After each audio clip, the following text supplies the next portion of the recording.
What's up? What's up, guys? We are back in live in action. We are on our mobile setup right now. We're in Vegas actually, so shout everybody out. I know we got a few viewers that always tune in from Vegas, and I always let you know that's my hometown. Um, Let me know how the audio is. I don't think it's gonna be as good and stuff as when we're in our studio.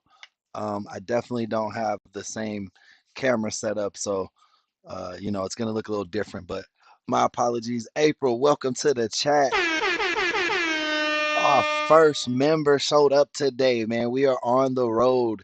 On the road. This is our first mobile stream. We're not in our normal studio, so I appreciate you guys putting up with the different setup, man. Appreciate you guys. I really do. April, thank you for joining in. As soon as we hopped live, man, that's what we like to see when our members show up to the live stream. That's definitely a motivating factor. So just to give you a little brief, man, we had a good ride out here. I actually got out here pretty quick, man. I thought it was gonna take me like 4 hours. I think we got here in like 2:45. You know what I mean? So about 3 hours almost. So that was cool. Yeah, you are the winner, man. You were first place today, April. You was the first one in the chat. Hey, shout out everybody hitting that like button too when they come on in, man. I appreciate you guys. Um, so yeah, my dad's doing good. He's feeling a lot better than he was earlier in the week, it seems like. But he still needs still good to have moral support. And then my stepmother, she's getting ready for operation tomorrow. Hopefully she's able to get all that taken care of tomorrow, and we'll see how that goes. But besides that, man, it's been a cool day. Just been driving all day. Sorry the stream's a little bit later than normal, but it's better late than never, right? You know what I'm saying? So let's get right to it. This first case is actually about a police officer. Um, it's the interrogation footage is from Stranger Stories is the channel. The title of this one is Smart Cop versus Arrogant Detective.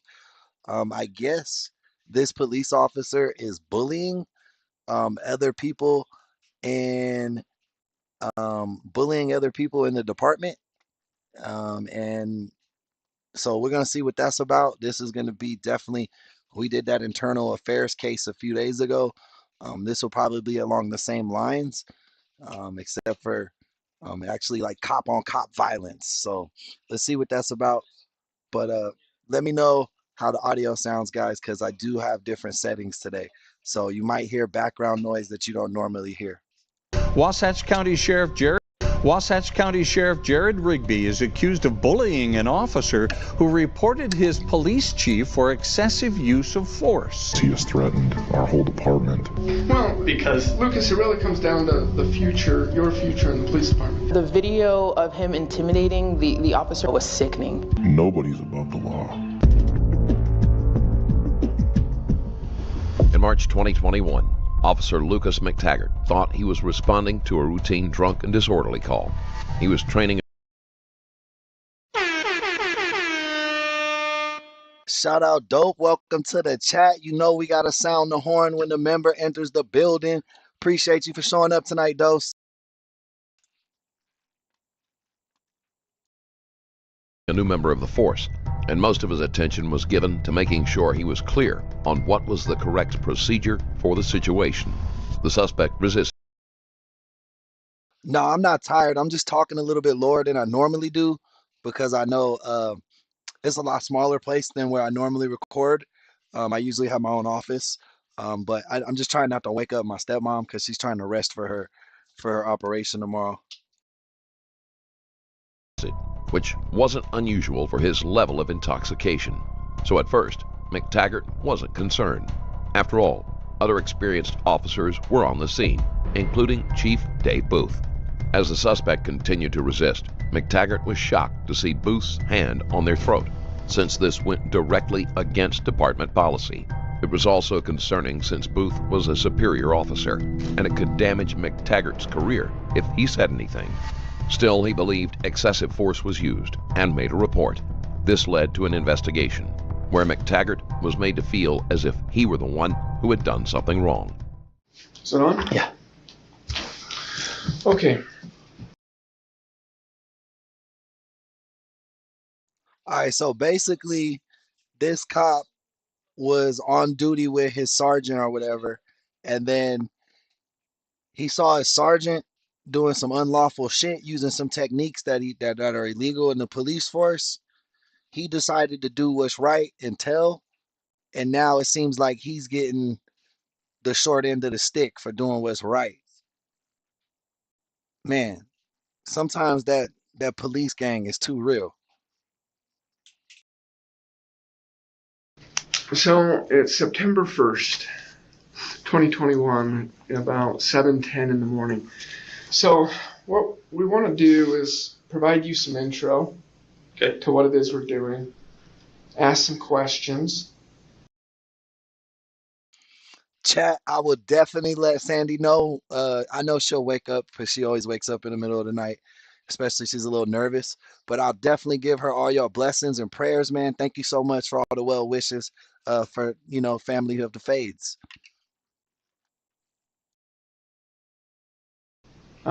And you're welcome to ask questions throughout. Ultimately, we want to talk about a written statement as well. That's kind of overall the big picture of what we're here to do. So we're doing an internal affairs investigation for Heber City Police Department. I've been asked by the mayor to do that. This has to do with the Jesse Rodriguez incident on March 31st, 2021.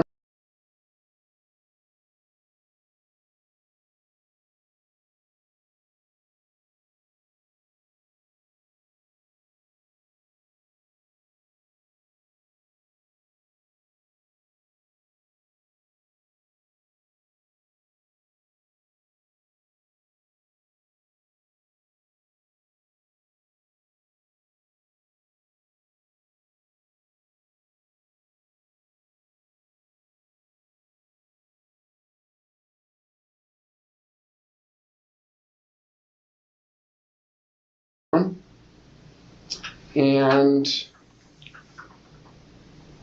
as part of that, I think we're all on the same page, but just to make sure, there was already a criminal investigation of this. So there are actually two. So one focused on Jesse James Rodriguez, and the other one focused on whether there were criminal violations of excessive use of force. And so the Rodriguez one is still ongoing in court, and the other one is that there's no criminal charges pertaining to officers. So when it comes to this interview and us doing, whether it's an IA or you want to call it an administrative review or whatever it is, it's the same thing. So this isn't a Garrity interview. Okay? So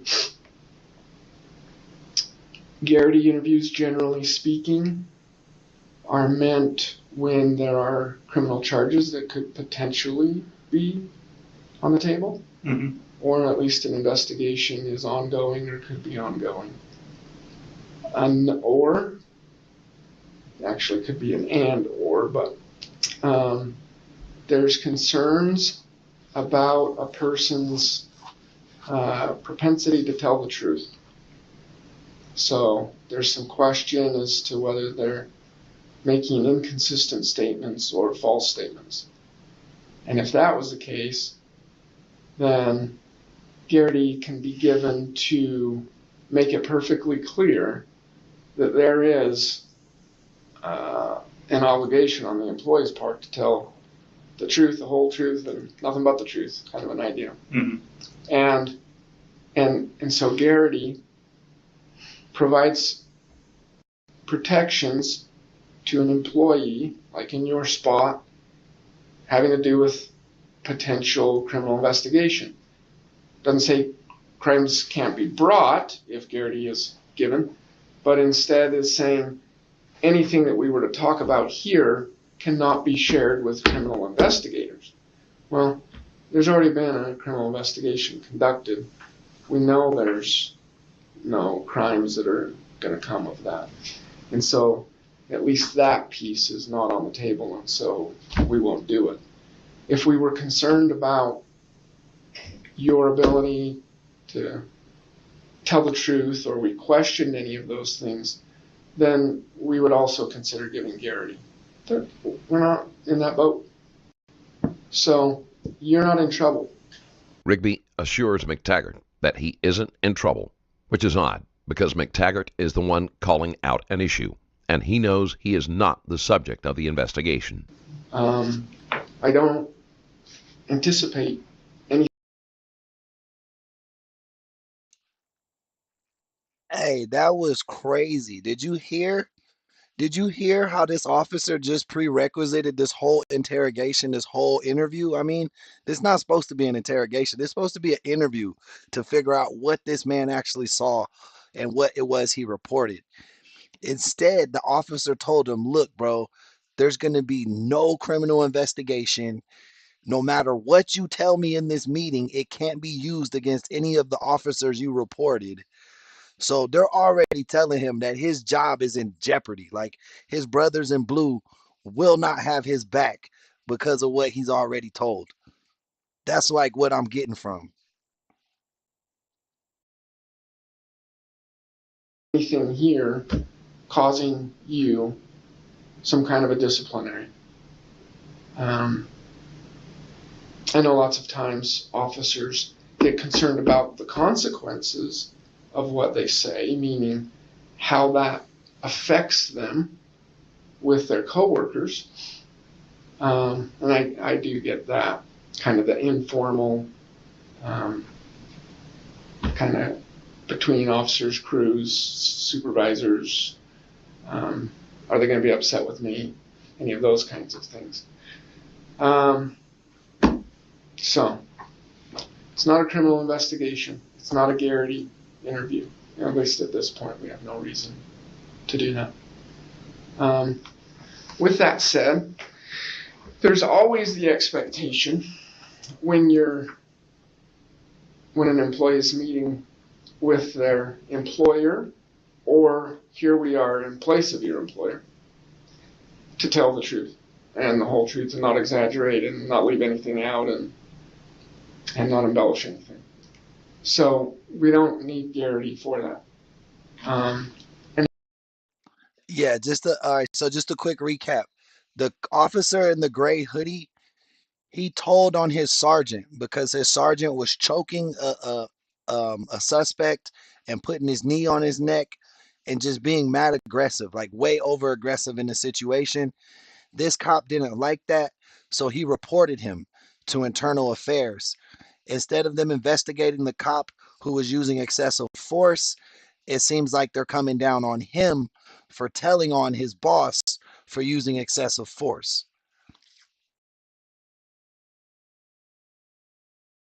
An employee can be disciplined just because they're not telling the truth, and it can be corroborated other ways without Garrity. Another piece to all of that is that if we felt like we needed to stop the interview, do a Garrity interview, and we'd do that. We'd stop. Hey, welcome to the chat, Thomas. Hey, Whiskey and Tea, how's it going tonight? We'd just restart, and we'd give Garrity admonitions. Hey, these are the warnings and admonitions. These are your rights under it as well. Do you have any questions so far? I'm sure they'll be answered. So we don't want you to question the credibility or the authenticity of us talking to you. So if you want to be calling Jim Moore at this point in time to make sure that all this is really legit. Karima, thanks for stopping by. How's it going tonight? And that we're asking questions on behalf of Heber City Police Department, we can do that. That's not necessary. So, really, the interview is meant to kind of have an introduction, get it out on the table, and then for us to ask some questions that are pretty specific. So, we've already seen the body cam that people have. We've seen the reports. Also the DPS interviews. So all that's in our minds.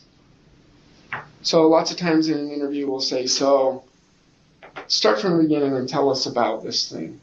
And that's just not where we're at with this at this point in time. It's just kind of a waste of your time. And so we're just going to start into some questions that are really kind of having to do with one part of the overall incident. Rigby should be trying to get as much information as possible instead of cutting out large portions of the story.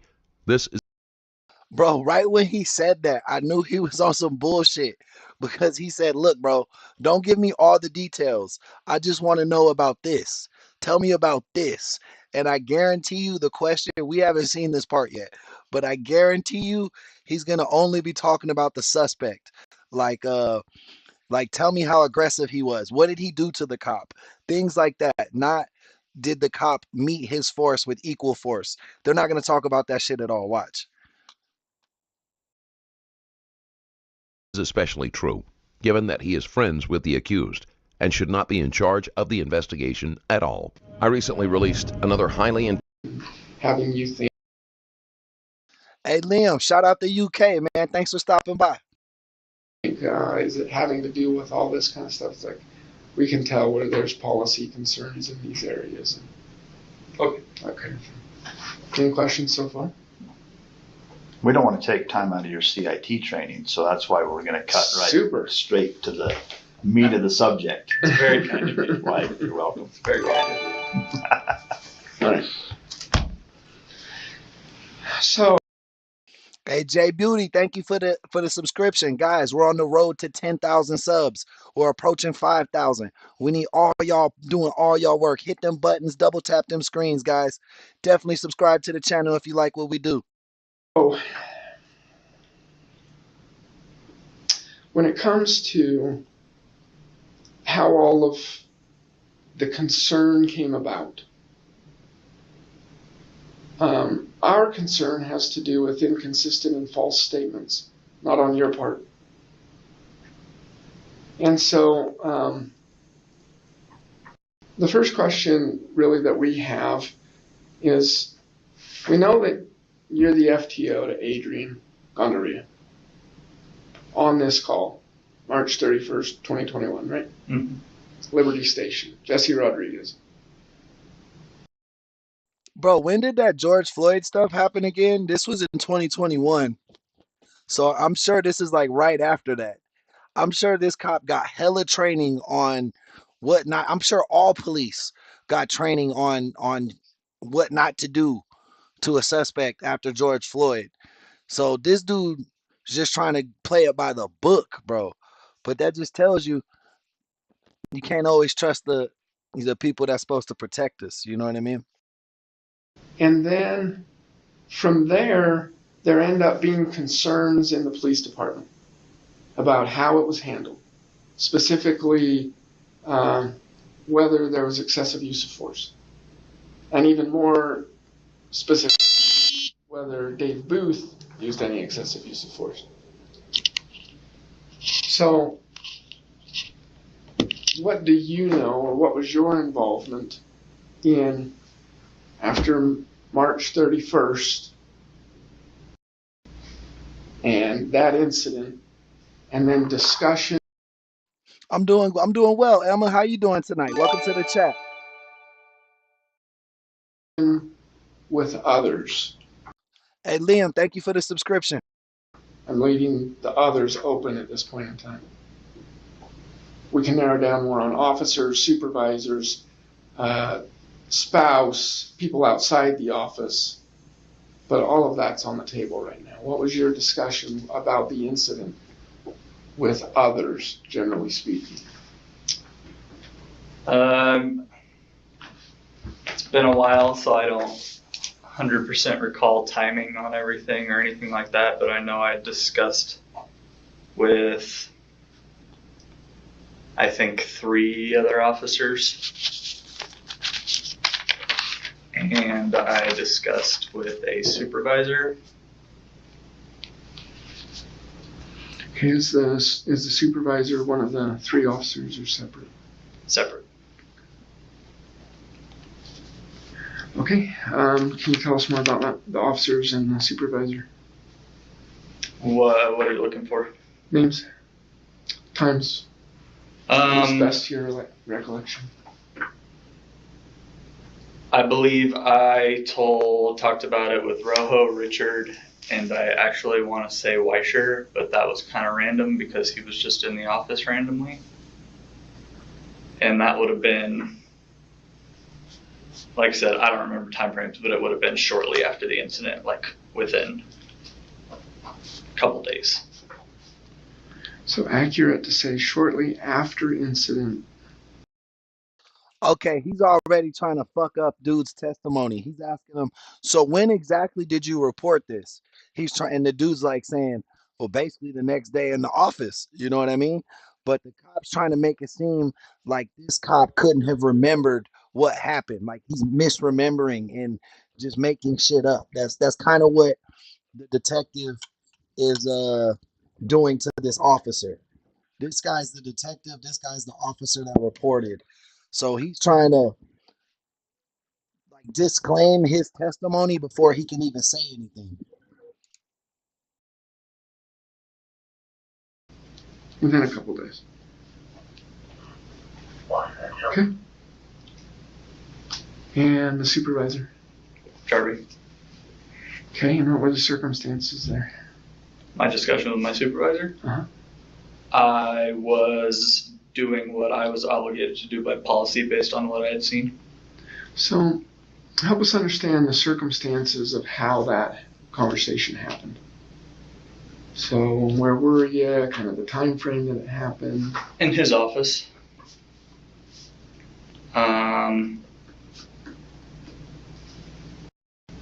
Time frame still shortly after, but it was after I spoke to the other officers. So within days.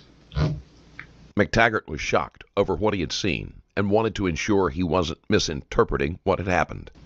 Shortly after the incident, within days after the incident, but also it's after you spoke with these 3. That's how I recall that it was after. I don't think that's the case, Howard. You got to remember, this is right after, like a year or 2 after George Floyd. They had mad training. Dude just talked about, I was following protocol. So that means after George Floyd, there had to be new protocols installed so that the public would feel safe around police officers.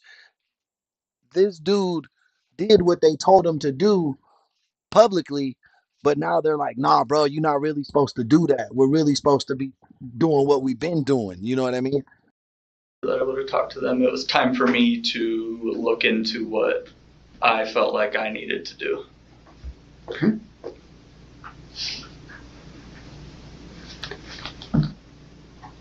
Okay. And so, is this on were you both working? I think so. I don't see why I would have been in there otherwise. So we won't be strong there, but you think you were both working. Mm-hmm. Okay. And it was just him and I on a crew at that point, so. Who was on your crew at that time? Well, I was FTOing Adrian. So it was just me and Jarvie, and then I was training Adrian. So just the 3 of you on that crew, on Jarvie's crew? Mm-hmm. Okay. So, at that point, you're the only 2 on the crew, and he is your crew supervisor. Yes. Oh shit, TB just showed up. Shout out TB. You know we love when the members come to the live stream. Give her a warm welcome, y'all. Welcome her into the chat. Okay. And this happened in Sergeant Jarvie's office. Is it day crew or sorry, is it day shift or night shift? I don't remember. I could look back. That's right around shift change time. Because we started in January on days. It would have been 3 months, so right around the end of March, beginning of April would have been the switch. So I don't remember. So you think this was within a few days of March 31st? But we also want to be careful not to make it too much. So fairness-wise, you think it was for sure within a week? You think it for sure was within 2 weeks? Yeah, I think coming in, he didn't think he needed a lawyer because he was just reporting some shit on a coworker or you know what I mean, or on the sergeant. But now I think he's thinking, bro, do I need a lawyer? Like, should I sue these people? Like maybe 3 weeks? I mean, I think within a week. It's hard for me to say for sure because it's been a long time, but pretty confident? Yes, because I was, it wasn't anything that I sat on for any period of time.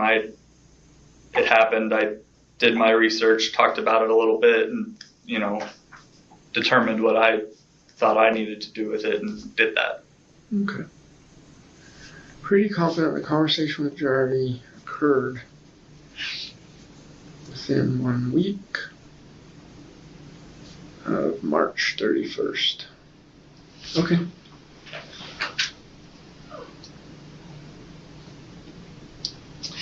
Okay. How long was the conversation?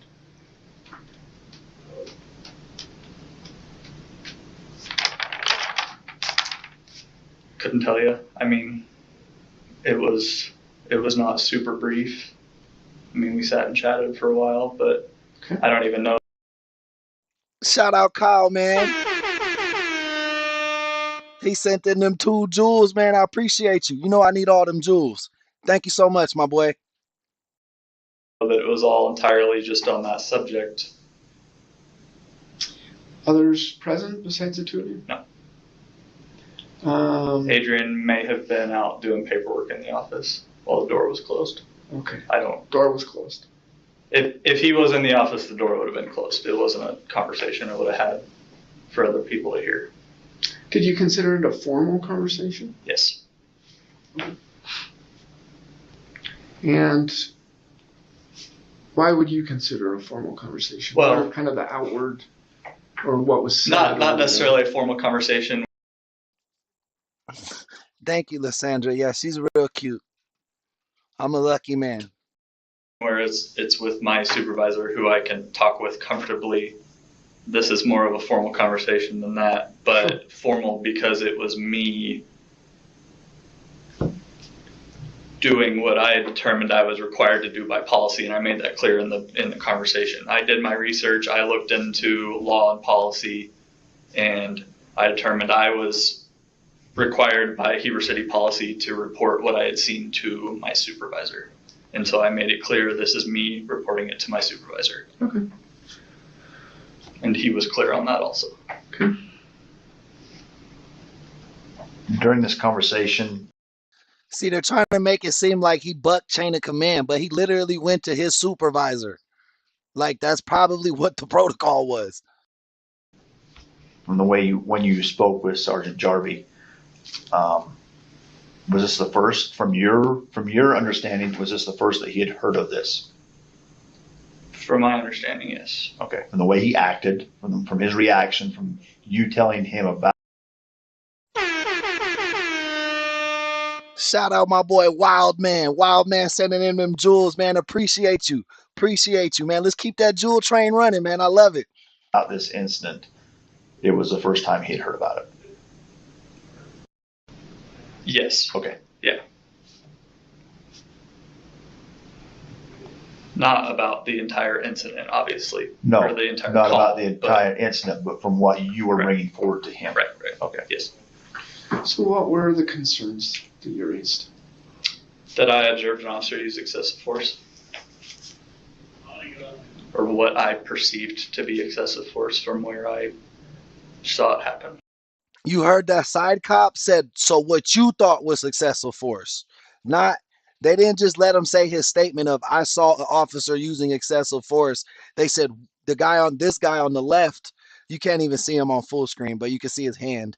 He said he said, "So you thought it was excessive force?" And then he re said what he said. Yeah, what I felt was excessive force.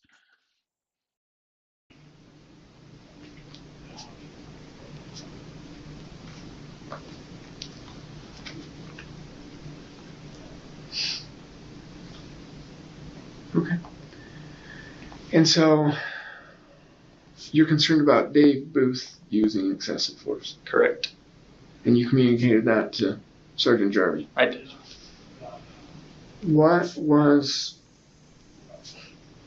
At what point do you think that Dave Booth used excessive force?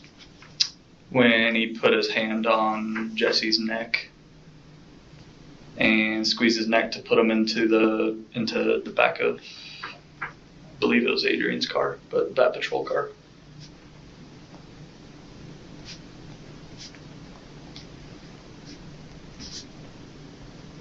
So, to say it accurately, when in recovery,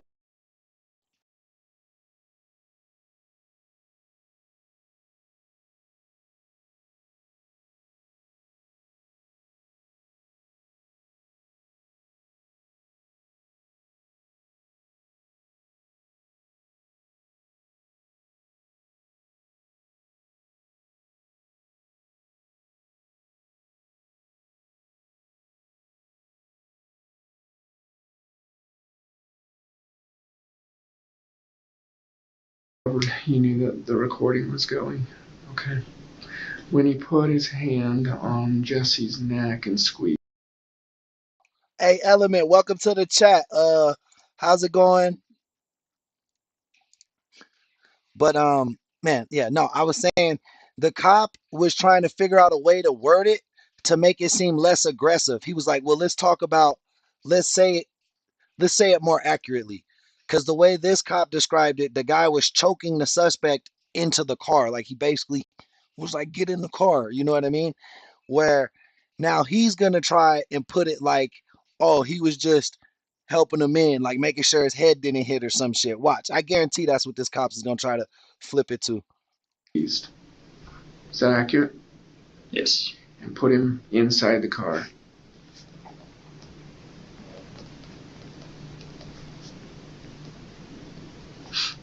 Is that fair to inaccurate to say it that way? Yes. Put him inside the patrol vehicle. Okay. Were there any other concerns that you had about excessive use of force? Nope. Anything else, any other concerns that you raised at the time with Sergeant Jarvie having to do with the incident? Only how to deal with that. How to have that conversation with somebody that I was training to be a new officer who I thought witnessed it, because it was just the three of us there. Everybody else was kind of milling around scene. As you know, there was a lot of people on scene at that point, just the way the previous use of force with Jesse had gone down and the emergency button and everything. But to my recollection and my perception was at that moment, it was Jesse, Chief, Adrian, and me, and kind of our own little world. And so that was, I mean, honestly, that was the most upsetting thing to me about it at the time, was that I was going to have to reconcile that with somebody who I was trying to teach how to be a cop. So most upsetting, since you were the FTO and you were training.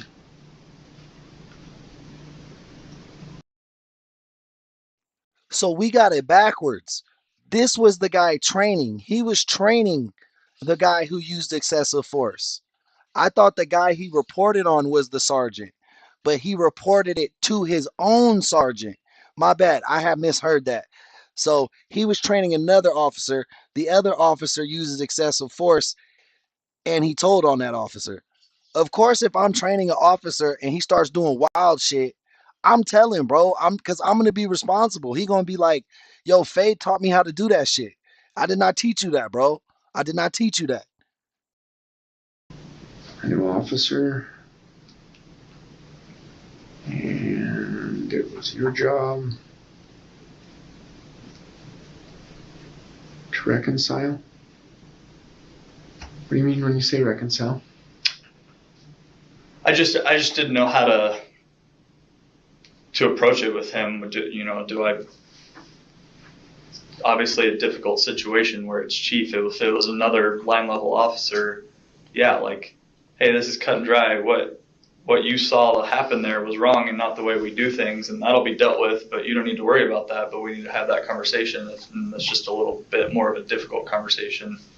So with somebody who's, I mean, it was a difficult situation for me to be in, and I'm experienced, and I have no issue being on a scene with chief, and and all of that stuff. And then imagine that from a brand new guy still in training, who turns out was having a very hard time in training. Yeah. So what? Damn. So I think this detective got that dude the job. The dude he's snitching on, they're homies.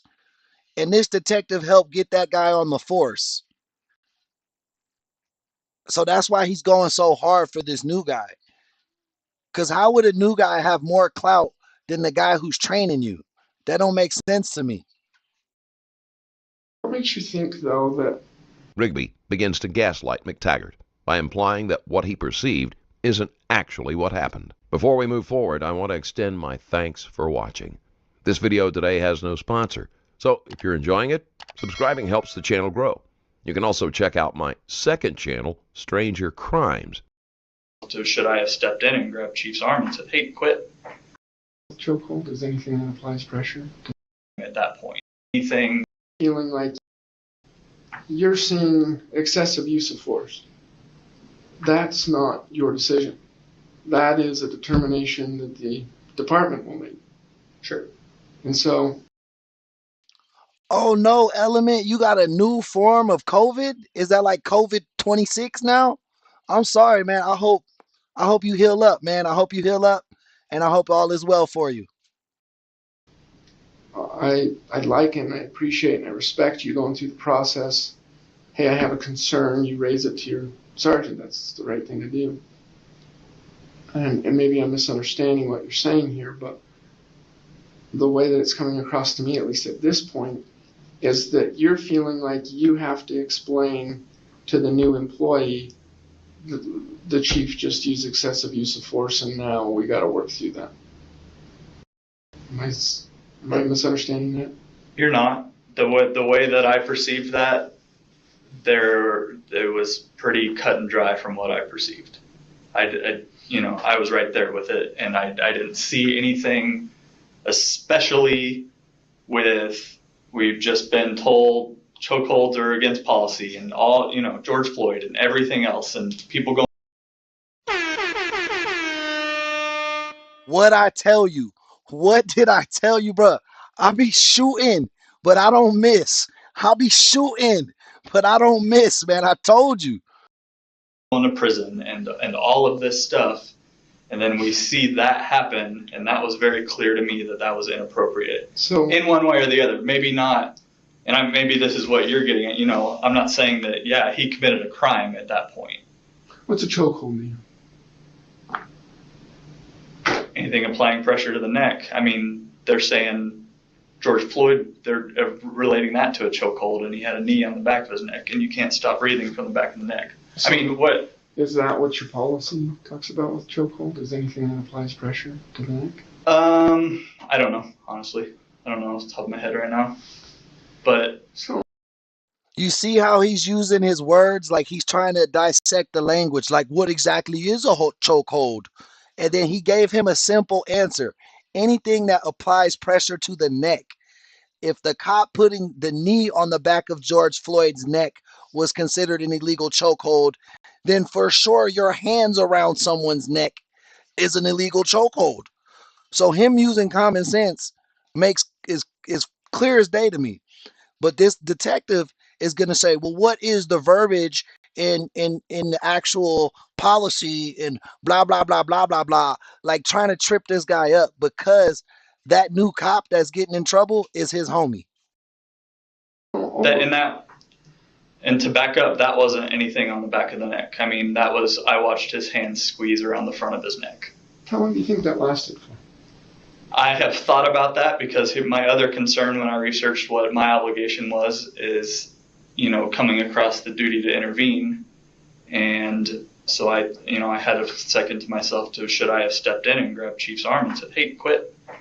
I think by time everything processed what was happening, it was done. So I think, and I never saw the video, so I never saw it besides in that moment. But So this is just your recollection from your eyewitness account. Yeah. You've never reviewed or watched a video since that? Not of that part, no. Okay. I've seen video of us fighting with Jesse, but no, not of that part. Okay. So, but I and I'm sorry, maybe I was in the middle of the statement. So overall, I think whether it's now or sometime in our interview here, I think it's good and it's fine to be talking about whether there's excessive use of force and chokehold and applying pressure and all those kinds of things. So I think that's good. I think that's healthy. We are here representing your department and also their views when it comes to their policy. I mean, that's what we're doing. We're doing an IA, so it's built on policy. And I'm sure there'll be things to come as far as training.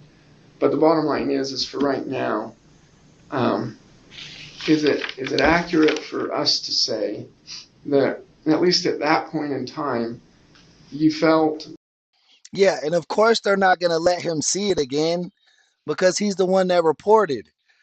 That would refresh his memory and be able to tell you more details about what happened. So they're probably just hiding this tape right now, hoping it doesn't come out. Like you were going to have to reconcile this with the new officer and saying that what the chief's doing there, you can't do that. Yeah, that was a concern. Okay. All right, so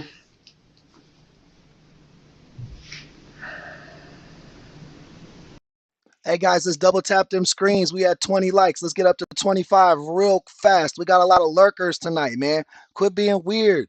Are y'all afraid of commitment or something? Subscribe to the damn channel. It's obvious you like what we do here. And maybe I should say that was a concern of whether I should do that specifically with him or not.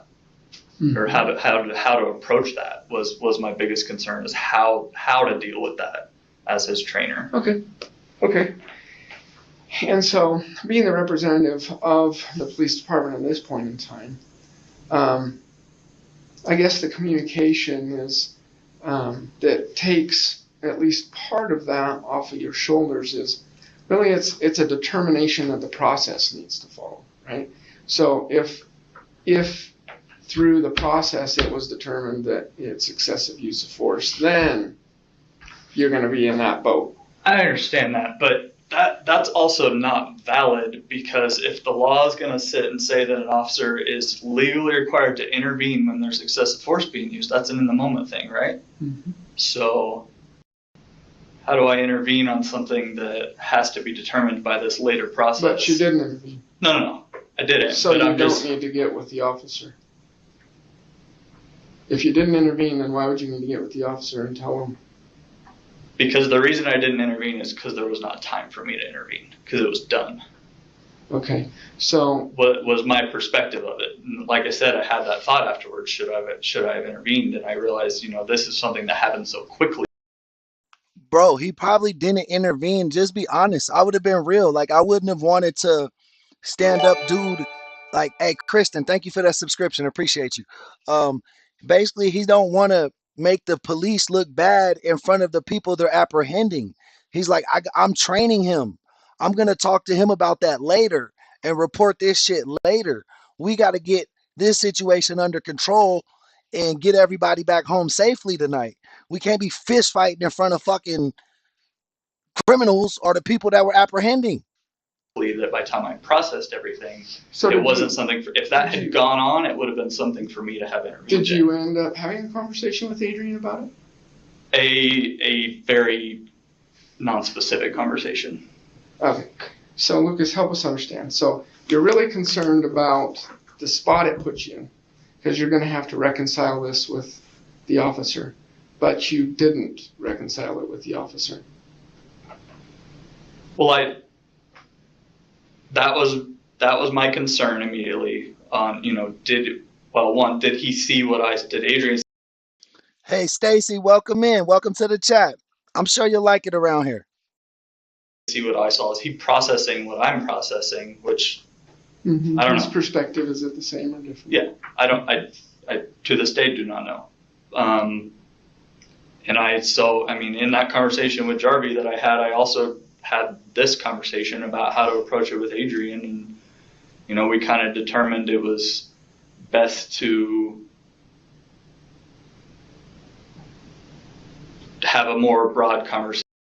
Exactly, Dose. If you and your wife are having a disagreement, you're not going to scream at each other in the restaurant. You're going to wait till you get in the car to start going off. You know what I mean? If you have some self-respect. Of there's kind of an old way of doing things and a new way of doing things, and we can't do things like they used to do things, and kind of just one of those conversations. It was never I never specifically sat him down and said, did you see Chief do this, or I saw Chief do this, and don't do that. And that it was never specifically discussed with Adrian like that. So did Adrian ever bring up the issue of any type of misdoing by anyone during the time that Jesse was put into the car? No.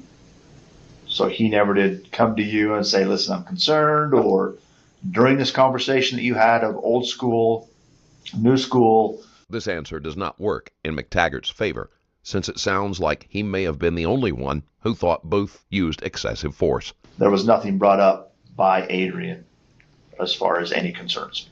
No, but he wasn't really one to bring stuff up. He was kind of just doing this for the whole time. Okay. Through FTO, I mean. No, I get you. Or his part of FTO. Okay. All right. So and bro, you can tell they're structuring every question to take credibility from his answers. And maybe I'm not, I don't know, maybe I'm not communicating. Maybe I said that wrong. To make sure that his answers aren't credible. That's why they're structuring the questions the way they are. Well, I take pride in training new officers in that position and the importance of that position. And so I guess that was me having Adrian there was just something else onto that issue. That issue would have been that issue with just me there, and I saw what I saw independent of Adrian. And then on top of all of that, on what I was, figuring out what I needed to do, what our policy said, what the law said, I had the thought, Adrian was there too and was in a position where he could have saw exactly what I saw. So how, do I need to have that conversation with him, and how specifically do I need to have that conversation with him? So when did you have the conversation with Adrian?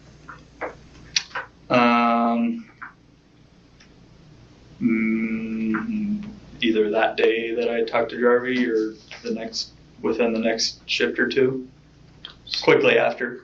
Within day or two of speaking with Jarvie. And so you'd said above that you're pretty confident that you met with Jarvie within a few days, for sure a week, of March 31st. So this is still kind of within the first week or two. Would that be accurate to say? Mm-hmm. So within 2 weeks after March 31st. Okay. Where did the conversation with Adrian happen? I don't remember. Either in a patrol car or in our office. And was it more of a kind of a formal conversation where it's just kind of you and him? It's not like at break and then it kind of comes up, or help us understand this. It was just me and him, but it's, I mean, one of those FTO conversations that we have all the time. Yeah, it could be anywhere. So, I mean, we were having those conversations consistently, so it wasn't, I'm sure it wasn't anything, it was just another learning moment from his perspective. Well, and when you were doing it, were you talking specifically about the March 31st Jesse James Rodriguez incident? I'm sure I was. I don't remember the exact conversation I had with Adrian, but we did have a lot of conversation about that just because he was involved in a use of force with Jesse. And so there was a lot. And if I remember right, that was like his first day of FTO. So there was a lot of conversation surrounding all of that incident that had taken place and took place for a while. So were there any other parts of that incident that you considered to be old school versus there's a different way of doing it now? No. So just that piece. Dave Booth, his hand on Jesse's neck, squeezing. I mean, the old school thing is just kind of how I came up with to maybe have that conversation. I mean, that's excessive force isn't old school. It happens. So I don't know. I don't want to label it as that was being old school. I'm sure that happens, in policing right now. So overall, I guess my point, just to be clear about it, is on behalf of the police department, they don't see that as a conversation for an FTO to have with their new officer in making a determination that wasn't the way to do it. That can work for other things, but not for something like this. Because if you're going to go and talk with your sergeant because you're getting it off your shoulders, this is something that's important. Rigby is wrong. It is McTaggart's job to point out any action that goes against policy to the officer he is training. Otherwise, he sets a precedent for not speaking out. And policy requires that I go and do this thing. There's a process for figuring that out. Mm-hmm. And it doesn't sit with an officer, and it doesn't sit with a sergeant, and it goes up like it did. Mm-hmm. And ultimately it goes to the chief's supervisor. Mm-hmm. And then there's a criminal investigation on it, and then the decision on that, and then there's an IA that's done on it, and then there's a decision on that. And what has been done, or at least it somewhat looks like it's been done, is, well, Adrian's already been told that that was not the way to be doing it. Although it wasn't specific, it was just generalized that that wasn't the way to be doing things. So I don't know if that's, if you agree with it, but that is the police department's view on that issue. And so from here, you could probably have more conversation with supervisors and hear it straight from them, and be like, oh, okay, I guess maybe next time I should do it differently, or maybe they want me to tweak it just some, and maybe I can keep part of what I did. Any questions about that? It's not that you have to agree. It's just the way that it is. Yeah, I understand what you're saying. I guess questions on where that's coming from, because I feel like you're obviously already prepared with that information you just gave me, right? What's that? That whole speech just barely that you just gave me about how I handled it and that my department thinks it's wrong. Shout out our boy Derek, he just showed up. We love when the members pop in. Bro, this story reminds me of something that happened to me in real life.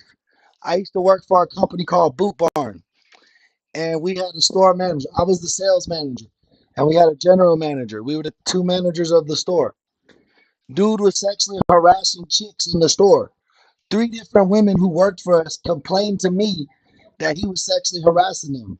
I then told my GM, my district manager, what was going on. They then fired me. They fired me for reporting him. When I had to report him under our manager training, if someone told me something happened, I had to report that to our district manager or HR. They fired me. Then they did an investigation and found out I was right. And they fired that dude and gave me a settlement. Like, that's just crazy. But they wouldn't have done that. They wouldn't have done that if I didn't press the issue. I had to press the issue about wrongful termination and threatened lawsuits and all this other shit. But yeah, bro, like I swear I've been in this detective's shoes before. I mean, I'm assuming that sounds like it was something that came from you before the conversation that we just had. No, that is me hearing this for the first time. Okay. And applying what I know. Okay. And then me going back to them and saying, this is the statement I made on your behalf. Okay. That's what it is. And then they'll honor it. Sure. Because Hey, Will, you got it, brother. It's only 99 cents for the membership, bro. I'm sure you got it. Don't worry. that's what we're doing here, is that we're doing this on their behalf. So. Well, then maybe it needs to be more clear that I in no way threw Chief under the bus to Adrian. I mean, that was why I made it a point to do that, is that was me trying to have a conversation on, I guess, appropriate use of force or whatever that may be, without throwing Chief under the bus, knowing, having seen what I'd seen. Okay. I had zero intent, and I don't believe that I did. Obviously, that's up to Adrian's perspective of the conversation that I had with him, so I can't speak for that. But I had absolutely no intent to You're trying to be careful with that part. Yeah, that's why it was difficult. It was a hard. But still trying to do this conversation and talk and teach and mentor and move forward. Right. Okay, got it. I'll make sure that part's in there. So you didn't mention the Chief at all, because you said you didn't get specific? I don't know whether I mentioned Chief or if I... Okay, now I see the confusion. So his chief did do that shit, and he reported it to the sergeant. Sergeant's above chief, I believe. But he was training a dude while the chief was wilding. So he was trying to tell the young boy, don't do what Chief's doing because you're going to get in trouble. If I did mention Chief, I didn't mention Chief, hey, he did something wrong. I definitely didn't ever bring up anything like this. It was a broad general conversation of there's a correct way to do things. Mm-hmm. So I don't know if I brought up Chief or not. I don't want to. Anything more on that point? No, not on that point. Okay. All right, I think I got that. And in the report that I do, I'll make sure that I include this part that you did not intend to throw the Chief under the bus with Adrian on that part. Okay. All right. What's the next piece, Brian? I want to kind of loop back to your conversation with Jarvie. How many times did you and Sergeant Jarvie discuss this incident or this concern that I guess you had? You mentioned the one time in his office. Was there other times? Like up to this point? Yeah. Or sure. It's come up again, yeah. So that happened. Thanks. That happened when it happened, and then to my recollection, it didn't come up for a long time again until I was given a heads up, hey, this investigation's happening. So just your initial meeting with him in the office, and then nothing for a considerable amount of time until you heard that, okay, yeah, something's going to come of this. Right. I mean, I think it was July when Chief went on leave, wasn't it? Or late June or July? Somewhere about that. So there was no more conversation, just that one time. You didn't have any other conversations at the office, out on the street. Hey, Herb, thank you for that. So Chief is higher than Sergeant. All right, thank you for that clarification. Appreciate that. So now we know why this guy's being super protected, if he's the chief of that force or that task force or whatever the fuck they got going on. During a break, anything like that? and wild gaming, then you don't really want it bad enough, man. If you don't really want it like that, you know what I mean? Not that I remember, no, because Okay. I remember when it came back up, I had almost kind of like I thought that was dead in the water, and because of the time between when I initially talked to him, when he was giving me the heads up, hey, this is happening. Even after McTaggart expressed his concerns, the department dragged its feet so long that he thought the incident would be ignored. Okay. So I don't believe there was any more conversation about it. Okay. So you kind of thought that the whole thing had just kind of gone away, and it was kind of a surprise when it kind of come back around. Mm-hmm. Okay. So, when you sat with Sergeant Jarvie in his office, shared your concern, because this is what, then what was your understanding of what was going to happen from there? There was no expectation of anything else to happen. Okay. So My- he didn't my say, understanding well, of I'll my- go and do this or that or anything like that.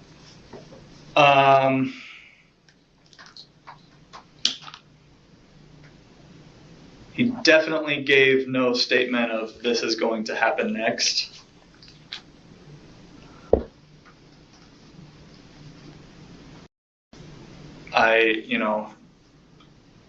There was also no statement of, nothing's going to happen with this. So I don't know if, I'm assuming it was like, okay, thanks, I'll look into it kind of thing. There was definitely no promise of action. I remember that much. So. And from you, was there any statement as far as like, this has got to be fill in the blank? I don't know what it would be, but was there an expectation on your part? No. It's like, no. that it be handled a certain way, or no, I made it clear from the beginning that I was doing what I felt like I was obligated to do, and that was where that's why I was having that conversation, because policy said that, and so I was fulfilling policy. Policy said report it to a supervisor, so I made that clear. This is me reporting it to you. I'm done with it. Okay. So, in the interview with DPS, and I don't have anything against you, I don't, but there's this one part in the interview with DPS that confuses me. Hey, Liam, congratulations on the new job, man. I'm glad that worked out for you. Yeah, if you don't feel wanted somewhere, just leave, bro. I'll figure shit out. You know what I mean? So, you end up saying they ask you a few times about your concerns and whether you felt like there was. Oh shit, Maddie Bean. We got another member in the chat, guys. Give Maddie a warm welcome. Make sure they feel all the love when they come inside this building. Excessive use of force. And you said that you were concerned, but based on your perspective of where you were, because you were back and not up right front, you didn't see anything that led up to that choking, however it's characterized. And so it might have been justified. You just didn't see that. You just saw. Tonight is not top ramen. Tonight is spaghetti and meatballs. Y'all always be thinking it's spaghetti and meatballs, but it's actually spaghetti tonight. Dave Booth's hand on Rodriguez's neck. Mm-hmm. I don't know if I'm not. I remember that. I remember saying that. Yeah. I don't want to get that part wrong. So, to me, and here's the issue that I have, is that you're trying to say it on both sides, fence it. Say, I was concerned, but really I had no reason to be concerned because I didn't see the full thing of what happened. I disagree with that. I think that help us understand. I was making it. Shout out Maddie for them jewels, back to back jewel connections. Appreciate you, Maddie. Thank you.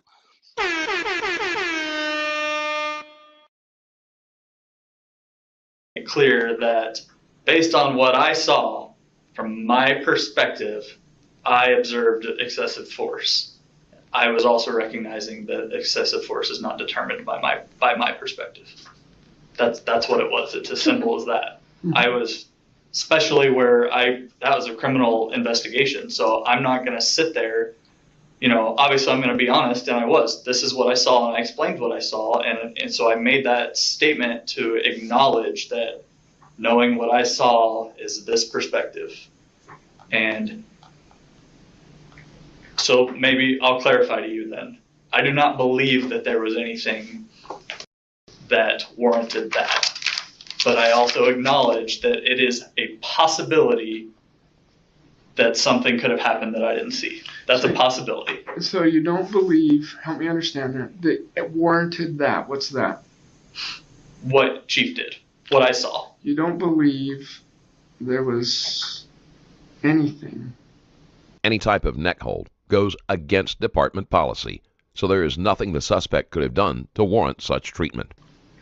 That warranted Booth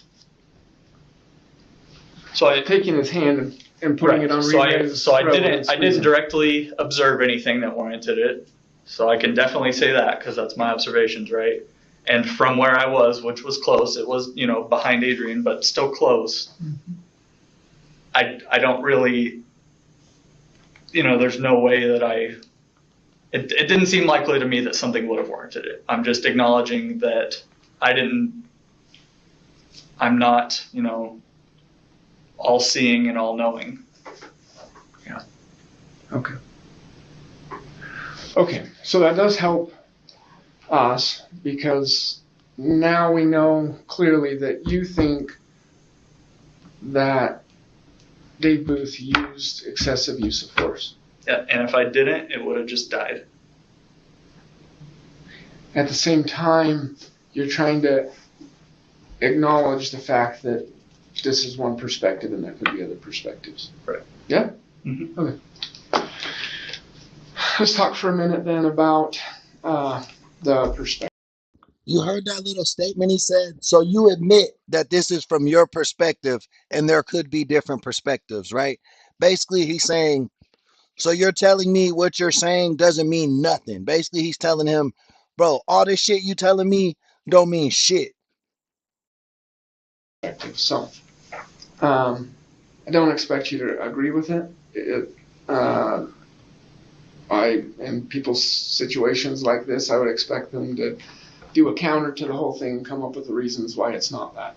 But the bottom line is that for both the criminal and the administrative review, there is no excessive use of force. Rigby tells McTaggart that his perception is wrong and comes across as angry that McTaggart would make this accusation. His attitude is discouraging and indicates that it is not safe for an officer to address questionable behavior. And so your perception is wrong.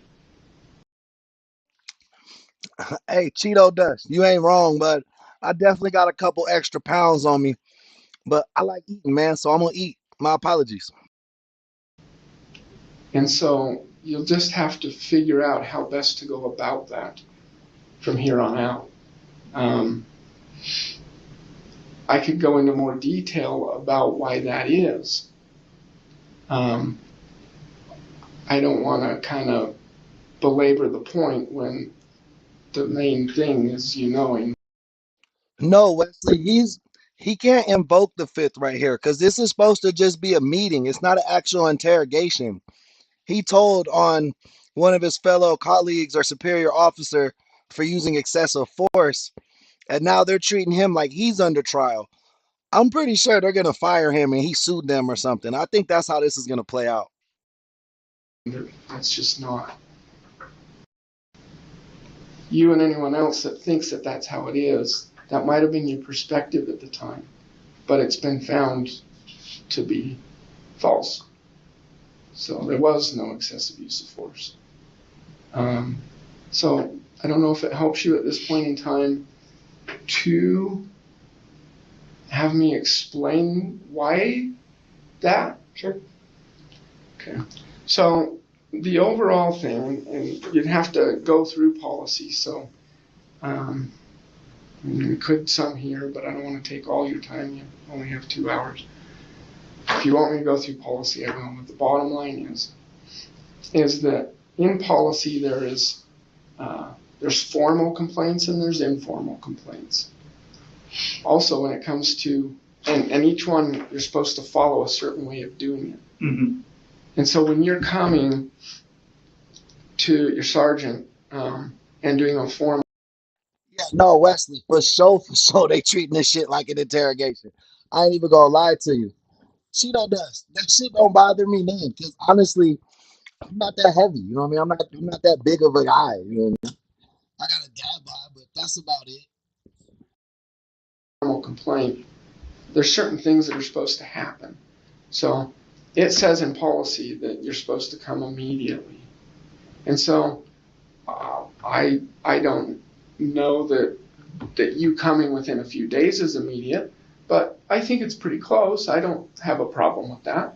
Yeah, I was think going to it's say, pretty is close enough to- time for me to read the policy and figure out what Sure. I'm supposed to do and then Yeah, do it, I think so. considered immediately? Yes. I mean, I felt like I was... Doing the best you can. Yeah. Hey, you know what I'm saying? Honestly, Cheeto Dust is just a troll, but he's pretty harmless. So, you know what I mean? There's nearly nothing. I'd rather him in here engaging in the chat, giving us watch time, you know, helping out the stream. He think he having fun in here doing something special, but really he just showing us love, helping us out with the algorithm. So that's one issue. It's got to be written. So you've got to do a written statement on what your concern is. So I guess let me ask this. That's obviously in a separate policy From what? for the process to file a complaint, right? Is that the policy that you're... Separate from use of force in 2 different places, you mean? Well, because the policy that I came across was policy that I was doing what I was doing, and hopefully you have it, you probably have it, is... So there's use of force. Yeah, I mean, that's what I was doing right there, is that orange paragraph. That's what I was doing. It says report. So I wasn't filing a formal complaint on chief. That's not what I was doing. I was satisfying that highlighted part right there. And I didn't even read the formal complaint policy because that's not what I was doing. Okay. Well, and What I learned, guys, is that the trolls, the haters, the trolls, whatever you want to label them, they're really your biggest fans. They're really their biggest fans. They see you on YouTube and they're like, man, I think I could do that. But the fact is, they can't keep the chat. They can't keep chat's attention. They can't entertain you for 5 hours. That's why they don't do this shit. we're not here trying to point fingers on, oh, well, you're supposed to look at this one Mhm. also. But the bottom line is, I mean, all policy is together, whether you know about it or not. And so, yeah, you'd want to go to the complaint piece. Most of the policy is focusing on when citizens want to make a complaint on an officer. But there are parts in there that help someone in your situation know how to go about this. And so, no, I don't feel like we're here trying to make a deal of that. You just need to know that there's an immediate requirement and that there's a documentation requirement and anything that evidence-wise that exists to take it and to do what you can.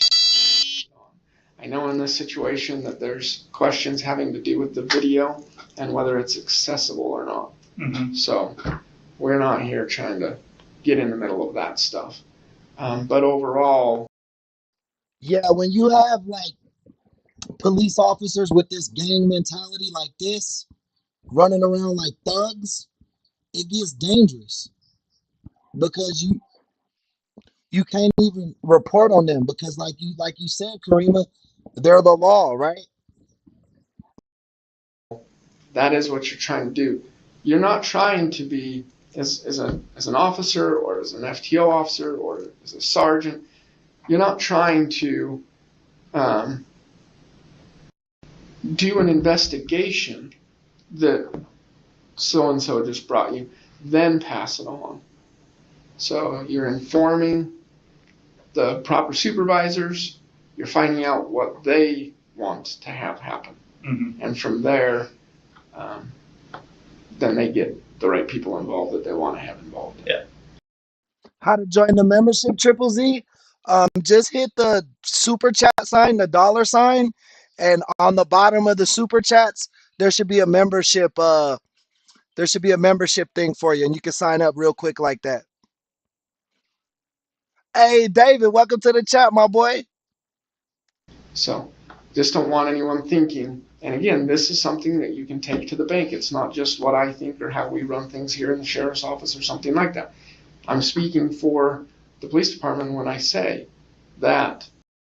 Yeah, and to piggyback off what Dose was saying, he literally said, "This is our protocol," and then the detective said, "Well, is that the protocol of your superior officer? Is that how he would interpret the protocol?" Bro, no, there's no interpretation of protocol. Protocol is there. So there's a clear understanding of what's right and what's wrong. Like his whole statement, I think this detective thinks he's a lot smarter than what he is what I'm trying to say. Because the words he used, like I always make fun of my vocabulary, but the words he's using don't fit the sentences he's putting them in. When there is a concern that someone raises, or a complaint, you can use them interchangeably, that someone raises, it immediately needs to go to the proper supervisor. Mm-hmm. And it's got to be documented. So citizens sometimes don't want to document. They think that they can be anonymous. Officers don't get to be anonymous. So There's more gaslighting, as Rigby implies that McTaggart didn't follow the correct procedure. they work for an employer. If they have a concern about how something was done, then they have a duty to report it. Mm-hmm. And part of that duty is to document it. Mm-hmm. So they've got to do it. It's just part of the rules. Okay.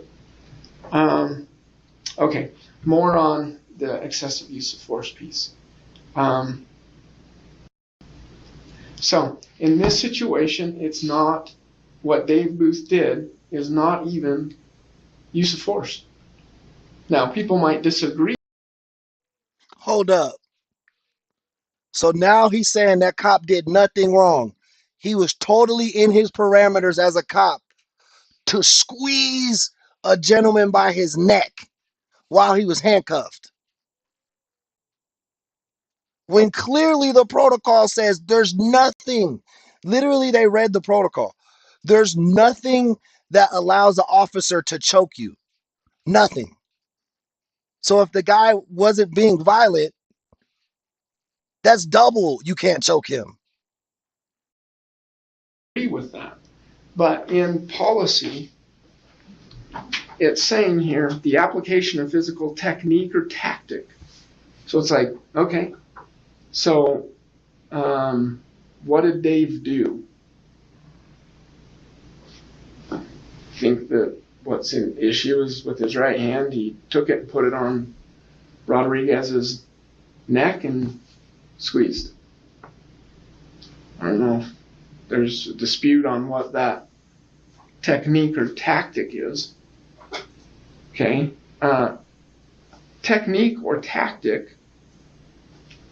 So were we taught to do that somehow in any of our trainings? Grab someone by the throat and do that kind of a thing? So the application of physical technique or tactic, chemical agent, or a weapon to another person. Oh, it's Triple Z's. If you're trying to join membership, we're going to help you out. Go to the description in the video, the description of this live stream, and there's a join link. There's a link in the description. Copy and paste that into your browser, and it'll allow you to join that way.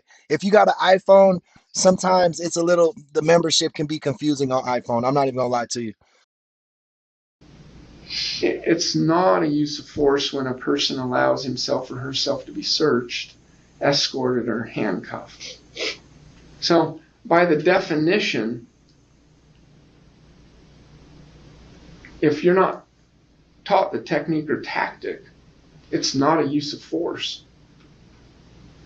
Okay. Now, there can be some disagreement on whether that policy is right or not, or whether it ought to include some more things.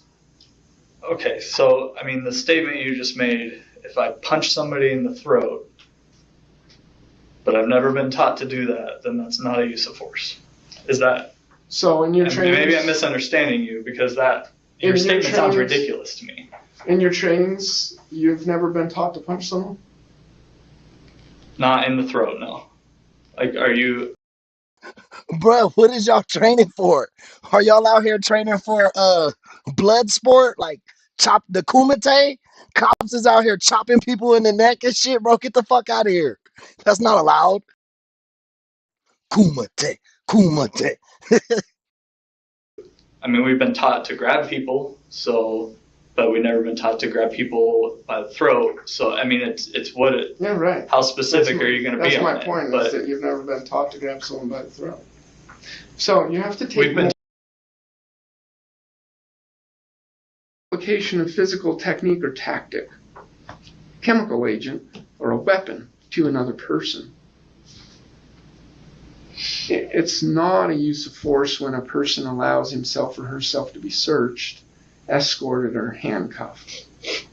So, by the definition, if you're not taught the technique or tactic, it's not a use of force.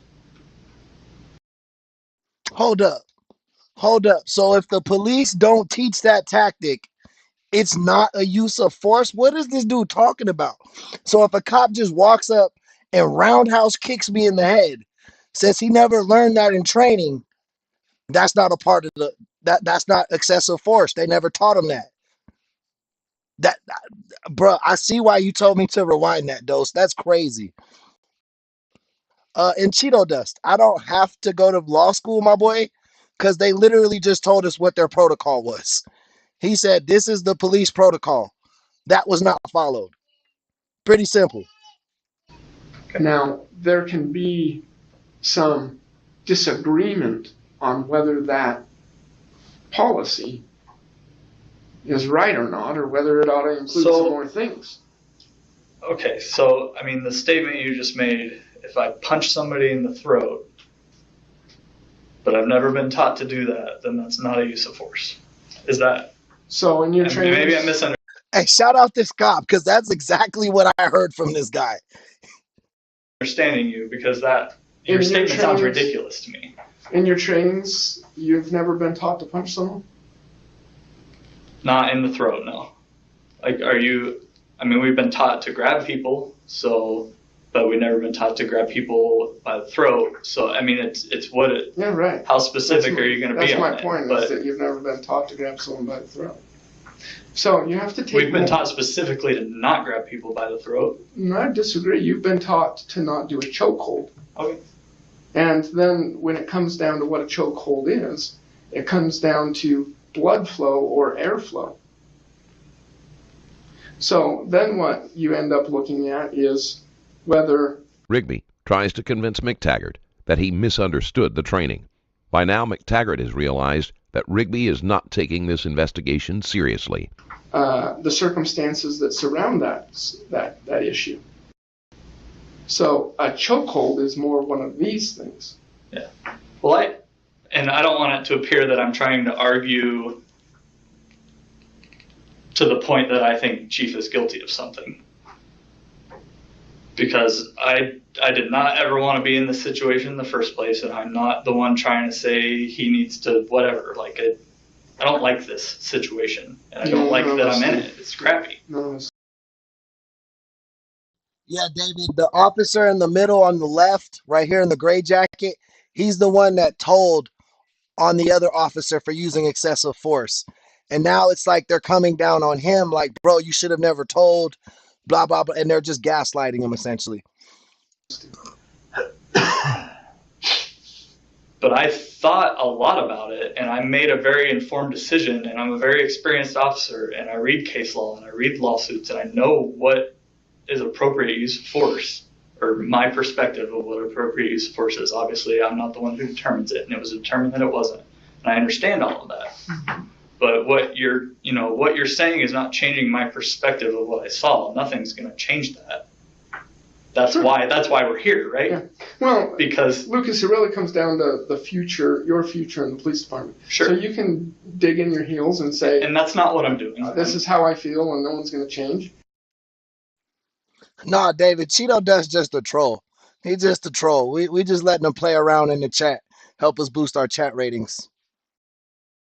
And okay, that's your decision. You just won't get any trusted positions having to do with DT and use of force and sergeant and those kinds of things because you're not willing to learn and be open-minded to it. Sure. So I'm just trying to help you understand that Lexipol and the attorneys that wrote it, the prosecutors that reviewed the criminal case and fit it within the statute and how it fits into the policy. And then us going through this as well. Everyone's saying what happened there is not a use of force. And so the reason is because of the circumstances that surround it all. Yes, it's not. Right, Liam. If you're not a part of the good old boy club, they're going to fucking ruin your life. You know what I mean? And then we're not going to have honest people policing us anymore. It's just going to be the good old boys. Not a technique or tactic, but that's only one part. The other pieces have to do with it was incidental. So I don't know if anyone had a chance. I'll just speak about you specifically. You didn't look at the camera pieces. I'm not saying that you needed to, but when you look at the recordings of what happened and you go frame by frame, you have Jesse James Rodriguez who actually sits down in the vehicle. They're moving him. He's going back and forth at points. He is compliant. He's not. He wants to go a different direction. It's gradient level of compliance. It's not like you're all 100% compliant or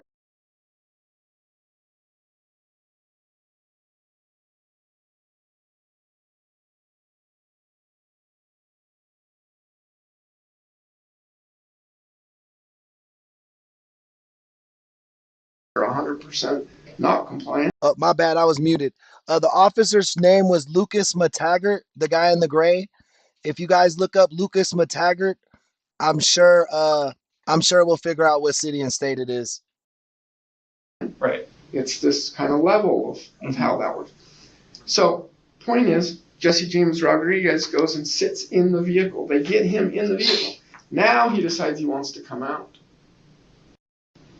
So now he's being some level of non-compliant. So he's coming out, he's leading with his head, and he and Dave Booth are now like this. And whether he doesn't make statements about kissing him until later, but at this point in time, he's known to be a spitter. Dave Booth is wondering whether he's going to bite him. Dave Booth takes him and pushes him, and it hits him high. Shout out Dose. It looks like this case happened in Utah. Higher. Somewhere in through here. Okay. And pushes him back in, separating space. And then from there, Rodriguez comes out again. And that's when Dave Booth's hand catches him here, and he's pushing him back in. Okay. Now, when I say incidental, this is one frame. You can go frame by frame. Here, his hand isn't there. Here, his hand is there. Here, his hand isn't there. And so you have to figure out the timing of that video. But this is something like 1 to 2 seconds. I was going to say, what is the time? So Yeah. 1 to 2? Yeah, it's 1 to 2 seconds. And even Like I said, my guess was under 5, but yeah. Yeah, you said that with DPS. So it's this incidental kind of. Hey, Ty, welcome back, man. Welcome to the chat. Then Jesse James Rodriguez, he's coming back out of the vehicle a third time. And this is when Adrian and others are all now trying to help with the whole situation. And Adrian's grabbing him by the feet, and they actually get him in there, and the door shuts. Hey, shout out JD Kennedy. Welcome to the chat. Shout out Utah, man. He says he's in Beehive State. The Beehive State. Okay. The more Rigby tries to diminish what happened, the more it sounds like he is covering up for his friend Booth. Everybody congratulate our newest member, Triple Z. Just joined the team all the way in, full-fledged member. Definitely give him a lot of love in the chat. Shout out Triple Z.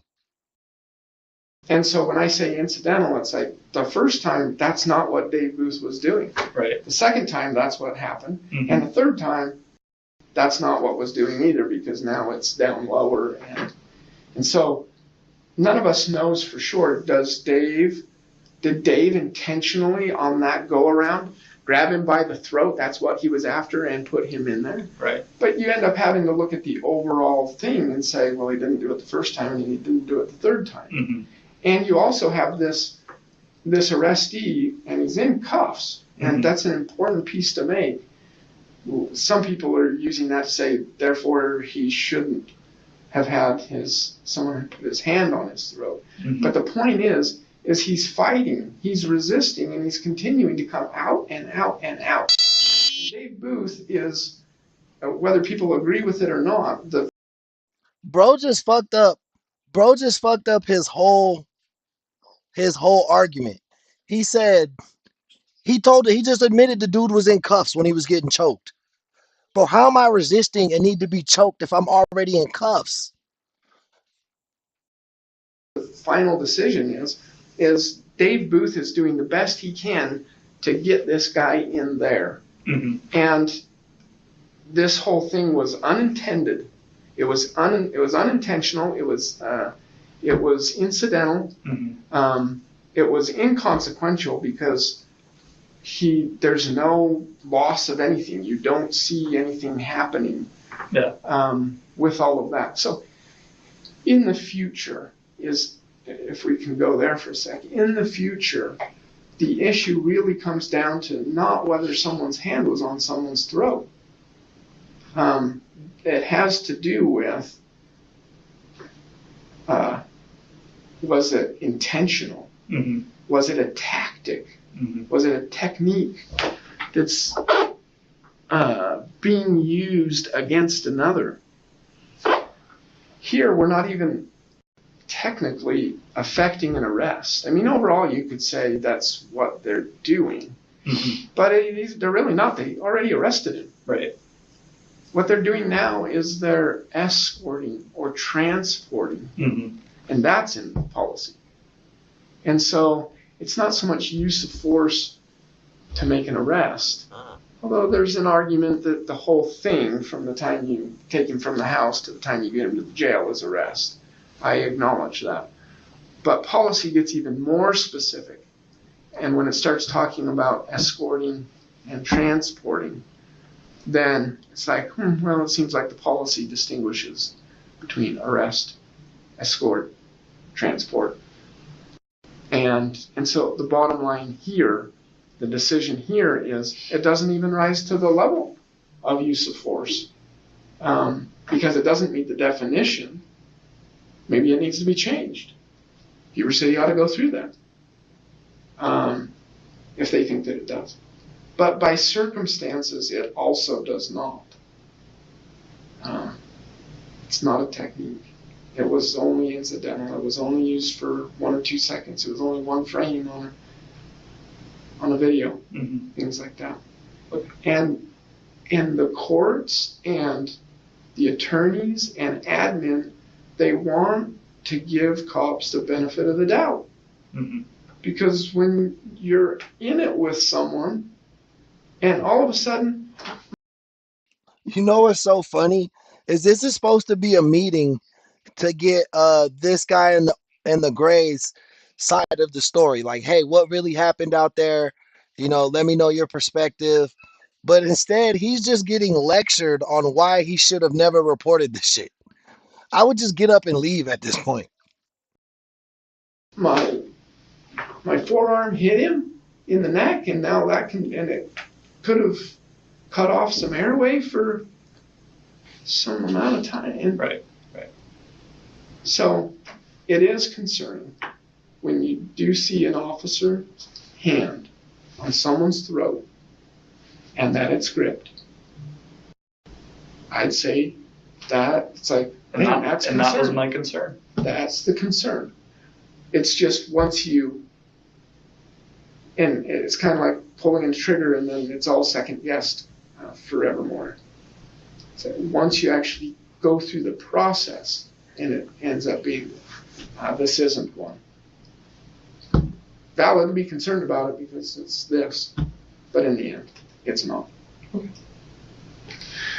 Okay, where do we need to go next? I just want to mention one thing is I've known you for a long time, Lucas, and you're very confident and I trust you. You know, if I have to go into a building, I want you on my back. And I think it's awesome that you researched, you took your time and you researched, but you didn't go that extra step. I think if you would have went that extra step. Bro, so Dose did a little investigating into the case on the side. She just said in the chat that the guy being choked was actually choked through the car window, handcuffed in the back seat. First of all, you can't resist being arrested when you're already arrested. You're in the car. Watch the video. I think your mind would be changed on this. Definitely. I really do. So maybe in the future, take it one more step. So was that video even mine to watch? Was that my body cam that showed that, or was it the cage cam in Adrian's car? This obviously doesn't matter. I'm just curious.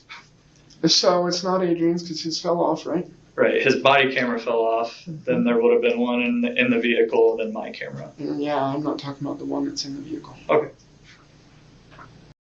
Yeah, let's just ignore the one in the vehicle. And his body camera fell off, so we can't really see him getting choked. There had to be something inside. Every cop car has a camera inside of it. So you're telling me the only body camera that worked, or camera that worked at all, was the officers behind? Get the fuck out of here, bro. That's madly convenient. So overall, and I agree with what Brian's saying, another piece you have to read into that, though, another piece of policy you have to read into that, is that there's no requirement to do that work before you go to your supervisor. So when you saw the concerning thing, and it concerned you, it bugged you, that's the time to go and do it. Now, as all of this progresses, right, then that continued work to try to figure out where things are at, that helps. Can you appreciate that this situation was changed by who it was? If this had been another officer, that probably, and I don't know because it wasn't, but that probably would have been the conversation immediately. It made things different because of who it was. It made things very serious immediately. And TB, that's literally what they're trying to get across to this guy. Like, bro, you shouldn't have told. You shouldn't have been a snitch. We get to choke people out all the time. That's allowed. In my mind. And that's why I'm not through with the investigation, so I guess McTaggart is correct that the investigation is being handled differently since it involves a higher-ranking officer. If anything, both should be held to a higher standard. it's not fair for me to answer the question at this point in time, but I appreciate you raising the question with it because I think you have a valid point. Sure. From the beginning of all of it, I was trying to do the right thing. That's what I always try to do. I don't think anybody can question my integrity in anything I've done in this job, and I stand by that. And I was extra trying to do the right thing because it was my chief. And so what I still, the reservation or me holding back just a little bit is that to some extent, the more you trust someone, the less concerned you are with the issue. Mm-hmm. So, I don't know. some people might take what I just said to say, oh, so we should sweep that under the rug. No. If you feel concerned about it, you should raise it. But to some extent, someone that has a lot of years experience, or that's their expertise, or blah, blah, blah, you've had a lot of experience with them. Yeah, it can be more, I mean, nobody wrote reports on this thing.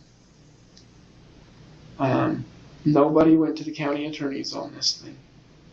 So there's just different indicators that's like, well, everyone was focusing on Richard Chris.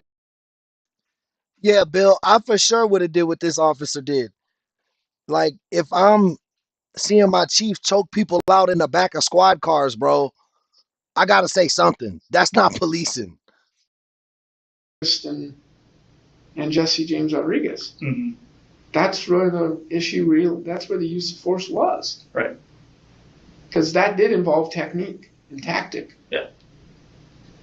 So, anyway, it's a good point. Anything else right now? No. So, here we are.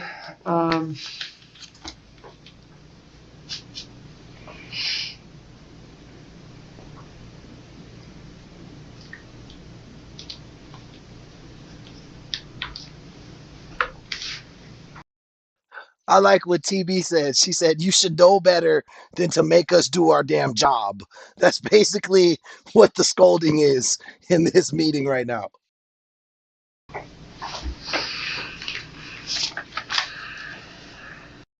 So, one thing that we're going to need from you is a written statement on your feelings about this excessive use of force. So, we're not asking you to agree with us. Mm-hmm. We're asking you to put yourself back in the spot of when this happened. And that's what we need to do, is to document this thing. And so you had a concern. And when you go and raise it with Jason Jarvie, and then a report being done, hey, on this day or time, or at least the best of your recollection, I went to Jason Jarvie. I spoke to him about these things. My concern is this. We don't want to.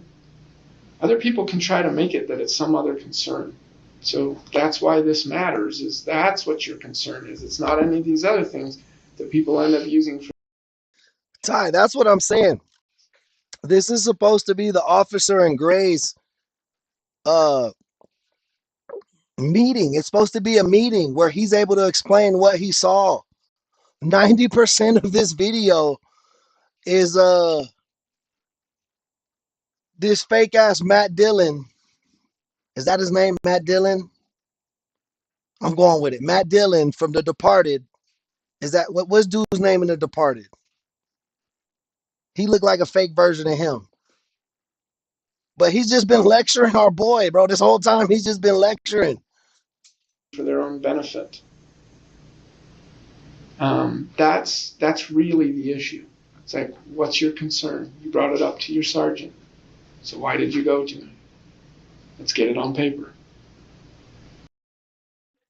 Matt Damon. Yeah, he look like a fake ass Matt Damon. I'm not lying, bro. This Timu Matt Damon right here. Some other things to know here. So our instruction to you is to not to talk to anyone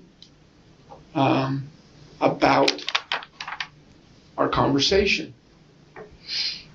Now, if you end up speaking with a spouse, it doesn't matter. But the concern is with other officers. Sometimes people want to have an attorney. Okay, I'm not saying you can't speak to an attorney, but I'm saying you're not.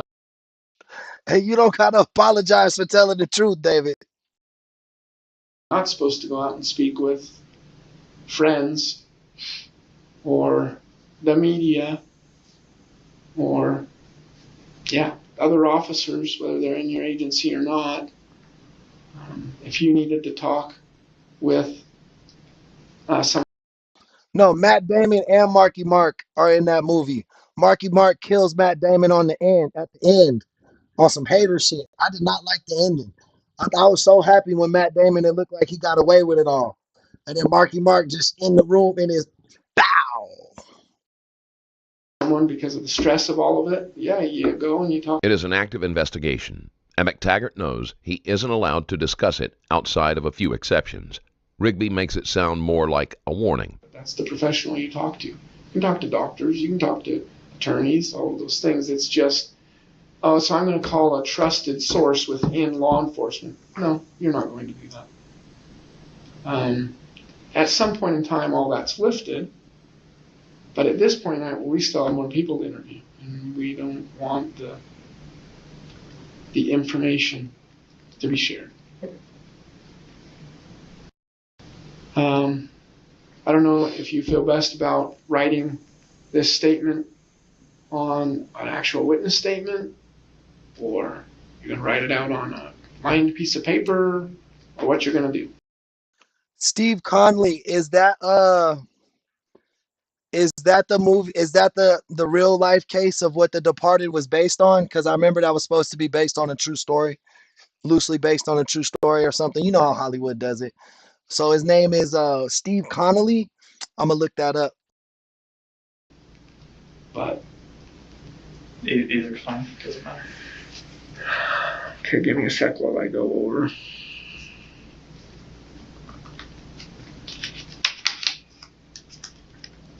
So, I guess I'm not fully. I mean, my statement's been clear from the beginning. So what's happening by me writing it down? So that's what policy requires. For what? To document. To document me filing a formal complaint, or To document your concern. We have a recording, right? Mm-hmm. We got the DPS recording. Yeah. The thing about recordings is that people can end up saying that that was a question, and then it prompted a response, and so you got the response you wanted because you asked that question. Mm-hmm. And so it's more of a, we're controlling this conversation, and you just have to submit to it.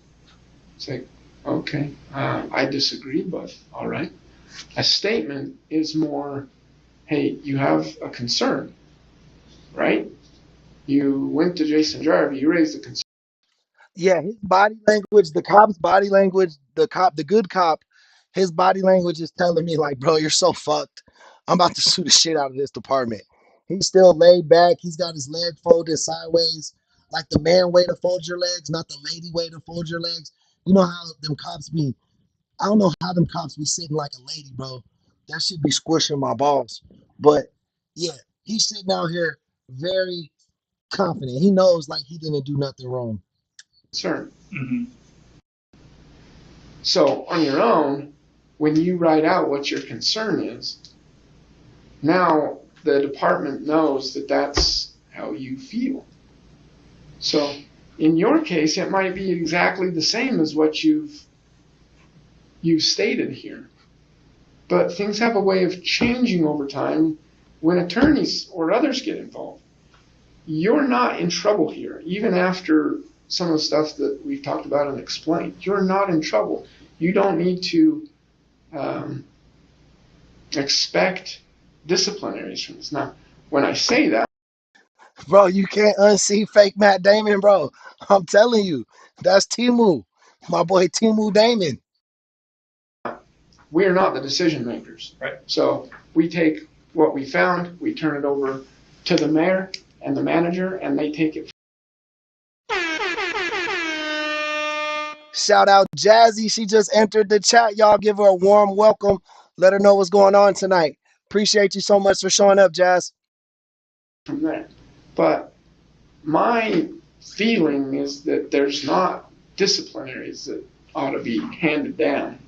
We went through some explanations, some what you might call counseling or something along those lines, some correction of, no, Lucas, we disagree with you. It's like this. Mm-hmm. And then if you were vocal, that's all wrong. they're completely wrong. This is how we're going to go ahead. You want to start training people that way. You want to start talking to people inside your crew. That's when it's going to cause issues. Mm-hmm. The implication that McTaggart could receive disciplinary action if he doesn't agree with the outcome of the investigation is crossing a line. But just because. Bro, what's that shit called? There's an actual term for retaliation. There's not supposed to be retaliation in the workplace, right? Like if I report something on you and you get a slap on the wrist, but you get to keep your job, you're not allowed to retaliate for that reason. Like usually that's why when people start complaining to HR, the company leaves them alone. Because once they complain first, if they then get fired, it's very easy to piece that case together. That's why they try to fire you before you talk to HR. Because we have a conversation here about, hey, Lucas, that might have been your perception, but just so you know, this is the determination. You're going to have to wrap your mind around it, and then from here on out, move in that direction, at least if you're going to work for Heber. Mm-hmm. That's what it's meant to be. So the written part is just meant to say what you say. We're not telling you what to say. But your concern was, so such and such, and you went to Jason Jarvie, so at least that much ought to be in there, but then we're out of it. Mm-hmm. You had a concern, we just want it written. What was your concern? That's what your policy requires. And that's what we're doing here is a policy. Exactly, David. Bucking up tyrants. Welcome to the chat. Yeah, man. It's real scary when you see the people that are supposed to keep us safe, like bickering amongst themselves over their own protocol. You got one cop trying to follow the rules, and then the other cop's like, bro, the protocol is just for the news. We just make this shit up as we go, bro. Shut up. Application of policy review, NIA. So can I ask, like, I realize you're telling me that I'm not in trouble, but you're not the one who gets me in trouble. Yeah.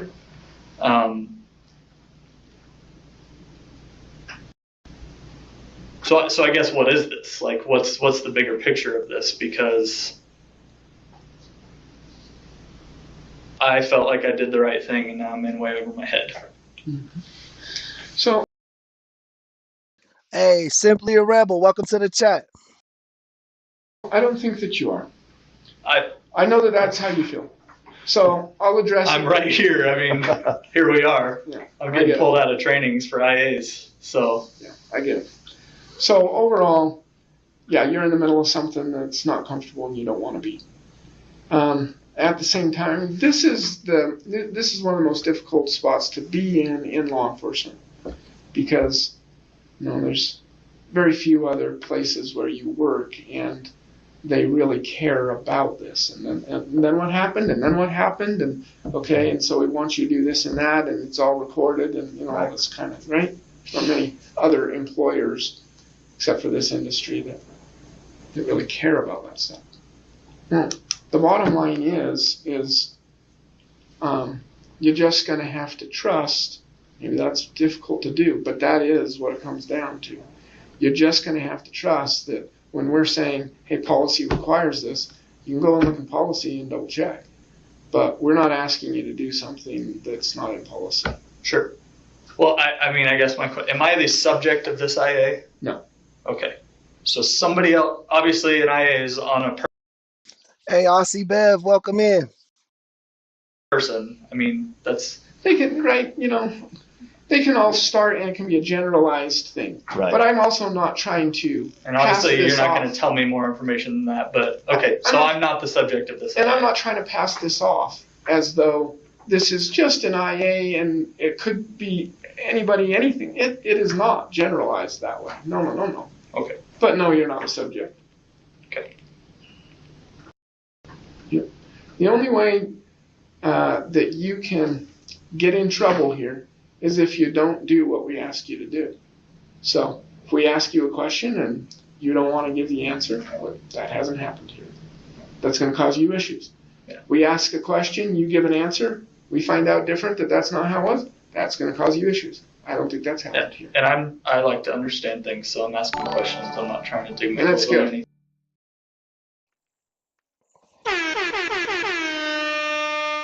Hey, shout out Lisa, man. Thank you for the $2 super chat. We really appreciate that. Definitely a good time to be sending in chats, guys. Remember, if you want to support the channel, think about a membership.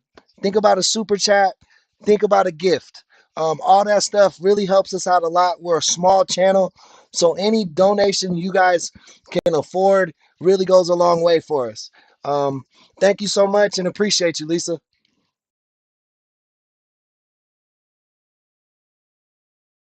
So. Yep. That's a good thing. Yep, it really is. And then when it comes to any of these other follow-up things that we need, it's like, yeah, the speaking and not speaking to people, doing a statement or a report on the issue. Yeah, those are the follow-up things that we. Okay. Do you need a statement right now, or you want me to do What's that going to on be my own next time? time? Do you think? Well, you've got a half hour before you leave. How long do you think it's going to take you to fill out a statement on this? Not a half hour. Not a half hour? Then let's just get it done and over with. Let's do it now. If that's okay with you. Yeah, and to be clear, you want my written statement to be what my specific concern was that I brought forward to my supervisor. That's right. Okay.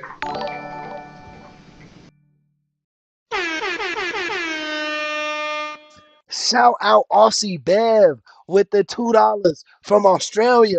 I think that's our first super chat from Australia, man. I appreciate you. Thank you so much, Bev. Guys, think about memberships. Think about memberships. If you come around and you hang out a lot, think about a membership. It's 99 cents a month, $12 a year, cheaper than the McDonald's meal, and you can support your favorite content creator. Think about that. Thank you so much, Bev. Super chats are the heartbeat of this channel, man. You guys keep our lights on. Yep, put in the circumstances around it. But yeah, good. Simple as that. It is a relief to McTaggart that the uncomfortable interview is over, although he may choose to consider his words carefully when he writes his statement. I get a county statement. Well, I mean, if you want to do it on a city statement, you can, but I just had that here in the office, so. What's our policy say? Statement. I'm just kidding. Statement.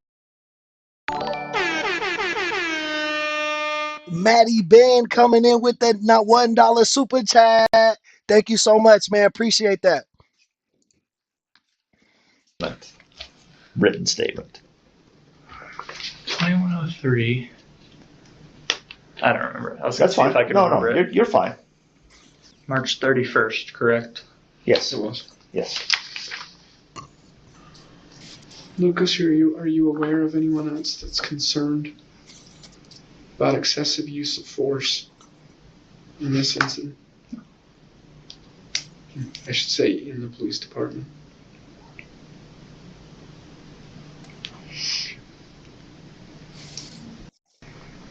Did you ever speak with the mayor, No. Thank you. manager, Thank you, Maddie. attorney? No.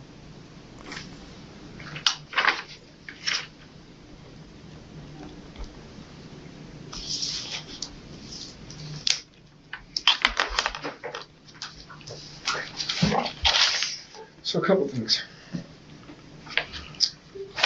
One, so here's statute. Hey, Bucket, I'm glad you like it around here. I told you was going to like it. I don't be capping, bro. I told you. My chat, bro, the chat is the star of the show. Y'all do your thing. I'm just your co-host. On an issue which I think helps you feel more comfortable on some stuff. So an employer may not take adverse action against an employee because the employee communicates in good faith. That's the main piece there. A violation of suspected. Maddie, that's kind of the whole point. I appreciate you. You know what I mean? I don't want to put any of the burden on one individual. I just want us as a like-minded group, if we enjoy this channel and everyone has a buck or two here or there, bro, the bigger we grow, that's going to make the pot a lot bigger. You know what I mean? We're going to have more resources and different stuff to offer you guys. So, you know what I mean? We grow with you. And all I can say is you guys have shown us so much love and support.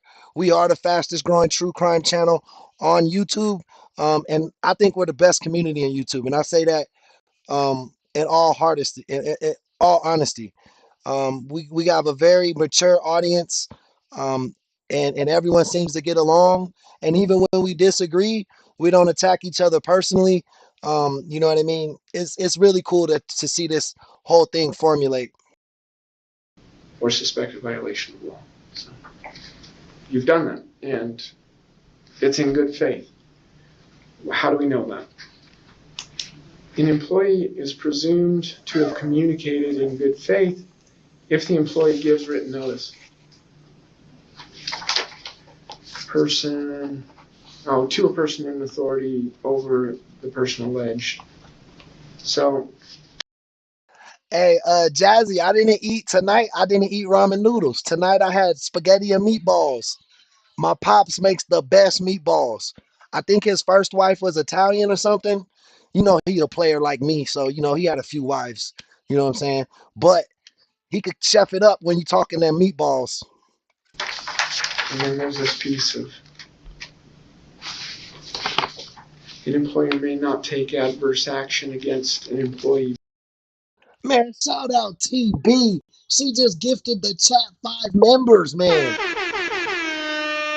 We got 5 new members, man.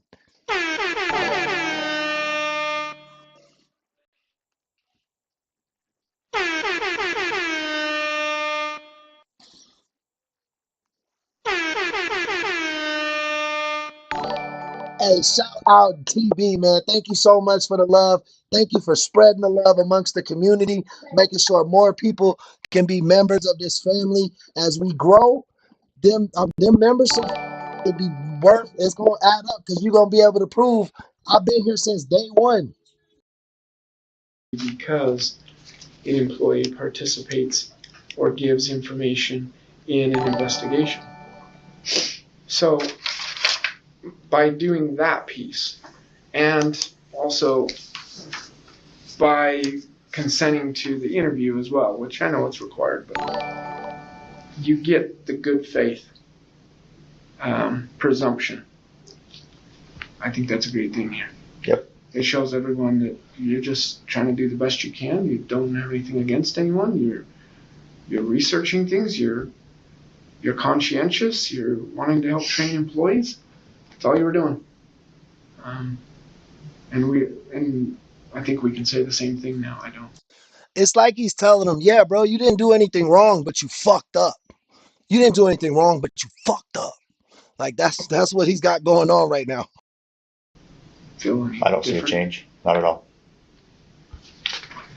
So this is the Utah Protection of Public Employees Act. So separate from policy, state law keeps police department, Heber City themselves, or any supervisor or administrator from trying to somehow retaliate or treat you different. And so I'll make sure that in the report, I will come back to you if I'm concerned about something. Hey, 1000 HP, what was you looking for, my boy? You said you found it? But at this point, you can expect that in the report, it's like you came in good faith. You cooperated through the whole thing. It's not comfortable and everyone hates it. Right. And we do too. And let's try to move on. That's one thing. The other thing having to do with the definition on force, application of physical technique or tactic. Mentioned some other things about chemical agents or weapons, but use on another person, so those ones just don't apply. Okay, so what if? What if there ends up being a punch to the face? Jazzy, this guy told on his chief of police or the chief of his unit or whatever for being what's that shit called? Yeah, excessive force. I was finna say unnecessary roughness, like this shit was football, but excessive force, and And now they're scolding him for doing his job by protecting the public from other police. So now they're basically telling him like, bro, you about to get fired for trying to snitch on us. It don't matter that that chief didn't follow protocol. We just make up the protocol as we go, essentially. And then someone's trying to.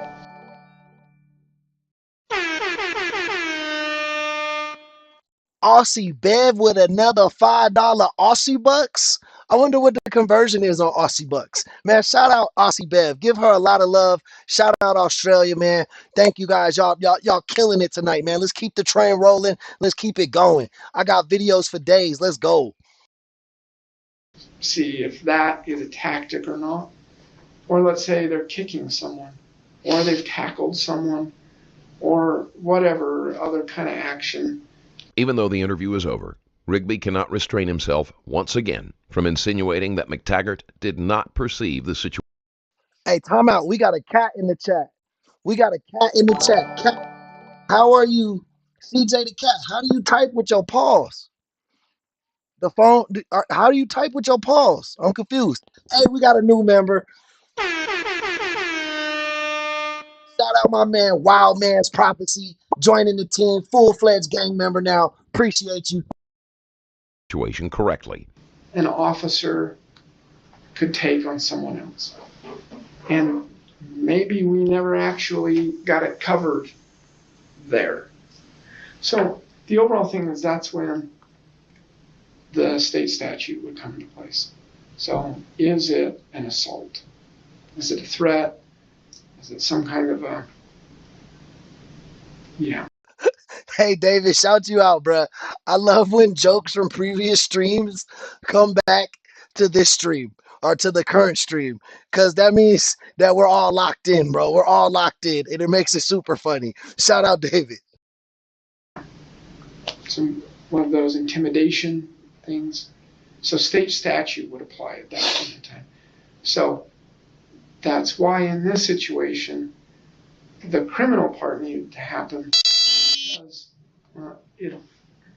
doing this on someone's neck for maybe 2 seconds, 1 to 2 seconds doesn't fit within that, given that it's in this fight situation, escorting, transporting, but it does fit within the assault statute or some other piece of the statute. And so if someone had done wrong, it would still be caught there. Right. And that is still covered under what you were doing here. And so I would say that if that's how you felt, and we know that that's how it is, don't think you did anything wrong by sharing your concern. Not at all. Good thing to do. And I think that by saying that you're open to, there might have been other things going on, that's just, I didn't see those. Man, our bros, Tony just stepped in the chat. You know we got to give all our members a warm welcome. Everybody shout out Tony, welcome him in. Show him that love. Things, I just saw this and it concerned me. It's good. And just remember, policy requires immediate. You think that you're probably there. And then you go to your supervisor. If that supervisor's affected, then. Hey, 100 horsepower or 1,000 HP. But I want to take a ride in that whip. I don't want to drive it. You seem like the super driver, but I want to see how you whip that thing around, man. I bet we'll have a good time in that thing. You go to the next supervisor. Right. We just can't have it be that it's like, oh, well, everyone in here can't be trusted. And so I'm just going to sit on it. And months are going to go by. Mm-hmm. Doesn't work. So you can always go to, it lists up. Yeah, bro. I gotta stream that, bro. I gotta be inside the car when you hit the wheelie, and we're gonna videotape that shit. Other people in here. You go to the Attorney General's office. You go to the law enforcement agency that has jurisdiction. You can go to, it names all the places that you can go. You can go to the manager, the mayor. In this case, there's no policy that says whether it's supposed to be the manager or the mayor, but the statute says that it's supposed to be the supervisor of the agency head or whoever is affected by the whole thing.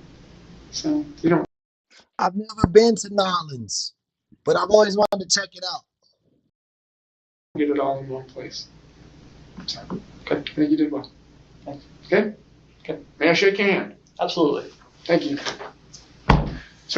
Dose, you got an 800 HP horsepower car, STI at 800 HP. What kind of car is it? I'm not too much of a car guy. I just really like cars. I just don't know a lot about them personally. I take you from training. Sorry for the stress.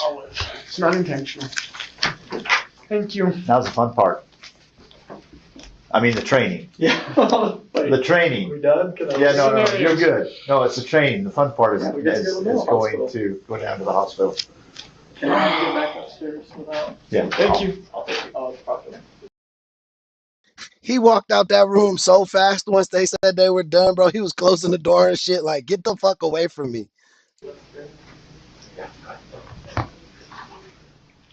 After his interview with Rigby, McTaggart searched for a new job. He left Heber City PD and started working for a federal law enforcement agency. 2 other officers also left the department and accused the city of retaliation. The case was settled for $7,800. Jared Rigby was up for a position that would have made him responsible for the training and certification of the approximately 9,000 officers, deputies, and troopers across Utah. After attention was drawn to this video, his placement was denied. Thank you for watching. They low-key showed it a little bit right there.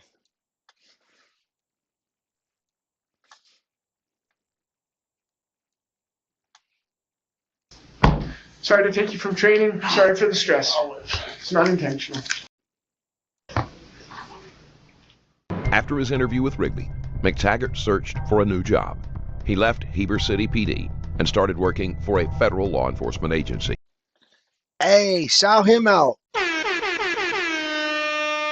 He went from a local beat cop to a fucking fed, bro. Talk about falling up. Fuck this small town Utah people. He's a fed now, boy. My boy FBI, federal agent. Yeah, and then 2 other people quit because of this case too. Seems like there was a common denominator, right? It was that chief. 2 other officers also left the department and accused the city of retaliation. The case was settled for $7,800. Jared Rigby was up for a position that would have made him responsible for the training and certification of the approximately 9,000 officers, deputies, and troopers across Utah. After attention was drawn to this video, his placement was denied. Y'all telling me that's necessary, bro? That is not necessary. Dude only got $7,800 though. For all those other guys who left got $7,800, bro. They probably went and were cops somewhere else. They probably were like, fuck it, bro. We just don't want to get fired. We'll take this little bit of settlement. Oh shit, man. Oh shit. Oh shit. Oh shit, man. Oh shit, man. Shout out my boy Wild Man Prophecies. Wild Man Prophecies just dropped a $20 super chat, man. He just dropped a $20 super chat, man.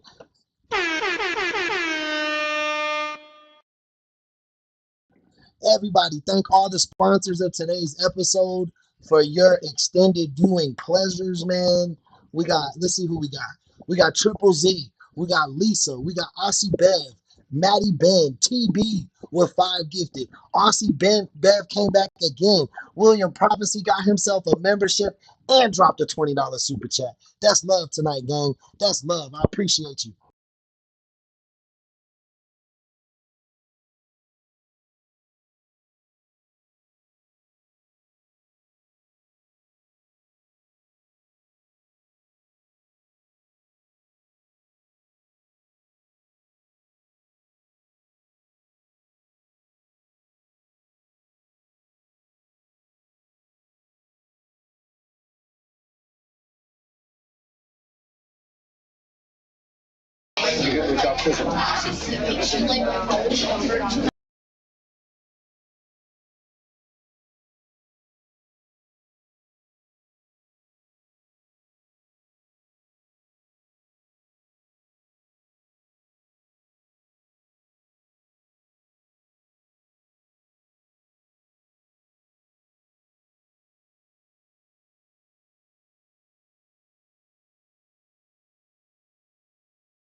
I was on mute, my bad.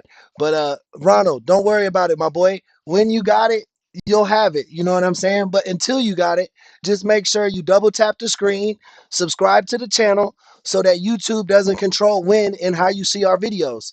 If you subscribe to the channel and put post notifications on, they'll let you know every time we go live or upload some new content.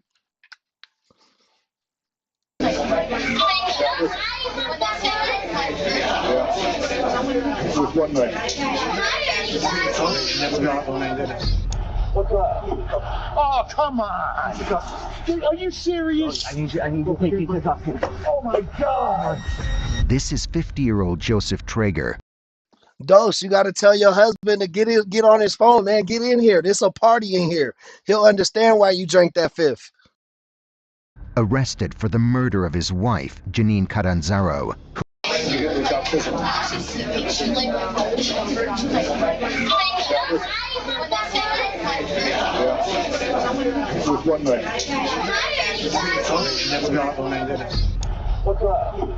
Oh, come on! Dude, are you serious? I need to take these off. Oh my God! This is 50-year-old Joseph Traeger, arrested for the murder of his wife, Janine Catanzaro, who had been missing for 3 days. What started as a missing person case quickly turned darker as he managed to manipulate even her own family into believing his lies. The man is very smart, very clever. Okay. They call him a backstreet lawyer. Okay. That's how he's a manipulator. What I said today is off the record. It's off the record. I mean, you can't. It doesn't matter. I'm just saying. He even tried to mislead the police, unaware that they had been secretly recording him, revealing chilling details that have remained hidden until now. It all began on December 1st, 2018, when police received this call from Joseph Edward Traeger to check on his wife in their home at Sunrise, Florida. 911, what's the address of the emergency? I need to file a missing persons report. What place is this person on missing from? Sunrise. Hey, that's a good hobby, man. A lot of people who work on cars, they get a lot of fulfillment out of that. For real, for real. I just never had the dedication to like to jump full in. You know what I mean? Florida. What's her name? Janine Catanzaro. Okay, and when was she last seen? Well, by me, it was Thursday morning. I left for work at 7 a.m. She left sometime between 7:30 and 8, and I have not seen her since. Joseph had not seen his 50-year-old wife, Janine Ann Catanzaro, for 3 days. Concern grew, but it wasn't until the 4th day that Joseph finally contacted the police. This delay prompted authorities to begin an investigation into Janine's sudden and unexplained disappearance. Before this, both Joseph and her mother, Joanne Roma, failed to reach her. Where have you been for 2 days? Are you okay? Give us the call and let us know you're alive. Babe, you in the house? Pick up. Hello? Babe, if you're in the house, please pick up. What started as unresponsive calls quickly spiraled into a full-blown missing persons investigation, later turning into a gruesome, cold-blooded murder. Message from the Sunrise Police Department. We are searching for a missing person in need of medical attention in your area. The person's name is Janine Catanzaro. As the police reached Janine's home, they noticed something unusual. Her vehicle was still outside her home, but her cell phone was turned off and nowhere to be found. To dig deeper, they began looking at her bank records. They discovered Joseph had been out gambling and spending her money. Combined with the 3-day delay in reporting Janine missing, along with his suspicious spending, quickly made Joseph a person of interest. And on December 7, 2018, he agreed to an interview that would only deepen their concerns. Your mother-in-law is Joanne. She actually filed this information report regarding her daughter. And that was done on Sunday. That would have been the second report filed. Okay. Correct. You contacted the police first? 6 a.m. on Sunday morning. 6 a.m. on Sunday morning. Yeah. Okay. You last saw your wife when? Thursday morning, 7 a.m. What was she doing? Getting ready to leave. For where? Have no idea. Where does she usually go at that hour? Well, okay. Anywhere from a doctor's appointment to the gym. I mean, it could have been, the fact that she was up that early was not out of the ordinary. Okay. Her behavior was out of the ordinary that morning. Just as, like I said, she was very frantic, like, I gotta get ready, gotta get ready. But she did not elaborate any more than what I told you already. Okay. So when you left the residence to go to work, and where do you work? I keep forgetting the address, but the name of it, I got it right here, hold on. It's called Trillium. And it's 3407 Northwest 9th Avenue, Suite 200, which is power line. So 3407 power line. And what do you do there? Telephone sales. And how long have you been there? That, as a matter of fact, Thursday was my first day. This Thursday morning when you left? Yeah. Thursday that you left and that was the last time you saw her was your birthday. Yes, So that was my first day of officially working for the company. Okay. When asked about the last time he saw her, Joseph gave what seemed like a genuine response. So you leave at 7 a.m. Yes. And she's in the house getting ready. Yes. How is she dressed, or what is she putting on? She was still in her pajamas at the time. Okay. So when you left, she was in her pajamas. Yes. So I do not know what she wore to leave the house. And what kind of conversations do you have? Just typical, like, have a good day, good luck with your new job, but I gotta go, I gotta get ready. I mean, it wasn't much of a conversation. I mean, What about the night before? everything was fine. As a matter of fact, the night before, Wednesday, is when she asked me to move the car, said, do not leave the car in the driveway. One was supposed to be possessed. So I moved the car to the spot that we had agreed on. Let's talk about that. Joseph seemed genuinely concerned for his missing wife and claimed after filing the report, 2 officers arrived and searched the house but didn't find anything. As the interrogation went further, he unraveled crucial details about their relationship. Let's talk about before we get into when you returned home on Thursday. Let's get into your relationship with her. You're recently back in that residence? Very recently. When did you move out and when did you move back in? Yeah, I never technically moved out. Okay. But I was not staying at the house. Now, am I under any way going to incriminate myself by telling you guys some illegal stuff here? I'm only concerned about finding your wife. Okay. I have a drug problem. Okay. She has this conversation with you, basically telling you need to clean up or you're not staying with me. Is that correct? Well, that's close. That's very, very. Okay, make it. I don't want to be close. I want to be 100% accurate. What happened? If you're not going to pay, you're not going to stay. Okay. No money, no stay. Basically, cash is king. You know, like that was basically her exact words to me was, if you could find money for heroin, you could find money to pay me. Okay. So you said you quasi moved out. You were living in your car. Were you back and forth some nights? Or? Oh, of course. I would come back to change clothes. I would come back to take showers. I would come back to. I mean, she was still doing my laundry and everything. Okay. And every time I showed up, it was like, "Do you got money?" And if I had money, I could stay. If I didn't have money, I couldn't stay. That kind of thing. Now, as bad as I know this sounds and looks, there was never any true fighting, arguing. The last thing I ever wanted to do was ever disappoint or hurt her emotionally, physically, in any way, shape, or form. Okay. When Joseph was asked about Janine's behavior, he claimed something that could give them a possible reason for her disappearance. She has a drinking problem? Extreme. Talk about that. Oh, she has 2 glasses of wine. She can't stand up. Yeah.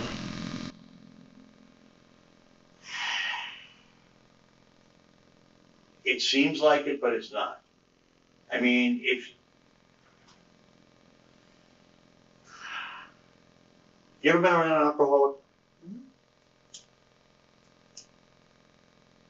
She is somebody who believes that she is not an alcoholic. She believes she can handle the alcohol. She cannot. The second she starts drinking, she becomes, I mean, there's no better description of Dr. Jekyll and Mr. Hyde than you will ever see. Shout out Ingrid, man. I just seen her enter the building. You guys know we got to give all our members a warm welcome. So shout her out, show her a lot of love. My bad, I had to step off camera and use the restroom real quick. But yeah, it looks like this guy's already defacing his victim's character. You see how he's calling her a drunk, an alcoholic, etc. Definitely along that same type of shit we see every case. Okay. When she's drinking, she talks and says the meanest, most hurtful things. And, I mean, she will sit there and say, "You're nothing but a junkie. You ruined my life for 10 years, and I can't believe this is the biggest mistake I ever made." Blah blah blah blah blah. Then, of course, the next day it's all, "I'm so sorry. I don't know what came over. I don't know why." But it was a constant. So how often is she drunk?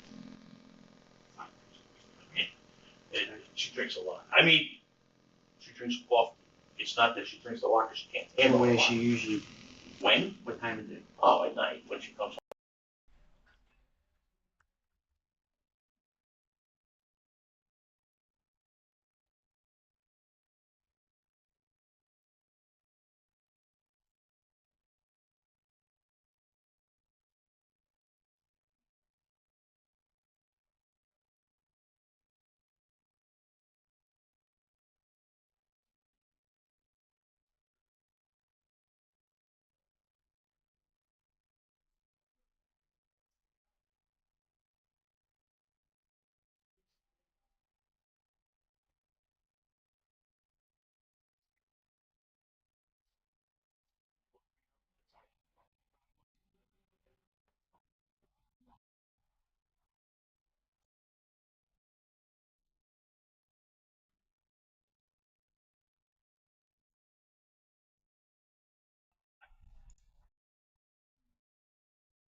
Yo, can y'all hear me?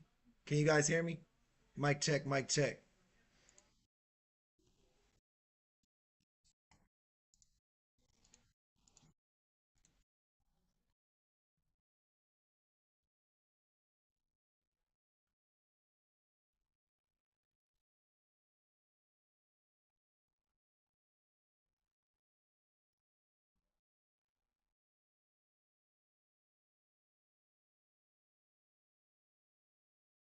Wasn't just evasive, but was downright baffling. Thursday night, when your wife didn't come home, you told me that's not normal. It is not.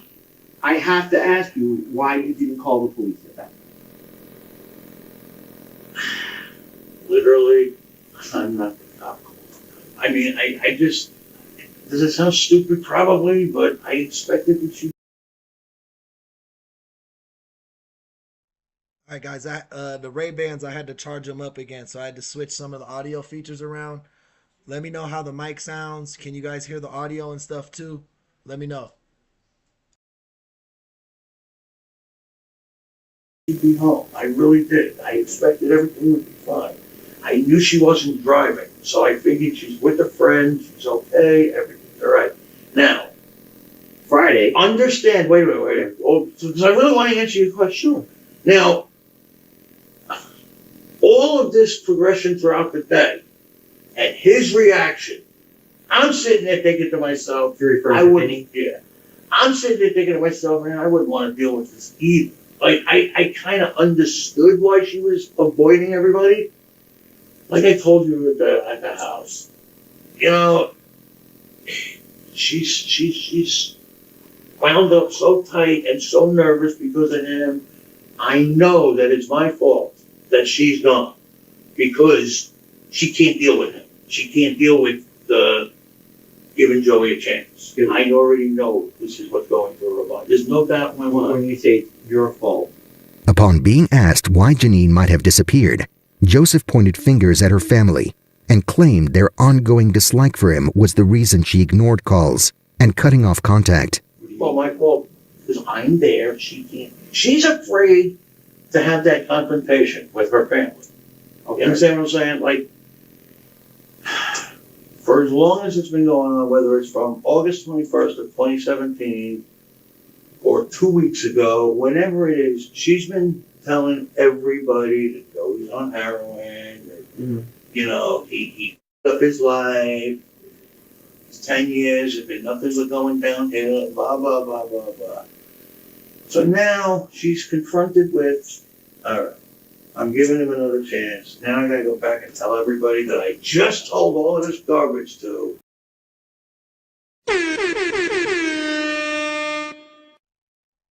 Shout out Inger sending in them jewels, man. She sent the whole Sunday for them jewels. Appreciate you.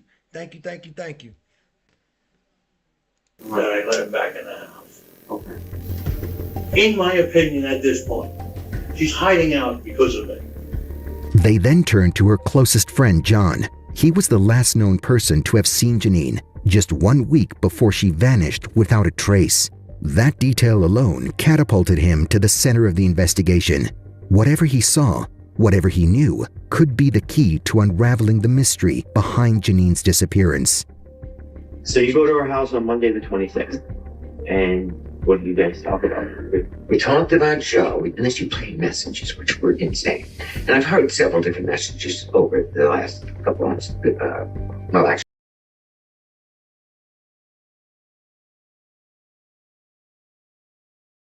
over the last month, because that's when she's been out of the house. And they were like, I'm dying of cancer, I got 2 months to live, crazy stuff. And Messages from who? From Joe, trainer. So you're describing their relationship as what? Horrible. She hated him. She wanted him. Why did she stay with him? She felt, you know, he can talk. You should have heard these messages. Crying. He's pretty good. He's pretty good at work. I mean, he's a pro at it. While Joseph had so far played the role of a concerned husband, John's portrayal of him marked a turning point against him. But do you think she allowed him back in the house? I don't think so. I'm 99.9% positive. She didn't want him to keep. She didn't want him in his life. She wanted in her life. She wanted him gone. To persuade the law, Joseph demonstrated a seemingly believable picture, implying. Yeah, when I was a kid, I loved ice cream. But I really don't like ice cream that much as an adult. I really don't fuck with it that much. I like milkshakes way more than I like actual ice cream. But I do love the Sundays through the super gift. I'll tell you that. An imperfect couple. However, given the idea that he and Janine had an issue, those arguments never escalated into something more alarming. Although Janine's friend conveyed his own concern, he was not the only one, but one of the many people who shared the same concern regarding their relationship. Amongst them was Janine's mom, Joanne Roma, who also had her own fear of losing her daughter to danger. Okay, so how often on a normal basis would you talk to your daughter? Once or twice a day. Did she say anything or act in any manner? She was mad at me because her husband took a lot of money. He rang up her credit cards for $50,000. He was mad at me because I left a message. Because of where I work, I told him, look, you're in trouble here. He's got a drug problem. You're $50,000 in debt. You'll have to have a plan. I got pro bono lawyers that I know, and I called them up. What can I do to help my daughter? Hey, Seth, thank you for the subscription. And I said, Janine, not only will they do a bankruptcy for you, but they'll do a divorce. Right. He must have heard that. Okay. Because when I spoke with her, she said, you better watch what you say on the phone. Her mother clearly sensed a threat to her daughter's life and was willing to cooperate with the police. But the investigators didn't expect that this was just the beginning of a sinister revelation. Soon, her mother would drop the biggest bombshell about Joseph, exposing his dangerous demeanor. How would you describe their marriage? Okay. They went to kindergarten together. Okay. Okay. Years later, they started talking or whatever. He was incarcerated. Okay. For rape for his wife. Okay.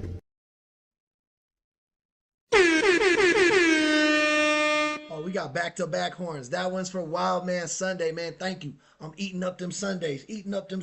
Man. All this ice cream. And then this one is for Skinny because he's a member. So show him some love, man.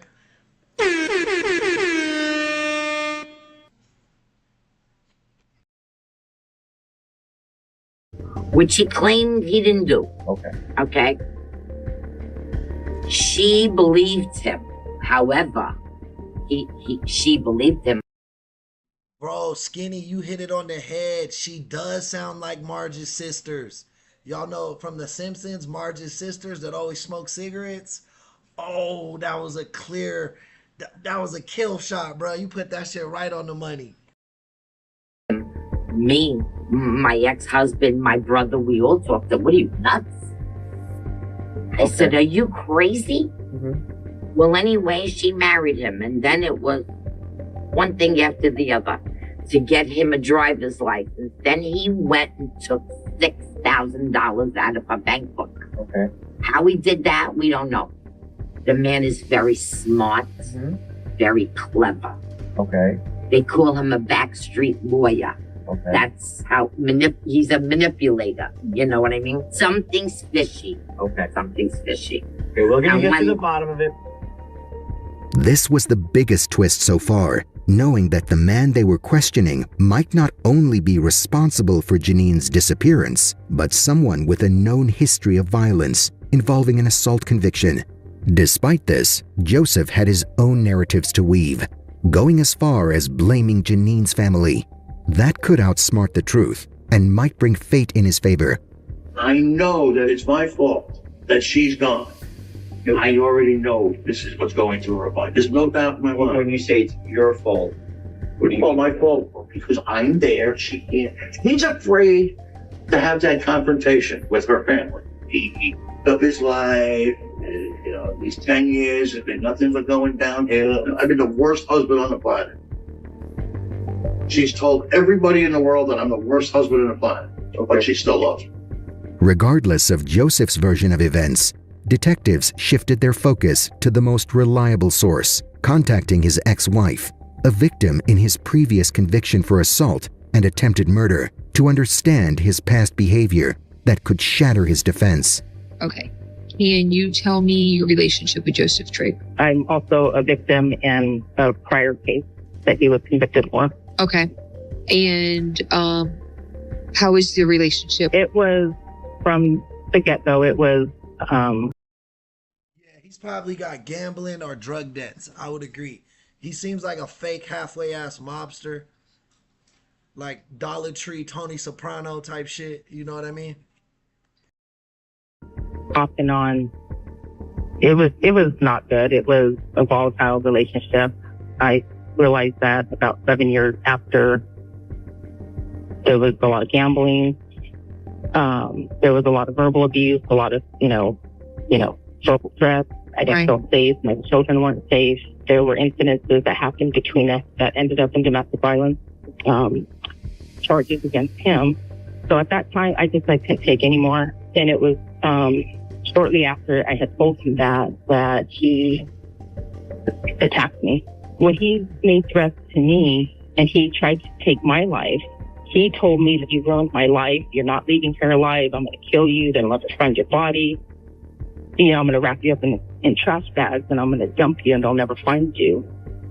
This terrified phone call explained everything the detectives needed to confirm about Joseph's potential for committing a crime.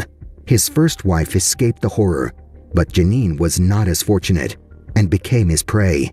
Now, the police had the most crucial. I wonder if she sounded like that too. Like, was that his MO?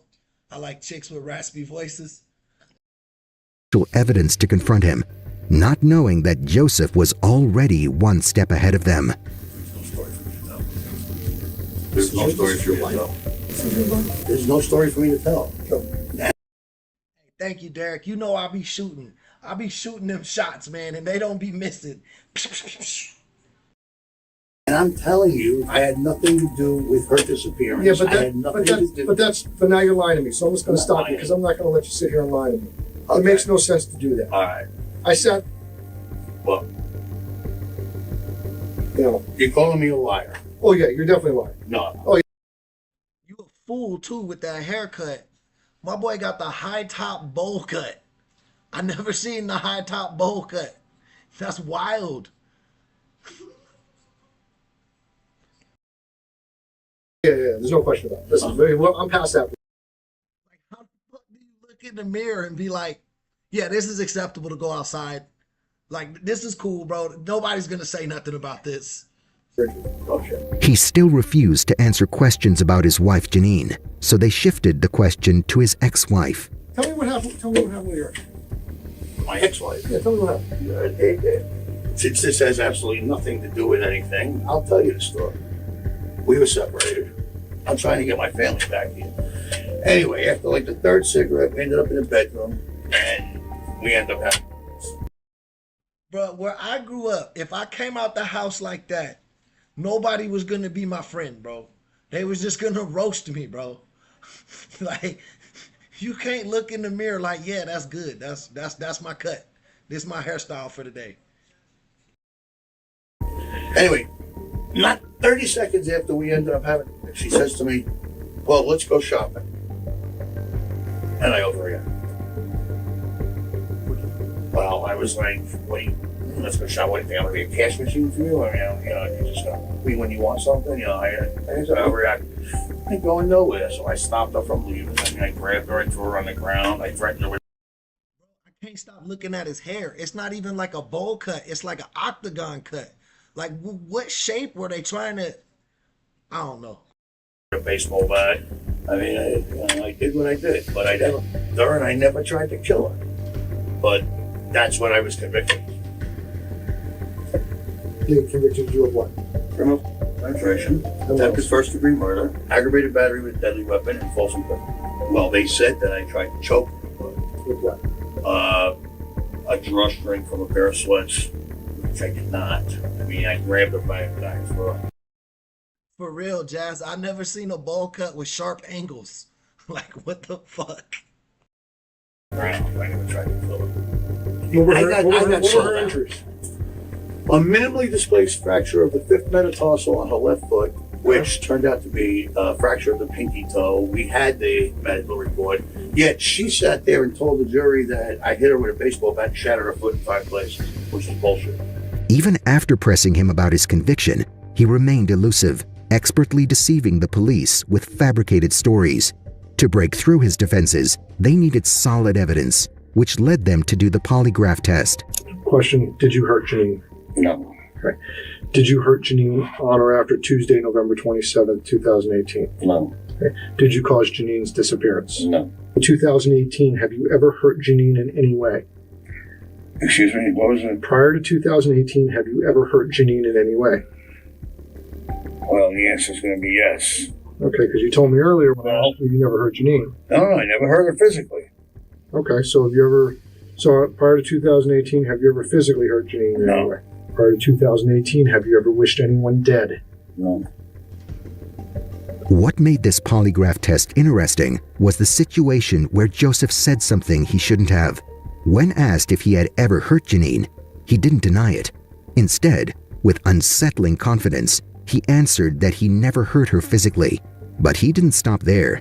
Joseph took another step and tried to mislead the officer with new claims. He mentioned that on the day Janine disappeared, her father had planned to meet her to buy a car. When he arrived at her home and found Janine nowhere, he wrote a distressing note before leaving the house, and this note. Thank you for the $2 stupid chat, guys. You've been showing a lot of love tonight, man. Let's keep this momentum rolling, man. It's really helping the channel out, for real, for real. You guys don't know how much this means to me. Note was later found by Joseph. But I come walking in and there's this crazy note. It was something that you don't write to your child. Let's put it that way. Okay. You disrespectful bitch. I don't ever want to have anything to do with you again. This type of stuff. You know, you made the biggest mistake of your life. And, you know, all right, whatever. So he tells me that I need to tell her that he wants nothing to do with her. That he's out of her life and she fucked up, basically. Detectives then asked Joseph what he had done next after discovering the note and realizing Janine was gone or missing. I sat up Thursday waiting for her. I sat up all night, waiting. She never came home. Now, at this moment in time, it's all speculation, obviously. I'm thinking she's pissed at him for whatever reason that she didn't show up for the car. You know what I'm saying? Like, I don't know why she would not have come home. I don't know why she would not have met him for the car. I mean, none of this makes any sense to me. Okay? So anyway, like I said, I sit up all night long. April, good night, man. Thank you for tuning in, man. You've been a trooper all night. I appreciate you. All right, just sat there watching TV in the living room, just waiting. She never comes home. Okay? Joseph thought her father had been angry with her, which might have caused Janine to disappear. Later, when detectives asked why he hadn't called 911 right away, Joseph added a different explanation and said he called Janine's father to report she hadn't returned home. However, her father told him about her whereabouts. I call him, or he calls me. We talk, he and I talk, and I tell him she never came home. I didn't see her. Now, he gives me the impression that he spoke to her uncle. He liked the nose candy. He a cokehead for sure. Only a cokehead would rock that hairstyle. The uncle spoke to him, the mother. So, all right, Vinny is the father. So he gives me the impression that Janine's fine. Okay. Me, on the other hand, I'm hearing it from her father that she's okay, everything's fine. So I'm like, all right, no big deal. There's no reason to panic. With the new information, police re-examined his statements, but found no notes from her father or information verifying his truthfulness. This made Joseph crash into his own web of lies. He was again brought back to the interrogation. I like where your brain at, Dose. I appreciate that love, man. I like where your brain's at. Keep working that chat. Keep working that chat, Dose. Room. You don't go to the gym for 3 weeks. Mm-hmm. Bank account starting interest. Mm-hmm. Let's call it what it is, Joe. What is it? She's probably dead at this point. I don't think so, and I sure as hell hope not. Joe, but here's the problem. What? You are, as the husband, the number one suspect. The number one suspect. Of course. The way things are going for you, it's not looking the way you want it to look. And we can fix that. If you haven't been honest with us, you haven't. You haven't. The polygraph showed. Well, what exactly did the polygraph? You failed. I failed on what questions? You failed on the relevant questions. Which were? Did you hurt Janine? No. Did you cause her disappearance? No. Those are the questions. You failed on those. There's no question about it. It's a fact. See, this is where we go back to the investigation. Okay. We go back to the facts, right? Mm-hmm. The facts are you failed on those questions. Okay. Now that's a fact you have to get past. I know if you're going to get to this point. Mm-hmm. Right? I know, you know. Of course it's true. True. What do you think? Where is she? Well, that's what we need you to tell us. I have no idea. No, you do. I don't. Hang on, you do. During his interview, the detectives took into account that he was a heroin addict, which made him lethargic and unresponsive at times. As a result, the officers took a flexible approach, confronting him with all the evidence they had gathered so far to prevent him from shutting down. You know, you had told me earlier when we were talking in the polygraph thing that you had, we talked about Janine and previous incidents with Janine. Did you ever hurt Janine in any way? No.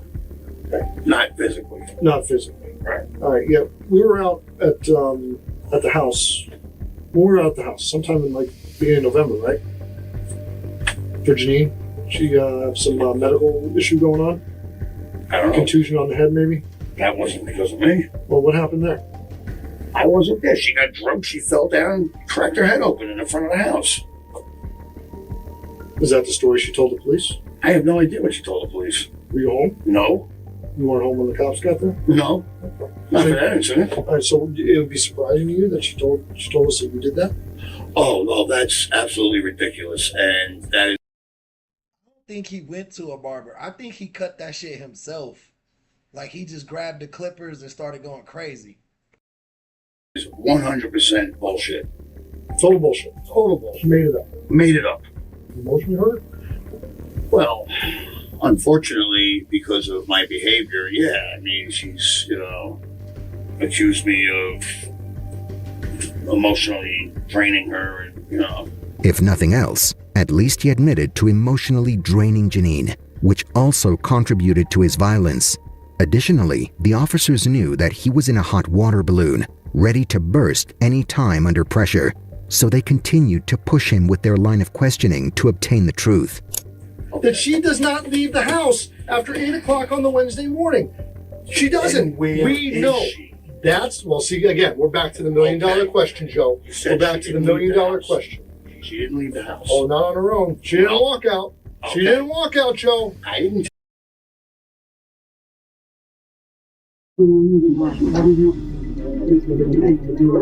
Scared. Bye-bye. This lady wanted someone dead, but one slip-up would turn the entire case against her. Doing this, and again, it was, trying to keep it calm. Well, this is when. How would you describe their and decided that Talking, and now the key players. It was that the four of them.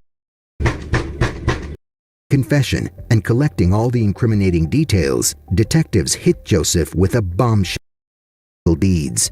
Realizing the importance of breaking his shield of confidence, officers alternated their approach to a more aggressive one.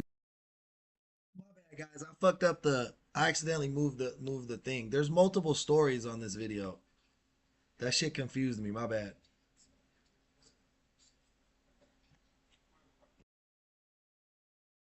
Deeds. Realizing the importance of breaking his shield of confidence, officers alternated their approach to a more aggressive one by inviting another detective into the room. We can still affect how we move forward. No. Yes, we can. How? Yeah, my bad. I didn't mean to do the remix. I had hit the button by accident. What? Listen, you firmly believe, you said this to me, I'm not walking out of here tonight. But if that was the case, why are we still sitting here? Why am I still sitting here with you talking to you? Why am I wasting my time if I don't need to? Why am I wasting my time? This is done. I don't need to sit here. I gotta be back here tomorrow morning at 8 a.m. My shift starts at 8. Why am I still sitting here talking to you if this was over? That makes no sense to me. Write it up, done. Yeah, David, that was their tactic. Not good cop, bad cop, and worse cop. This shit gonna work. Walk away. You know why? Because I go home. Joe, tell us what happened. I don't understand how you can sit here, look at me and Josh, and say that. Tell us what happened. At this point, just tell us. What happened? There's absolutely something to tell, and you want to tell it. 100% something to tell, and you want to tell it, and you'll feel better when you tell it. So let's get there. Let's do it together. Their new tactic worked this time, and later, Joseph was ready to talk off camera. In the next few seconds, detectives are about to hear Joseph's first ever confession that would leave them stunned. The way he twists his statement is nothing short of genius and is as disturbing as it is calculated. he went upstairs to take a shower, and when he came downstairs, he found Janine on the ground with her head cracked open. He says that he thinks that she had a seizure, and then he panicked and decided that he's got to get rid of the body because the police would never believe him. So, and that's why he decided to get rid of the body. And he describes that he placed it in a couple of garbage bags. He moved the garbage bags into the garbage can while it was still in the garage. And then he immediately moved the can out to the curb so that it would be picked up. With this new information, investigators doubted Joseph's credibility, considering his inconsistent behavior. All his confessions suggested that he had had the intention to cover up his crime. The officers knew finding Janine's body would be further incriminating evidence against him, so they publicly announced Janine's investigation and began searching for the body. Meanwhile, Joseph seized the opportunity. I feel like, yeah, Dose, I feel you. I feel like if someone's like around you when you're watching this show, or like you try to explain what this show is or why it's so great, like we all just gonna look manic. Like it's just too much to explain, man. You got to be there. It's awesome. You know what I mean? But if I start telling this to you, you're gonna hear the air horn, and it's just not gonna sound right. All right, just show up and we'll see what happens, right? But yeah, I can picture that. I definitely could picture that. Like your husband going up to bed and then he just hears the air horn. Like, the fuck? True crime? That don't sound like true crime. Stepping into the media spotlight. Did you have anything to do with it? Absolutely not. Listen, I've had the police here 3 different times, crime scene investigators. They went through the house. There's nothing, nothing for me to be suspect of. You know what I'm saying? Perhaps he aimed to evoke public sympathy. I've known my wife since we're 9 years old, 10 years old. We've known each other for 40 years. We had financial problems, you know, so all marriages go through problems. Nothing major. You're desperate to get her back home. Absolutely. What would it mean to you to get her back home? It would mean the world to me to get her back. It would mean everything. This must just hurt you, just tear you It's killing me. apart. I haven't slept in 3 weeks. But his strategy was bound to fail, as the investigators would never let that happen. They extensively searched the area where Joseph had dumped the body, a nearby local landfill. Yet, their hopes were dashed when Janine's body was not found. Desperately in need of an answer, they decided to press Joseph one more time, just to see through his emotional act. Did you find her? Or has she been recovered? We're going to find her. I hope so. And what are we going to find, Joe? What are we going to find? I found her. Listen to me. This is what's breaking my heart right now, okay? Joe, it's breaking mine too. There's no way we can help the situation after she's... Everybody, W's in the chat for Tony's girl. W's in the chat for Tony's girl, because she always says, hey, when we do the horn. So put W's in the chat for Tony's girl. No, Joe, look at me. I'm more worried when you find her. The narrative will show what happened. What's it going to show, Joe? You tell me I'm not a man. I just told her. My assumption is it was a seizure. Well, I mean, that's all I could think of that would cause her to have fallen down and that's it. But I did not body slam her. I did not choke slam her. I did not do anything. No one's going to believe that part of this. No, that is not believable that you came down and found her in the kitchen in full of blood. Your time Is running out. Mm-hmm. This is the opportunity. Still I tell you what you want to hear. Yep. What are you going to do with me at that point? You're walking out the door tonight. So I'm going to take 24 hours to think about it. I got to come back tomorrow to my phone. Let me think about this. Let me think about what I want to say. Hey, ladies, what did I tell you? Anytime a man says, let me think about it. Give me a second to think. Just let me think. We know he lying. We know he about to lie. That's factual, actual stuff. Let's go eat and you can think about it and then we'll come back. I'm hungry. Let's go eat some Let's food. go eat. This was the moment their efforts finally paid off, and Joseph finally agreed to meet the officers for dinner to reveal his deeds. Mikey, talk.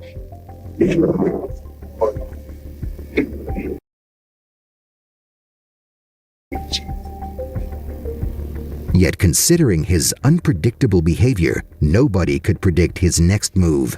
But this time, it was the detective's turn, and soon the officers began manipulating Joseph. He's fine. Fake Dollar Tree Tony. My boy Dollar Tree Tony, he just wanted some friends, bro. The cops took him to Chick-fil-A and asked him how he did it. And I think he's really about to tell him how he did it. He thinks they homies.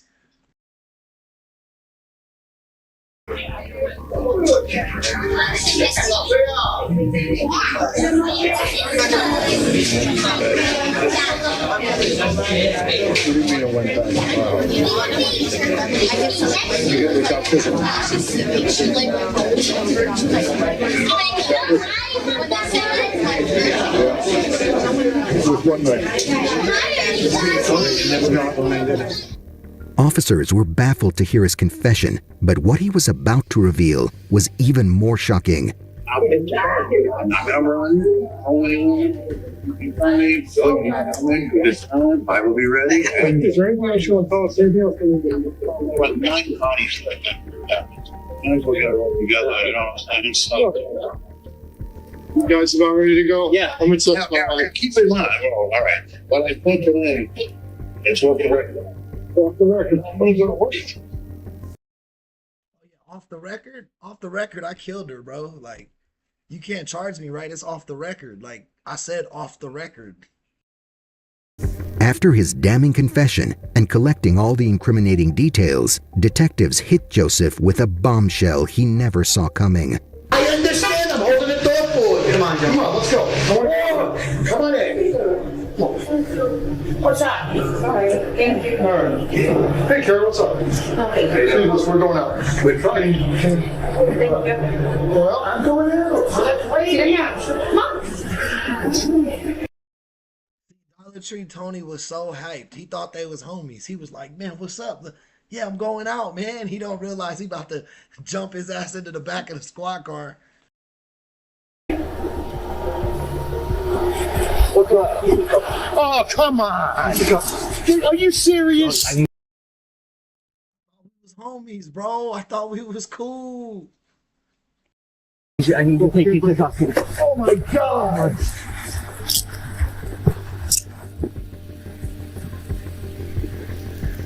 Mike, that's so fucked up, dude. God. Where's the car? Do that for me. Where's your car? It's your car. car. Your car. Your car. My car. Carrie's right. Let me get you where I want. Huh? What do you mean? Is there something I can do? Or do you got to be a higher up member? What do you mean?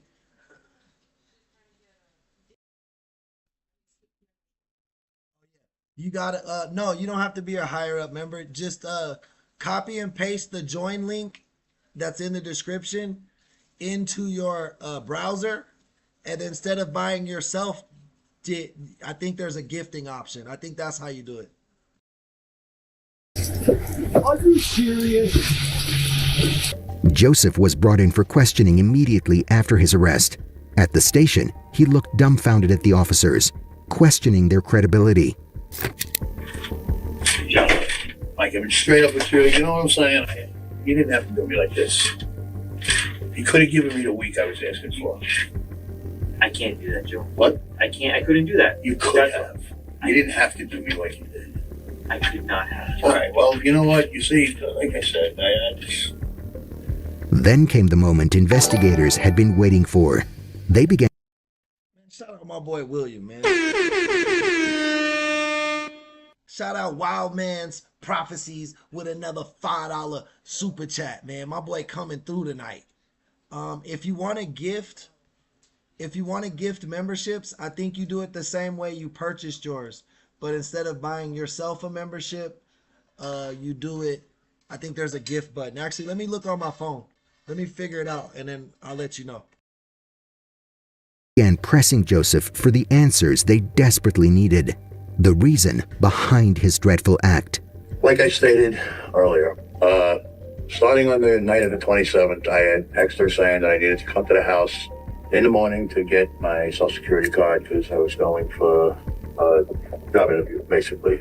There was nothing bad, nothing negative, nothing argumentative at that point. She had mentioned to me on a number of occasions previously, not on this day, but that, she was, thinking about divorce. I mean, I said it to her a million times. I said, look, if you really want a divorce, I'm not going to fight you on the divorce. I mean, I love you. You're my friend. We've always been friends. I'm always going to be a part of your life. You wanted to stay, right? So I wanted to stay. I mean, living on the frickin' streets of nightmare. Anyway, I told her, let's stay. Let's talk about this. She's like, no, I got to get ready. And I was like, well, but I got nowhere to go. So, I didn't want to go. I was like, well, let me go take a nap. Well, where it all went down. where it all went down. And, you know, she's like, look, if you're not going to leave, I'm calling the cops. And I'm like, why would you call the cops? There's no reason to call the cops. Then came the more heartbreaking question. How did he kill her? But anyway, she went for the phone. I grabbed the phone, and in the process of grabbing the phone, you know, we went down to the floor. She started screaming. And I'm like, no, why are you doing this? And again, it was, you know, trying to like keep it calm. Well, this is when I put a knife on the counter, and I panicked, and that's when I stabbed her. If this wasn't enough, then he revealed the most harrowing details that sent chills down their spine. Where did you stab her? Back of the head. Like the back of her, I don't know what you call this. When the knife slid in, was it difficult to slide in? No. It was very easy. Did it just slid in? Yeah, I was very weirded out, like, by the whole thing. Hold up, Dose. Just click the super chat sign, and then underneath it, it should say membership gifting. I think it does, but I'm not sure. Oh, that's on my PC. You're right. It doesn't do that on the phone. I can't believe I just did that, and I can't believe how easy it was. I don't know if warm butter is the right, but between warm butter and an apple. Yeah, I mean, it was kind of soft. Once I penetrated with the knife, at that moment, I mean, I just wanted to stop. Shout out Tony with the $2 super chat, man. Keep it rolling in, Tony. Appreciate you helping sponsor today's episode. And believe me, she stopped. And it was instant. Joseph's revelations kept coming as a shock to the officers. Then, in between this unsettling situation, he said something that would only add to his insanity. Please don't take this the wrong way, but if there's any comfort here, it's knowing that she did not suffer. I mean, it gives me a little bit of comfort. I mean, I know you guys are looking at me like, look, you're a savage piece of right now. And this all started because you didn't want her to call 911? I know, it sounds really pathetic, doesn't it? I mean, a little ridiculous. I understand that. And you listen, I'm not happy or proud of what I did. Believe me. I don't think you are. No, I'm not. I am sick over it. I haven't slept over this. Days after his arrest, he takes the police to the place where he had dumped Janine's body. While searching the landfill, they find incinerated bone fragments, but were unable to confirm whether they belonged to her. After exclusively telling CBS 4 News he had nothing to do with the disappearance of his wife, deputies put a Sunrise man in handcuffs and charge him with murder. Till this day, her body has never been found, and the family is still waiting to say a final goodbye to her. On March 14th, 2024, Joseph Traeger was found. I don't use Cash App. I don't have a Cash App. If you want to send something on Venmo or PayPal, I can do that, or you could just do a super chat. But whatever is best for you, whatever you feel is best. If you want to do a Venmo, that would help me out right now. Honestly, I ain't gonna lie to you on my little road trip. So yeah, definitely. I'll put it in the chat for you.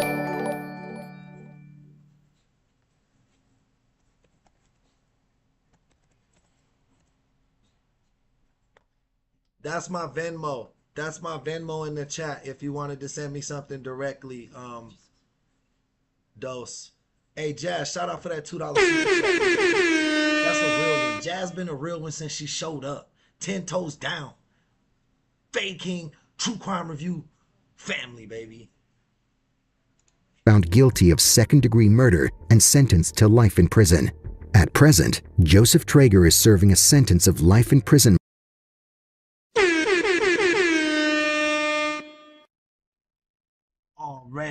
Already. Shout out Ashley for stepping in. At Hamilton Correctional Institution Annex in Jasper, Florida. Janine's body was never found. Savannah Police!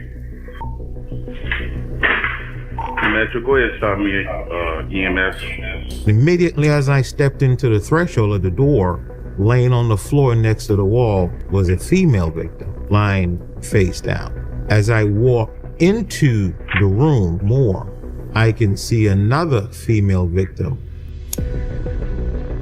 This was the moment when a deputy made a horrifying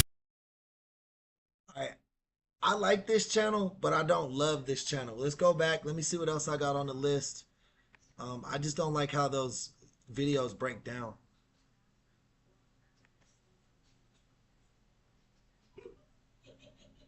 What happened?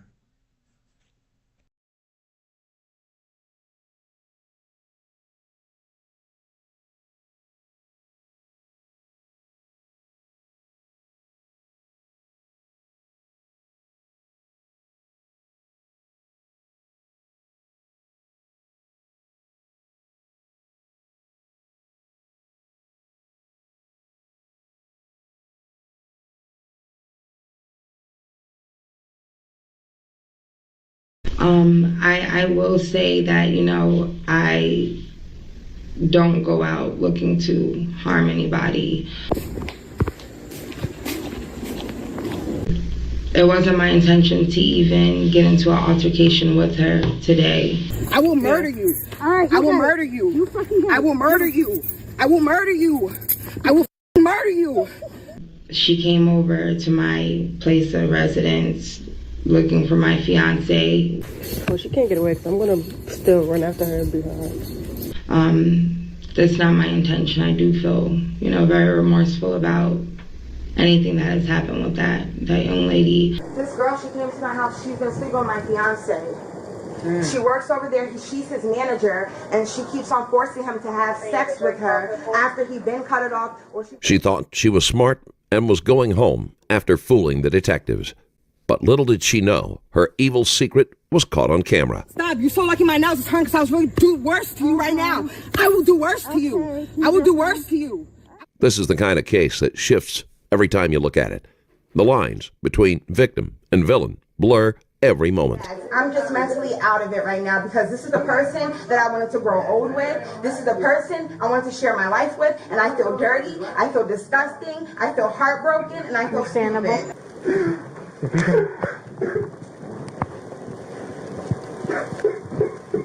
Why would anybody want to do that? You know, it was like random. She was going out to get me a birthday cake. Today's my fucking birthday. And she actually passed away from... No, stop playing with me, please. Seriously. Please stop playing with me. Please stop playing with me. Sit down. Sit down. Sit down. Sit down. Sit down. Sit down. Sit down. Please stop playing with me. Breathe. Breathe. Breathe. Breathe. I know. Just relax. This case is nothing but heartbreak. He was heartbroken. She was heartbroken. This man was grieving, and this woman was dead. But this minor girl was something else entirely. I'm going to jail for the fight. Minimum sentence. Dana, I don't know all that. 4 to 5? Dana, I don't know. I may... Bro, you got a whole... This is not good. Okay, I may see it... Well, then you should have thought about that, okay? It's not... I didn't... No, it's irrational thinking. It's irrational. He caused it. I don't know what's stressful to him. Ashley Bocanegra was taken to hospital after a violent altercation where she was pronounced dead on August 11th, 2022. Detectives needed answers, and the only way to get them was to start asking questions. Can you carry something? You guys good? Hey! You came to talk to us? Yeah. Yeah. We appreciate it. Yeah, my daughter wants to do this type of work. How does she get in this field? She should become a cop first? A doctor. Oh, yeah. No, this is the best job in the world. Forensic, right? No, we're detectives. Huh? We're detectives. Detective? Yeah. We're going to put this stuff in the car really quick and then we'll come talk to you. That's okay? Yeah. If you want to, actually, I'll meet you at the car.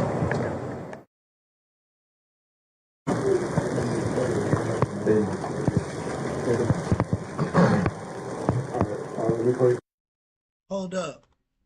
I think this case connects to another case. Remember we saw that that light-skinned girl or that Latino-looking girl? We saw her in a prior video. I don't remember the case yet, but it's coming back to me. It's going to hit me.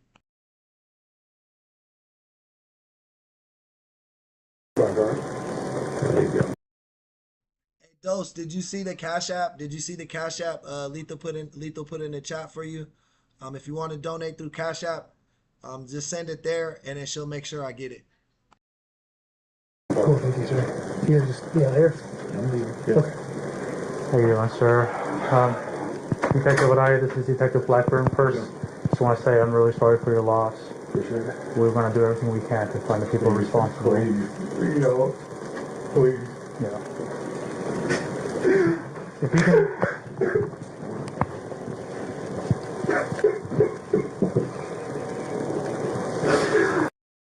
Tony said he had to retire from being Batman and shit. Shout out Tony, man. Oh, man. I know this is really difficult right now. It doesn't even seem real. It's like,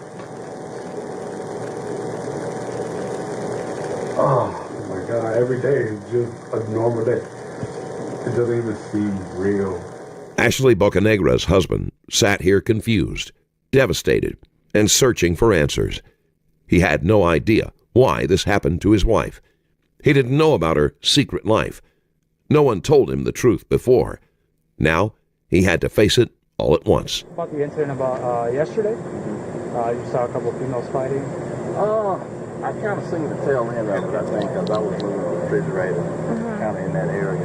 And there was 3 people out there. And when I was moving the refrigerator, I could kind of hear some arguing back and forth, you know what I'm saying? And they all kind of went down this hill, kind of toward this apartment here.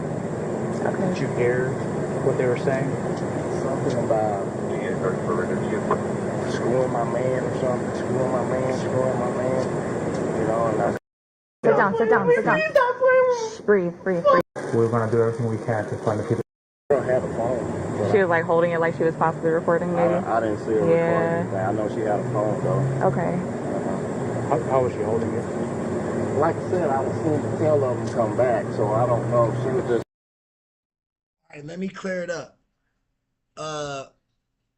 The dude that was just the big heavyset white Latino looking dude, his wife was the skinny Latina girl. She was cheating on him. He didn't know. She then got beat up by the dude's fiance she was cheating with, which led to her injuries that killed her from the fight. I didn't see her, you know, as far as recording anything. I just seen the photo. Okay. You know what I mean? Yeah. Okay. Did the doctors tell you what happened? They said it was her lungs. She had a lot of fluid leaking out of her lungs. And it was, I'm sorry, I can't remember everything he just said, but pretty much the trauma, it was too much damage. And she was bleeding. And the fluid coming out of her lungs was protecting her from, and they said by the time she got on the helicopter to come over here, by the time she got over here, it was kind of like just too much of it came out. And they tried to revive her, and she came back, but then she went out again, and it was just the point where she wasn't coming back. And when she called you on the phone, did she tell you who did this to her? She told me 2 females. She recognized them? No. Did she describe them? One was a Yeah, Jenny, they jumped her. You right. Dark-skinned, heavy-set woman, and then one was a light-skinned thin woman. That's all she said. I asked her, who are they? Do you know them? Have you seen them before? No. I've never seen them before. I have no clue who they are. She said they just look suspicious. You know, she called me, and she was just like, really.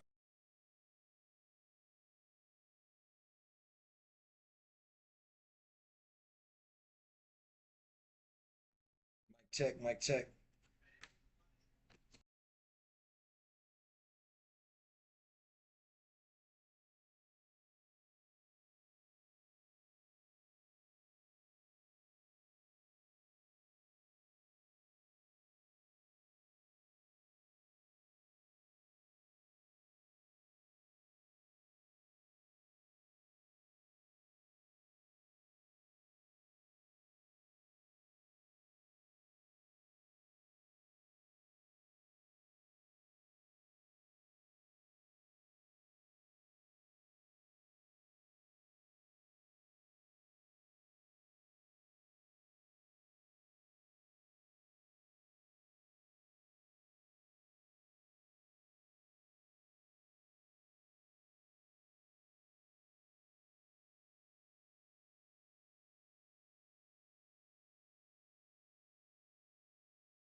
you know, and that's when they decided to fly her out here, you know, but I didn't know to that extent.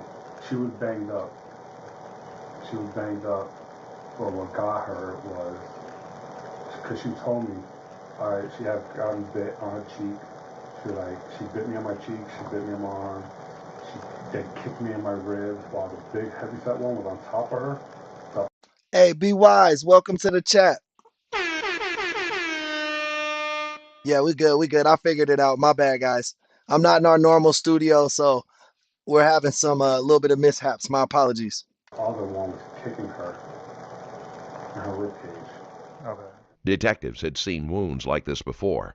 They were personal. Someone didn't just want Ashley hurt. They wanted her to suffer. Who could hate Ashley this much? Ashley held on to life long enough to speak, but what she said and what she didn't tells us everything. She gave partial truth to her husband.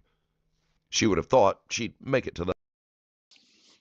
Dose, are you trying to send it to my Venmo? If you want to send it to my Venmo, it's crypto fees. If you want to send it to Cash App, then use Letha's, because I don't have a Cash App. But that's my Venmo right there. Crypto fees. If you got Venmo, that's for that. If you want to use Cash App, you can send it to Letha and then she'll Zelle it over to me. the hospital, recover, and handle the rest later. She believed she'd live to explain it all. Instead, her final words became the only clues left behind for her husband. Little did they know that conversation would be the last they'd ever have. Witnesses had seen bits and pieces, but detectives needed the full story, and that would come from the killers themselves, who had recorded themselves on camera. Do you know the whole deal on this? I don't know what's going on. No, She died. We're homicide detectives. She died? Yeah, How she did died. Internal bleeding, we think, right now. But after the fight, she went to the hospital and she died. So, yeah. Wow. Yeah.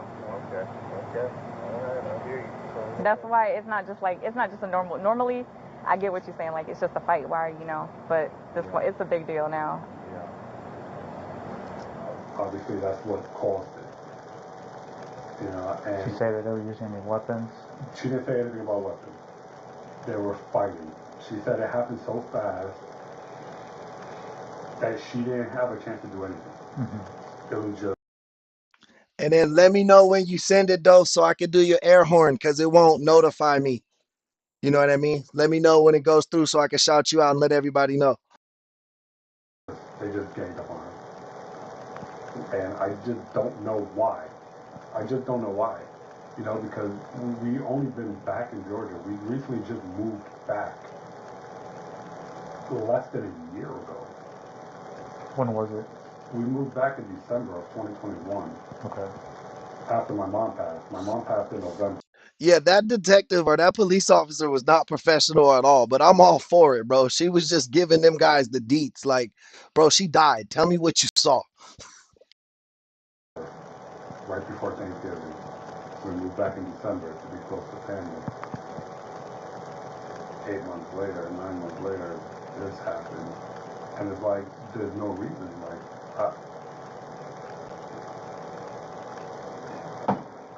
I don't even get it. Why would anybody want to do that?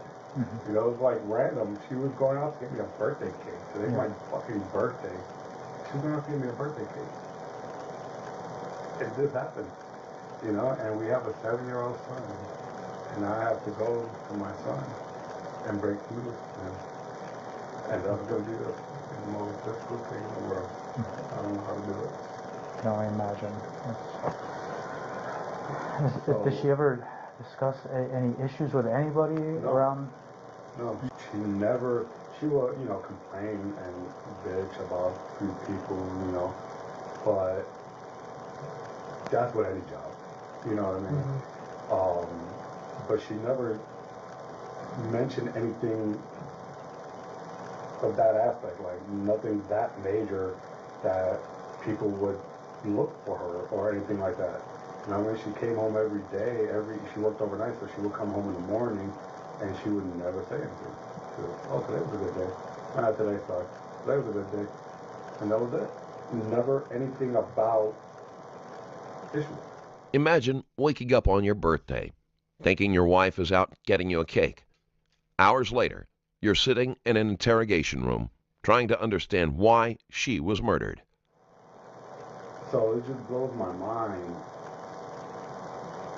We live in a gated community. That's supposed to prevent shit like this from happening. Unwanted people in the community, and then this happens. And I don't know if they have cameras or not. So she said it just happened in between, like in between the front of our building. So what building? And when we got to the hospital, they gave us those barf bags right there. And when she was throwing up, it was like a reddish color. I wasn't 100% sure it was blood. The nurse sitting there, she was like, "Is that blood?" I'm like, I Bro, imagine you think your chick about to go get you a cake, but she went to go cheat on you, bro. Go get her back blown out. But then her dude, chick, and her cousin or sister jumped her to death. Like, you would have so many emotions going through you. I feel so bad for this man. First, he feels cheated on. Then he's sad his wife's dead. Now he has to break the news to his child. Like, man. don't know. But they never looked at it. They never checked it. I put it on the table, and then they went to do a scan. When I got back, it was in the garbage. So I don't know. And she told the hospital that she was assaulted? Yeah. She told the nurses, this came out of the blue. Like, I can't even tell you why. You know, I have no clue. You know, I go to work every day. All I do is work and come home. You know, and that's all I do. So, you know. Shout out Dose. She just sent 25 bucks in on Venmo, man. Shout that out. That's love, man. That's really supporting your favorite creators on YouTube. Man, thank you so much. It's really needed right now. So you don't understand how humbling that is. That you guys love my art so much and love the community that we're building so much that you guys do this, man. I appreciate you. You have no idea how you guys are changing my life. Even if you think you're only giving me $1 or $2, like, it changes everything. You don't understand what it's like. I'm sure you do understand what it's like to go to work. It don't matter how much they're gonna pay you. If you don't love it, you're not gonna feel good about it. So that's why I feel so good that y'all supporting this movement, man, and that we're doing this together as a team. Thank you.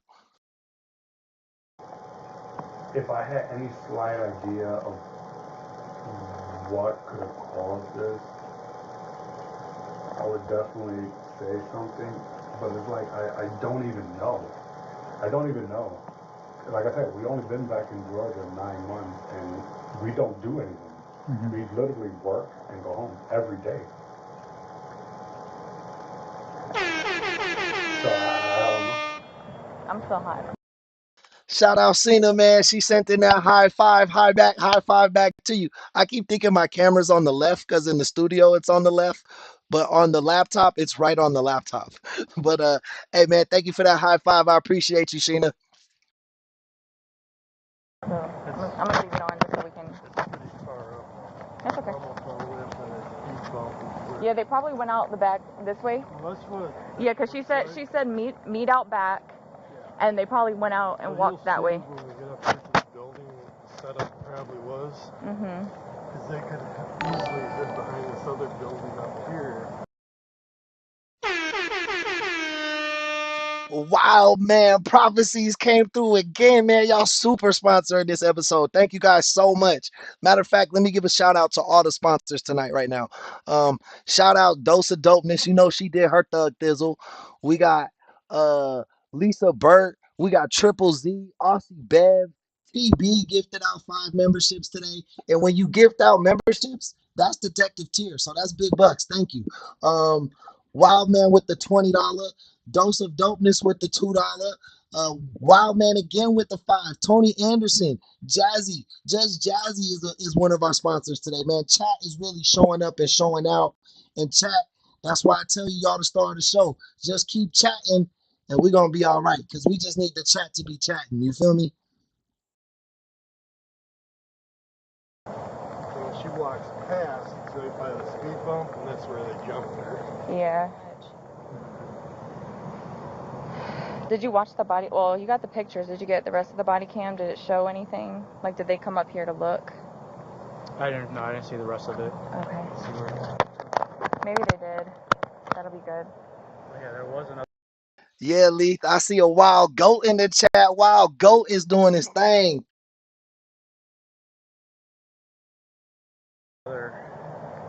Witness because there might be a video like on her phone. Hey, D. Atkinson, let me read that message out. That's a real deep message, and I appreciate you for that, my boy. Atkinson said, bro, you are the one doing the work. I know you don't know, but I have brain cancer and bedridden. So getting to watch you and how happy you get and it helps me a lot. I don't got anyone here. Atkinson's, just to be real with you, bro, I lost my mother from brain cancer. I know, like my biological mom, she died of brain cancer when I was like 10 years old. So, you know what I mean? You fighting a fight right now, bro. You fighting a fight, and we here for you. It don't matter if you ever send in a penny or not. There's always a place for you, D. Atkinson. You fight your fight, and you heal up, and you do your thing. And whenever you feel alone, just come into this chat, and we got you back. I promise you for that. When you do the search warrant for the phone? There was another witness because when officers came back, they didn't know what apartment it was. They just knew. And someone said they went to 317. So she did try to like leave. She said the girl turned around and walked that way, but then turned around and came back because she was like, fuck my phone. Yeah. Then she walked up to her, and then the girl pushed her and said, I'll murder you. Well, you did. Yep. And then that's crazy. Well, if that's the case, I'm going to have to start hiring a whole bunch of mods. You know what I'm saying, though? So I'm going to have to pay it back to the community because I can't do it by myself. It's all you guys. Y'all the star of the show. I'm just the co-host. Very, very sad. Jealousy, rage, and possession. Detectives couldn't believe this was what started it all. Right now on my Patreon, you can watch the most jaw-dropping encounter ever captured. This intense footage showcases. So just to be clear, just to your understanding, this looks to you like it's just a random beating for no reason. From what was told to me, yeah.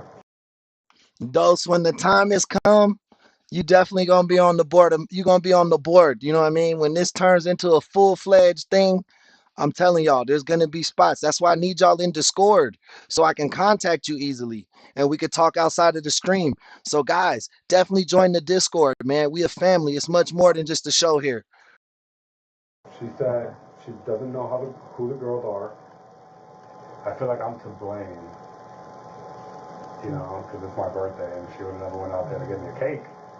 Maybe this would have happened.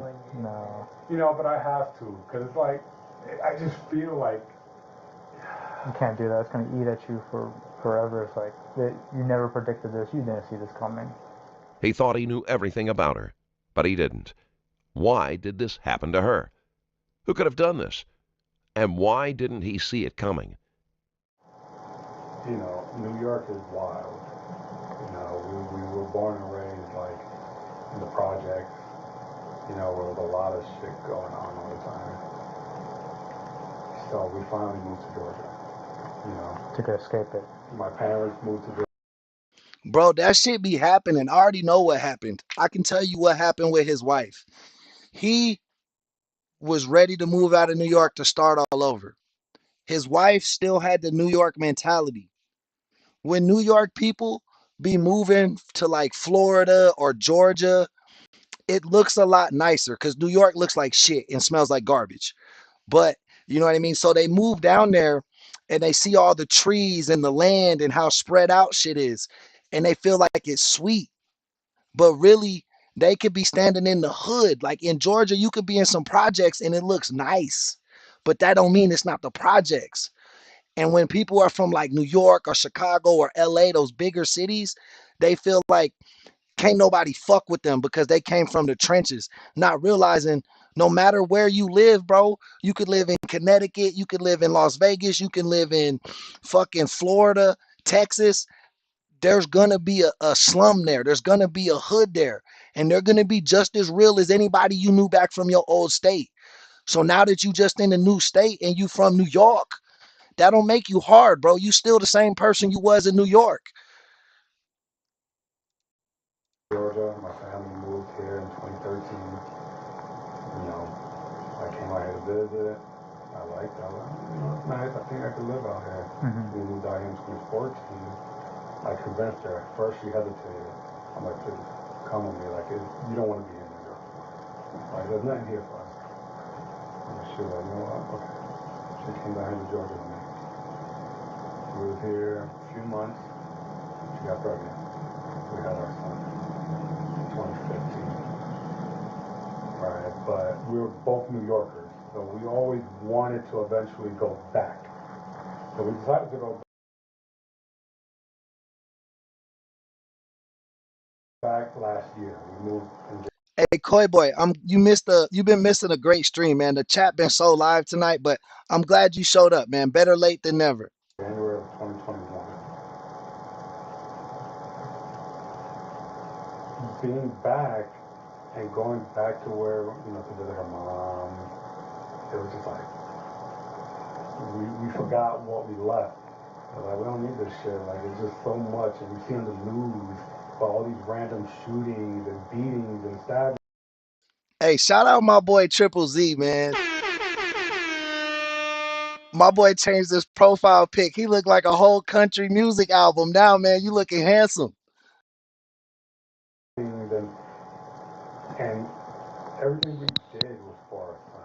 It's like, that's what our world revolves around, you know? So when my mom passed away, we decided, you know what, we're leaving this shit. We're going back to Georgia, where we don't have to deal with this nonsense. And then we come back to Georgia and deal with the same shit that we tried to leave. You know what I mean? Like, I didn't feel safe having my child and her in the city alone, you know, because of shit like this.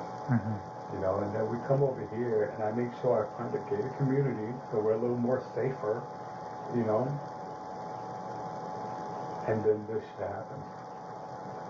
So it's like you're not safe anywhere, you know.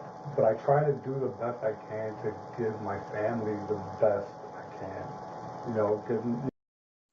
Hey, chat, post where you're tuning in from tonight. Let me know where you guys are tuning in at. What city and state are you guys in? What country you guys in right now? You know, the best chance possible. And it's like it didn't fucking work, you know. Like I said, we're going to do everything we can to find these people. Make sure they pay for what they did to you and your family. This was supposed to be a happy day. Instead, it became a day he'd never recover from. The guilt hit him fast. Should he have known? How do you explain to a child that his mother was murdered over secrets he'll not understand? Did you have all the information you needed from me? Yeah, I really feel bad for that husband, bro. Um, Shout out Victoria, BC, you know what I'm saying? British Columbia, SLC, I'm not sure where that is, but shout it out. Grenada, Mississippi, the humpback state. Okay. Shout out Texas, man. Because we stopped when you was asking for the maintenance people's information. Yep, if you want to go over it again in detail, exactly you saw or heard as to what's going on. Yeah, that's So when I was coming down the hill, because it's at the end of the end of the street on that hill, it's about 300 yards. I was coming down the hill, and there was another car coming up, and at first I couldn't tell what it was on the ground. I didn't know if it was a pet or somebody was picking something up, because I was kind of far from it. Once I got up on it, I saw people were fighting. So it was a girl standing up. I don't know if she was Spanish or white, and two people joining the crowd. Was a black girl and another girl. I don't know if she was Spanish or white. So when I rode past them, I was like, "Don't stop!" And the black girl looked up at me and just kept going. And then I just rode past them and came down the hill some and called 911. And then so I hung up, so I called the maintenance guy to see if he can break it up. But while I was on the phone with him,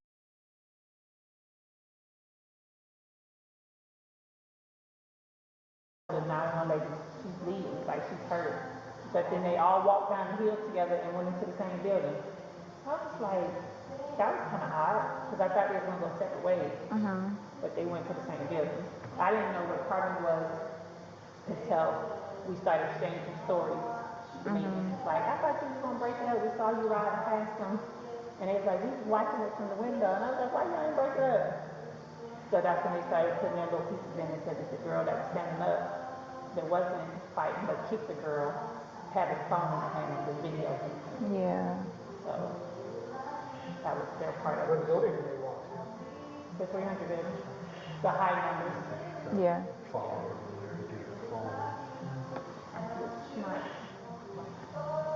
That's why it's more than just like a fight at this, you know what I'm saying? So it's a little bit.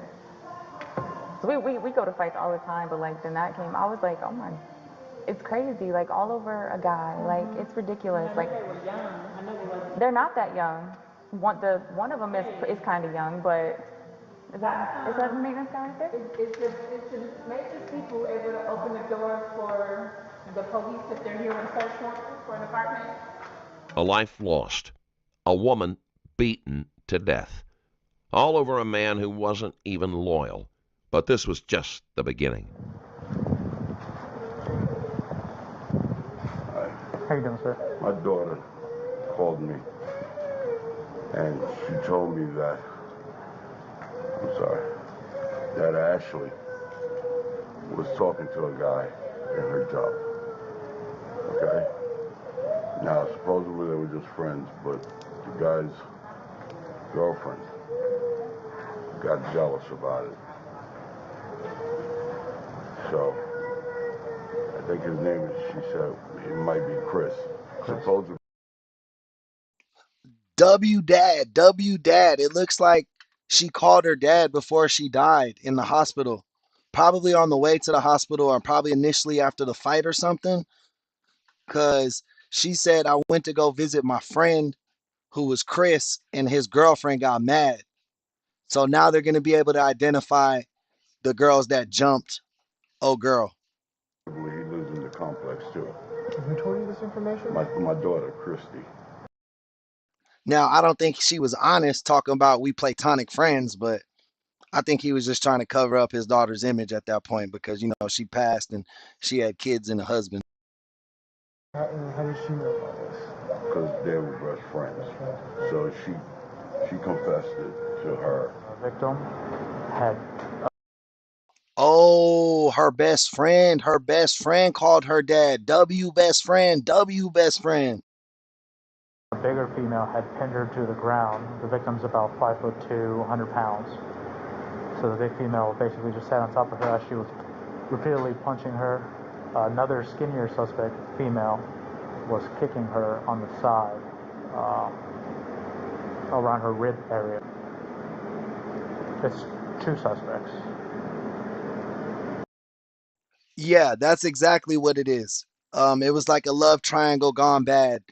So basically, the guy in the hospital, he didn't know his wife was cheating, but she was cheating with another guy who had a fiance. And then the fiance and her best friend beat up the girl that the dude was cheating with. And then she died. Yeah, they're at the headquarters right now.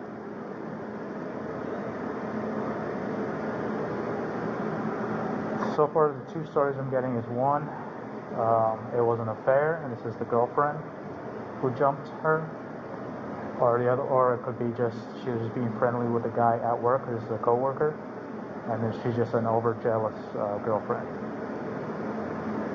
This is how they reach their suspects. Antonetta and Janine thought they were in the clear until detectives came knocking. I bet you her dumbass posted the video on social media too, or at the very least, it's still on her iPhone. So what's going on? We just want to make sure everybody's good, so that's why we're here. That's fine, but we'd rather y'all come out here. Can they come out? The females that are in there? The females out there are fighting. Yeah. This girl, she came to my house. She's been sleeping on my. Oh yeah, man, look at our members looking good as hell. I see Jazzy new profile pic looking like a model, and then our boy who Tony looking handsome Tony with his new pic, man. Y'all crazy. Y'all cool as hell, chat. My fiance. She works over there. She's his manager, and she keeps on forcing him to have sex with her after he'd been cut it off, or she's gonna fire him. And we ended up fighting right there because she approached my home. This is my home. She lives all the way over there. Okay, is everybody in the house right now? Oh, just me. I'm the only one that fought. Just me. The girl, she left. Oh, okay. Yeah, I mean, we will, but you gotta give us time. We're not just gonna walk up in your apartment, so it's just you two in the house right now? I'm heartbroken. And your sister? Okay. A female came to my home. So we're gonna make sure everybody's okay because a third party called. Is your sister involved? My sister? Yeah, is she? No, that's my sister-in-law. Is she involved? She was there. Are you two arguing? Or you guys? No, we're not arguing. Okay, so let's go inside. The female that he's been sleeping with.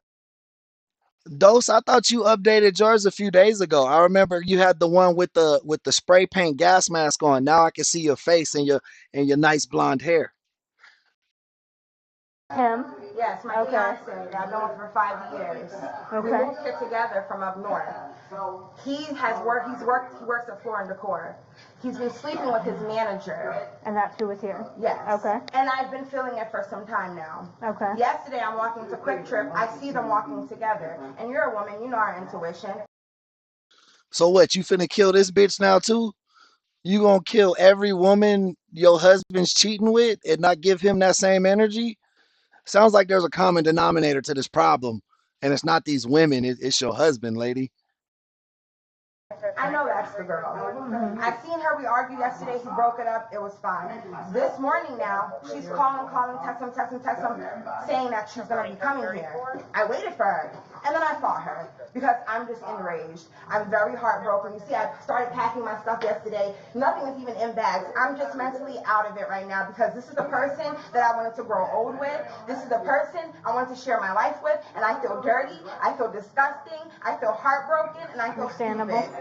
Okay. But I'm okay right now. I'm not going to be going out hating anybody. I'm not a menace to society. I'm just very heartbroken. And the person I love has been doing this to me. We just had to make sure everybody was good because we got a call. She was there. She's seen it. She's fine. We're not arguing. So she came to meet up so y'all could fight, or? No, she came here to meet with him, and then I caught her, and then I beat her up. Okay. Stan. He confessed to cheating on Ashley back when they lived in New York. He and Ashley both suspected each other of cheating in the present. But this time, no, Dose, you haven't been restricted. That's a respect thing. You know what I mean? That's awesome that you respect your husband like that. That's cool as hell. I definitely wouldn't want unapproved pictures of my girl on the internet. So I think he's a good dude. Ashley knew something he didn't. I got a saying. If I can see your girl half naked on the internet, then she my girl too. You know what I mean? So I like when a lady is modest and consults with her husband about things. While he suspected something was off, he could have never imagined this. But she's only been working there since like March. You know, because we moved back in December. She didn't work. Then, and I told her not to work. You know, but she was one of those that I want to have my own. I want to be independent. I want to help you. You know what I mean? I don't want you doing everything for us. You know, I told her, but you don't have to. You know, you don't have to work. I don't care that you don't help me. You know, I'm the man in this house, you know. We have a child together. I want to provide for you guys, you know. But she's real consistent. She's like, no, I want to help. She started working there. So what now? March, April, May, June, July. 5 months. 5 months working there. And like I said, she never came home and mentioned anything that would make me believe that she was in danger. Like I said, she came home every day. I start work at 6. She gets out at 5:30. She's right next door. So as soon as she gets home, I go to work. You know, and that's just how it's always been, you know. Damn, so they work opposite schedules. It was hella easy for his girl to cheat on him and him not know, especially if he's trusting. If you're a trusting dude, bro, you won't know your girl's cheating on you until you see that shit. Until you see like something out of their normal uh fucking schedule or like normal habits. Like something's gonna change that'll red flag you. But if he's not home when she's not home and he's sleeping when she's at work type shit, you know what I mean? It's gonna be hard for him to pick up on like what's changing, what's different today. So did anything change since you started working? Like between you guys? No, I feel like, you know, we would bicker a little more at each other. About little things. But it was more because I felt, you know, I didn't like her working, especially overnight. So I would always kind of just throw my 2 cents in, and she hated it, and we would go back and forth a little bit, and you know, the past few days I've been accusing her of cheating on me.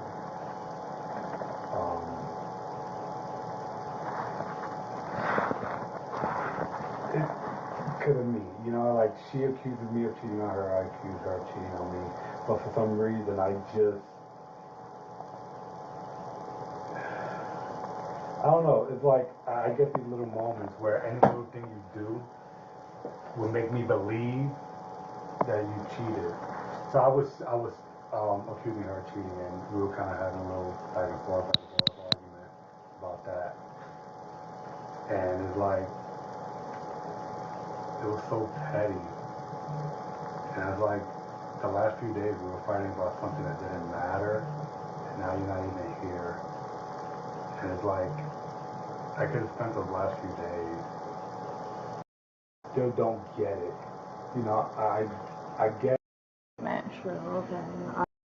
Was too strong. Even after Ashley's death, there's no reflection, no guilt, only excuses and justifications. Antonetta truly believed that she had the right to do what she did. Yeah, we understand that. Yeah, so, but because of it, going to kill him. Of course she did. She had the I'm not the one attitude. Girls who got the I'm not the one mindset, throw them out the fucking window, bro, because this the type of shit it could lead to. She's not the one. She's entitled to beat people to death because her husband decided to sleep with that woman. That's ridiculous. Yeah, I get it. Yeah. But because of that, we have to kind of talk to you guys and get a more formal statement. Sure, okay. Wow, I'm so sorry about that. Yeah. That was not my intention. I've been mentally going through a lot. I have bipolar depression, and I'm just going through a lot right now. And, you know, I came here from up north with my fiance. That's him. Hey. I came here with my fiance. Okay. Yeah. So I came. Are you here, the sister? His yeah, sister. Okay. Sister. I came here with my fiance to start a new life, buy a house, everything like that, and I never expected him. Tony, that happens all the time, bro. Dudes work too hard and they don't get appreciated the way they should be. And then it develops like a rift in the relationship. You know what I mean? To basically cheat on me with someone at the workplace. You know what I'm saying? They're coming. They're gonna come. About how many times? How long do you live here? About like a year. About a year? Yeah. You know Ashley? Yes, sir. I believe like 2 years now. 2, 3 years. Almost 3. How do you know Ashley? You know, you have an emotional relationship. Okay. You can just go with them. We'll be down there in just a second, okay? We appreciate you guys. Alright, so they had the altercation earlier this afternoon. Yes, sir. Okay, which you don't know anything about. No. Later, I'm quite a bit older than her. I'm like 10 years older than her. I was informed that while I was sleeping, she went in my phone, took my phone, and yes, she deleted the messages. I'm not even gonna lie. She gave me back my phone. It was like seemed like it was untouched. Yeah. She texted the woman, said, "Hey." She basically acted like she was me. I know. I swear she probably still has the messages, Ashley. So she texted me and she was like, well, she acted like she was me, and she said, "Hey, my wife kicked me." She's not my wife, but she said that. I guess that's what she said when it came out in love. So she kicked me out. Can you come meet me? She used basically her emotional, the way she feels towards me to get her over here. And when she got her over here, Daniel Gonzalez seemed like the root of all this chaos, the man at the center of a violent love triangle. But the reality is much more complex. He wasn't actually cheating on Antonetta. Their relationship was already falling apart, but Antonetta refused to let go. She convinced herself that Ashley was the reason for their problems, when in reality, their problems already existed. But is this the truth? And can the same be said about Ashley's relationship with her husband? So then she came over, so she asked her to come over. She was pretending to be you. yes, ma'am. And then what? She fought her. She had to, because the way when I literally woke up and was like, all When you say here, she fought her, like she had to fight who? her because they had to fight or get in an altercation because when I heard this, like I literally woke up and I'm like, what the heck? And all I hear is them yelling. One Mercy said to my sister and her, you know, I guess like hyped. So Ashley came here to your door because they took her phone. I guess they took her phone because I got to give it back to her. Oh, they took her phone. I do remember this case now. So first they beat the girl up and took her phone. And then they ran back up to the house. And then when the girl went up there to get her phone back, they beat her up really bad, which ended up making her unalived. Yes, because she was gonna text, I guess Herman and like, you know, she was hurt. So, but she knocked. I wake up and I'm like, oh, there's knocking at the door, but I hear bickering. So I'm like, yo, y'all don't hear this door? I'm like, what the heck? I open the door and I just see, and I just closed it immediately. How did she look when she opened the door? No, I'm not gonna lie. She looked fucked up? Yeah. Okay. I mean, when you say she, you're talking about Ashley? Yeah. And when you said they took her phone? Yeah, so they could text her husband or fiance, whatever she got going on. How did you? Sorry. How do you know that they took?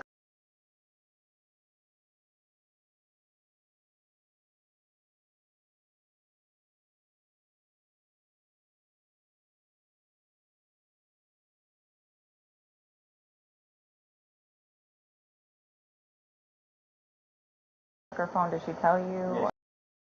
Oh, damn, I was muted. I should not have been muted right there. Shout out my pops, man. His birthday's this Tuesday. He gonna be 69 years old, man. So, you know, he an old freak. She knocked on the door and yelled, "Please, I just want my phone." And I was like, because I closed the door the first time, because I'm like, wow, I just saw that. So I closed the door and I'm like, what the fuck is wrong with you? It's never that serious. Like, I told you what it is. Like, the whole conversation, whatever, I explained myself. I was like, wow. And then all I hear is her knocking on me again. And she's like, please, my phone.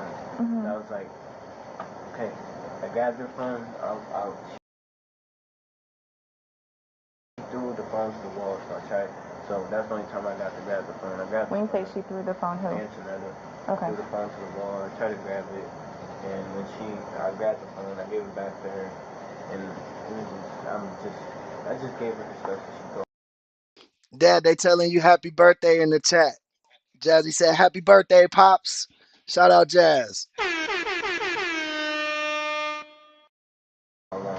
Did they fight again after that? No. Okay. No, but like I said, I was so. Jenny, Wadate? We talking Pootie Tang? You talking Pootie Tang language? So tired, like I literally just woke up. It wasn't like I was waiting for them to come back after I knew they were doing it. Like just woke up. And I'm like, why? Did she talk to you about it afterwards? No, the only thing she said is, why would you do this to me? And I told her, like, we're not, like, the love interest is gone.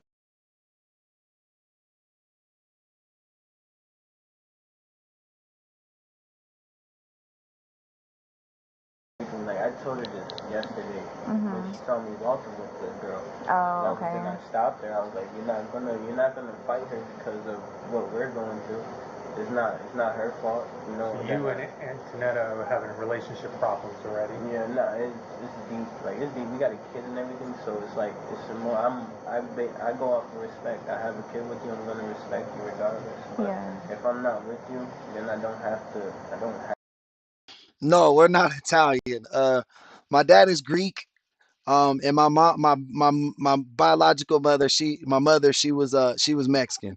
So we're all mixed breeds over here. And then our kids are all mixed up. They the children of the world. Have to. Like, I don't have to do that part anymore.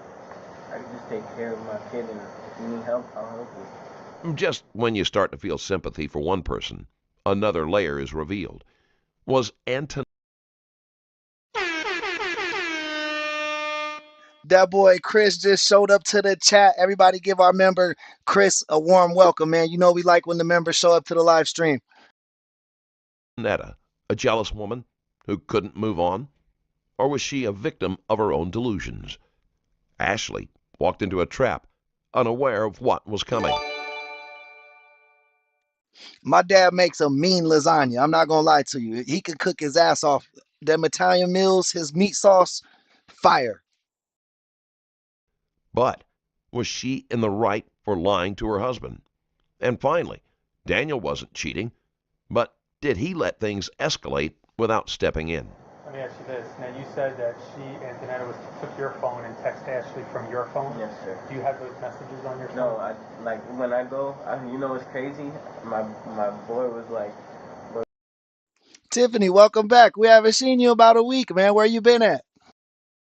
it was like, yo, you should see if you have those messages because, you know, and I was like, yeah, she probably, and when I go to look up her name, and look, I'm so serious. When I go to look up her name, like, she took my phone. That's her. That's Ashley right there. Like, I feel so bad. But when I go to look up her name, Antonetta, like, Shout out Samaya. Oh, damn. Shout out Samaya for that subscription, man. Appreciate that. when I go to look up her name, Antonetta, like, our messages are gone.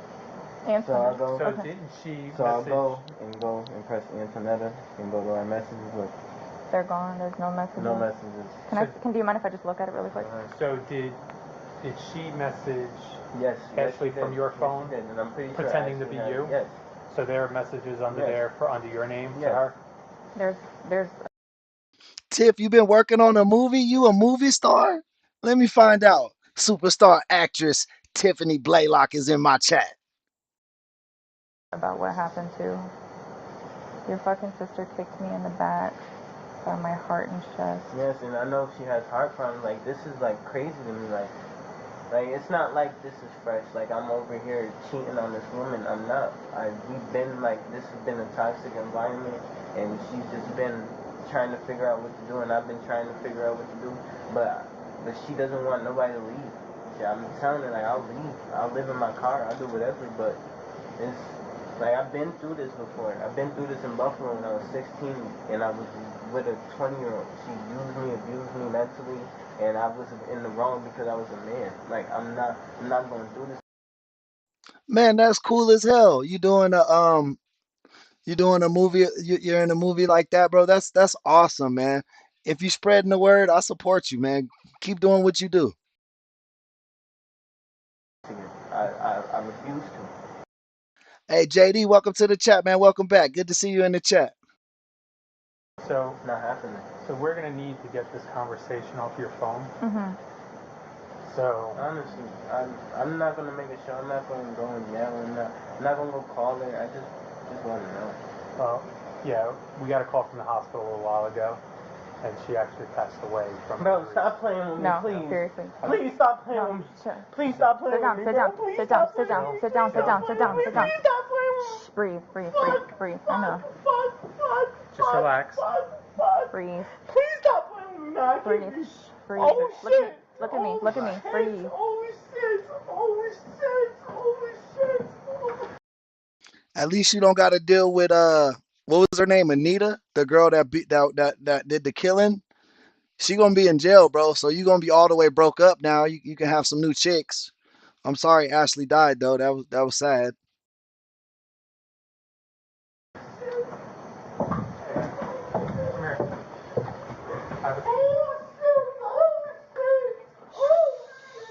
The baby. Oh my fucking god. Oh my fucking god. Oh my fucking god. Oh my god. Oh fuck. Now, instead of choosing between Ashley and Antonetta, he lost both. Please. I'm just gonna. Please. Oh fuck. This was really it, bruh. I said it too. After this, I'm done. Fuck. Do you have any other family around here? No, I came here. I don't have nobody. That's all. Oh my fucking god. So we need you to kind of stay strong for your child in there. I know. I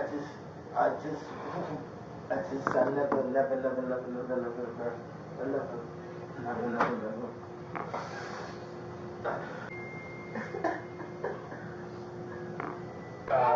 Araya and How old is he? Blackburn He's- to the hospital. All right, if you guys are new to the story, basically there was a love triangle. A lady who was married was cheating with another guy. That other guy's ex-girlfriend and his sister beat the woman that was cheating on her husband to death. And the police just told him that his side chick is dead, and he was sad. I have a 3-year-old too. Alright. He's big. There you go. Hold on, let me just. Cheese. You talk very well. You got a good picture. Okay. It looked really sophisticated. We stop at that point. We don't talk on everything. Yeah, like I said, I'm just playing.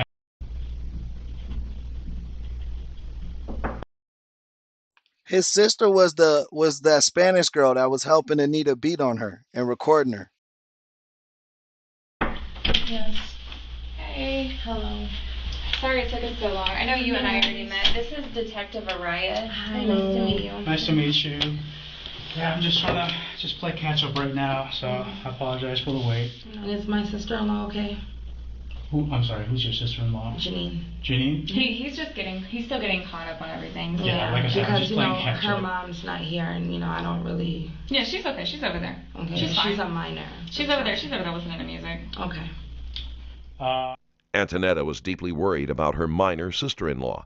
But as the case unfolded, detectives discovered this so-called innocent minor was one of the most criminally involved people in the entire situation. I met your baby. He's so cute. Oh, Levi. He is so funny. He is. How old's your baby? Girl, he's got pictures of us. Like he's like, she's oh yeah. He's so cute. Yeah, he's 3. Yeah, that's my baby. Very nice.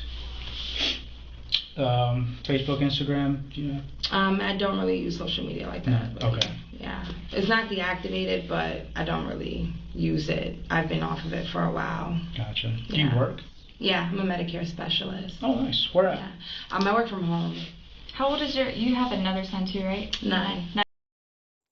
Did she just make up that job? I'm a Medicare specialist who works from home? That don't even sound like a position, bro.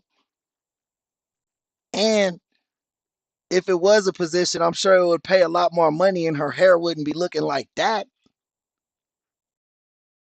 9-year-old? Lamar. Mm-hmm. Is that, do y'all share that child as well? No. Oh, okay. Yeah. All right. So, like I said, he's still getting filled in on everything. I know you and I talked a little bit, but basically, fiance was cheating on her. Oh. And the other girl showed up. Some stuff happened, but he's going to be the lead detective, so he wants to get your side. I know you talked to some officers and stuff earlier. Jenny, yeah, we watched the minors video last week. I think we watched her interrogation last week. I knew this case was connected to something we watched, but it didn't hit me until they showed them two side by side, the two girls. I do remember that girl. She was like making jokes and shit about that girl dying in the interrogation room. Very sadistic child. Yeah. So that's why he's here now, and he's gonna kind of handle everything. Okay. But I just wanted to explain all that to you, okay? Yeah. And then because we are in like our headquarters, we Jazzy, yeah, that would have been my response. Like, yeah, your job sounds fake, ma'am. I don't think you have a job. and there's a situation. Obviously, it's serious. He does have to read you something, but it's just so we can get everything that's going on. And it's the same thing you always hear on TV. That shit used to send me, bro. When I used to do door-to-door sales, and you would knock on somebody's door, and they'd be like, "Yeah, I'm working from home right now. I don't got time." And then you look at what they're wearing, bro. You're like, "Bro, you in pajamas. You could at least put a fucking shirt on." Like, I know you lying. I would never hire your ass. If you ever watch Cops or any of those movies with the cops, it's your warnings, okay? So. Sure. All right. So you have the right to remain silent. Okay. Yes. Sorry. No. Have these rights in mind? Do you wish to talk to us now? Well, I do want to speak with the lawyer just because of how sensitive the situation is. I will say that, I don't go out looking to harm anybody. That's not my intention. I do feel, very remorseful about anything that has happened with that young lady. I'll also say that, it wasn't my intention to even get into an altercation with her today. She came over to my place of residence looking for my fiance. We argued. I was hit. We fought. I feel really bad, but I don't know. I'm just, this is just too much. You okay? No, I'm not. I'm just, Facts, Ash. If I ever hear you got the right to remain silent, I'm just like, lawyer, I want a lawyer. I don't want to talk to you. I'm gonna remain silent. It's just like that. You don't even gotta finish the rest of the Miranda rights, bro. I'm lawyer, bro. I have kids. I don't know how to feel, man. She looked like she got in a fight with the hot comb. That's what she looked like. I've been going through too much.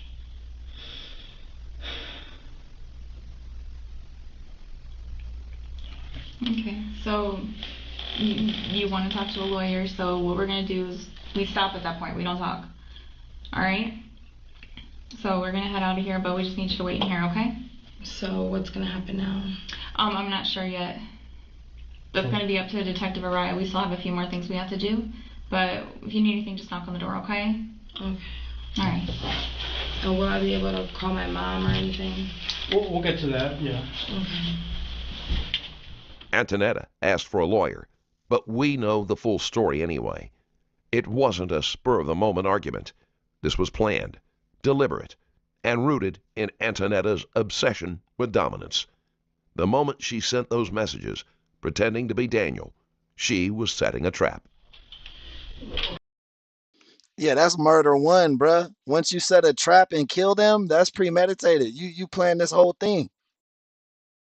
Okay, so you wanted to talk to your mom? Okay, so I just want to let you know you're going to be charged with the fight. It's going to be ag battery, okay? We do have to take your phone for evidence. Okay. But I do want you to have your phone call. So am I going to jail? Yeah. And we're going to get some phone numbers for you, okay? So you're allowed to have 3 numbers, okay? So I can't give you the phone because it's going to be for evidence. So if you just want some of your... So is there a reason why I'm being charged with the fight when she fought me and I fought back. I know you said you wanted to talk to a lawyer. Yeah. Okay. So that's why, because I'm speaking to a lawyer. No. It's just I'm going with what story, what everything I have. All right. Please leave your message Okay. for 9. If you can just call my fiance so he can get in contact with my brother and my mom. He knows everyone and he'll have someone pick him up. Okay. Perfect. I will. Is there any way that I can call him? Call him? Like, yeah. Can you want to call him now? Yeah. Okay. Sorry, turn off the phone. Yeah, I'm in here with the detective. I can't speak for long. He's holding the phone. If you can't have Lamar, if you can just have someone pick him up, call my brother or my mom. Okay, all right. Well, that's all. Thank you. I'm going to jail for the fight. I might see a judge tomorrow. If not, I have to wait till next week. But they said I'm going to jail for the what is it called, Egg sir? battery. Egg battery? Mm-hmm. Aggravated battery. Oh, it's aggravated battery. They haven't charged her with the murder yet. They don't want her to know what the charges are until she gets the lawyer. I'm going to jail for the fight. I don't know. I'm Macy. What's the minimum sentence? Dana, I don't know all that. 4 to 5? Dana, I don't know. I'm Mace. Bro, you got a whole. This is not good. Okay, I may see a. Well, then you should have thought about that. Okay, I didn't. No, it's irrational thinking. It's irrational. You gotta be a grown woman. Okay, yes, please. Go ahead. Yeah, just tell him bye. She better hang that phone up. He out there like, bro, you got to think about your actions, bro. Like basically letting them know, like, I blame you. Like, I don't fucking blame her, bro. You were not innocent. I have to go now, so bye. Oh, this is stressful.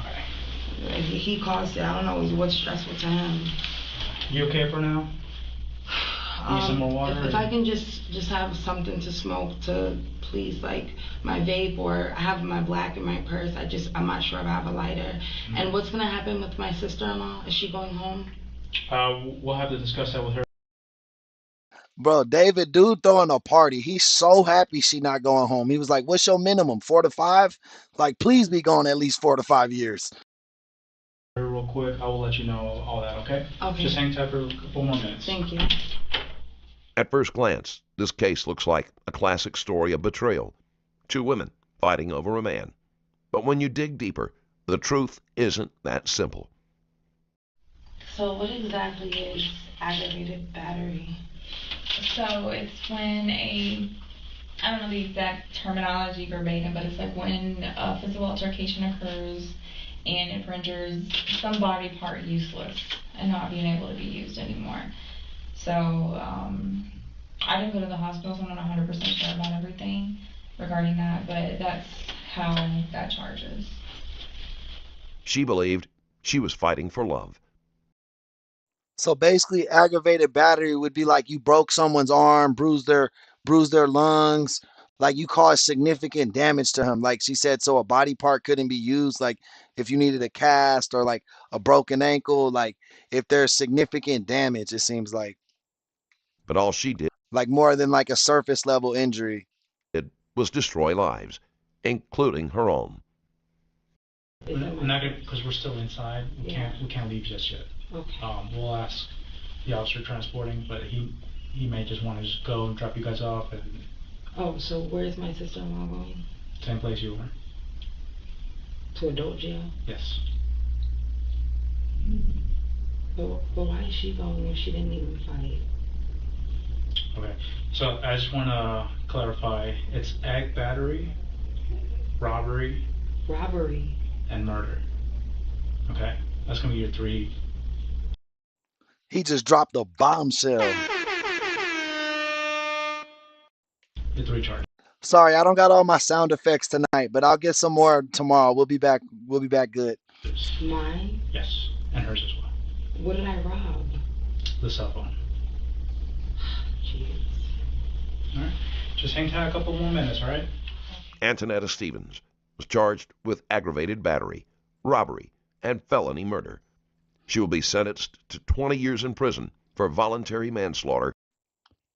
Bro, she way too young for her body to be sloppy like this. She look like a sack of potatoes.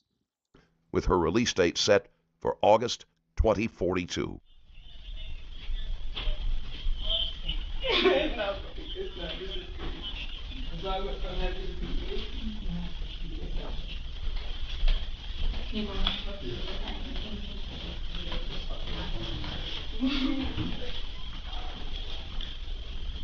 Thank you for watching. What they say, she won't be eligible for parole till 2042. I think she should have got a life though. I mean, that's a long ass sentence, but she should have got life without parole. Like I tell you, bro, these injuries, these deaths when people get beat up and shit, or like beat to death or hit with something that's like sometimes the judges just be retarded. Like I always say, bro, I'd rather somebody shoot me in my head than dance on my head till I die, bro. Like if I got shot in the head, it's over. But if you're stomping on my head, bro, I probably feel that for a while. You know what I mean? That's a brutal way to go. And I think the brutality or the fear factor in the victim should really be taken into account for it when we're talking about the judgment or like how they actually like the actual sentencing. That's what I was looking for. But man, that's gonna be tonight's episode, bro. I appreciate you guys, man. That was a good 4 hours, 20-minute stream. We killed it tonight. Chat, y'all was definitely chatting. Chat, y'all was definitely chatting. Y'all did y'all thing tonight. I appreciate you guys. I love each and every one of y'all. Make sure you tune in tomorrow for our streams. I'm not in my local studio, but we will be on our normal schedule. Definitely guaranteeing at least 2 streams a day, anywhere from 6 to 8 hours on camera for you guys. So definitely do what you can for your boy, and I'm gonna keep doing what I do for you guys. Remember, you guys are the star of the show. I'm only your co-host. So I'll see you tomorrow when we clock in again. Peace and love.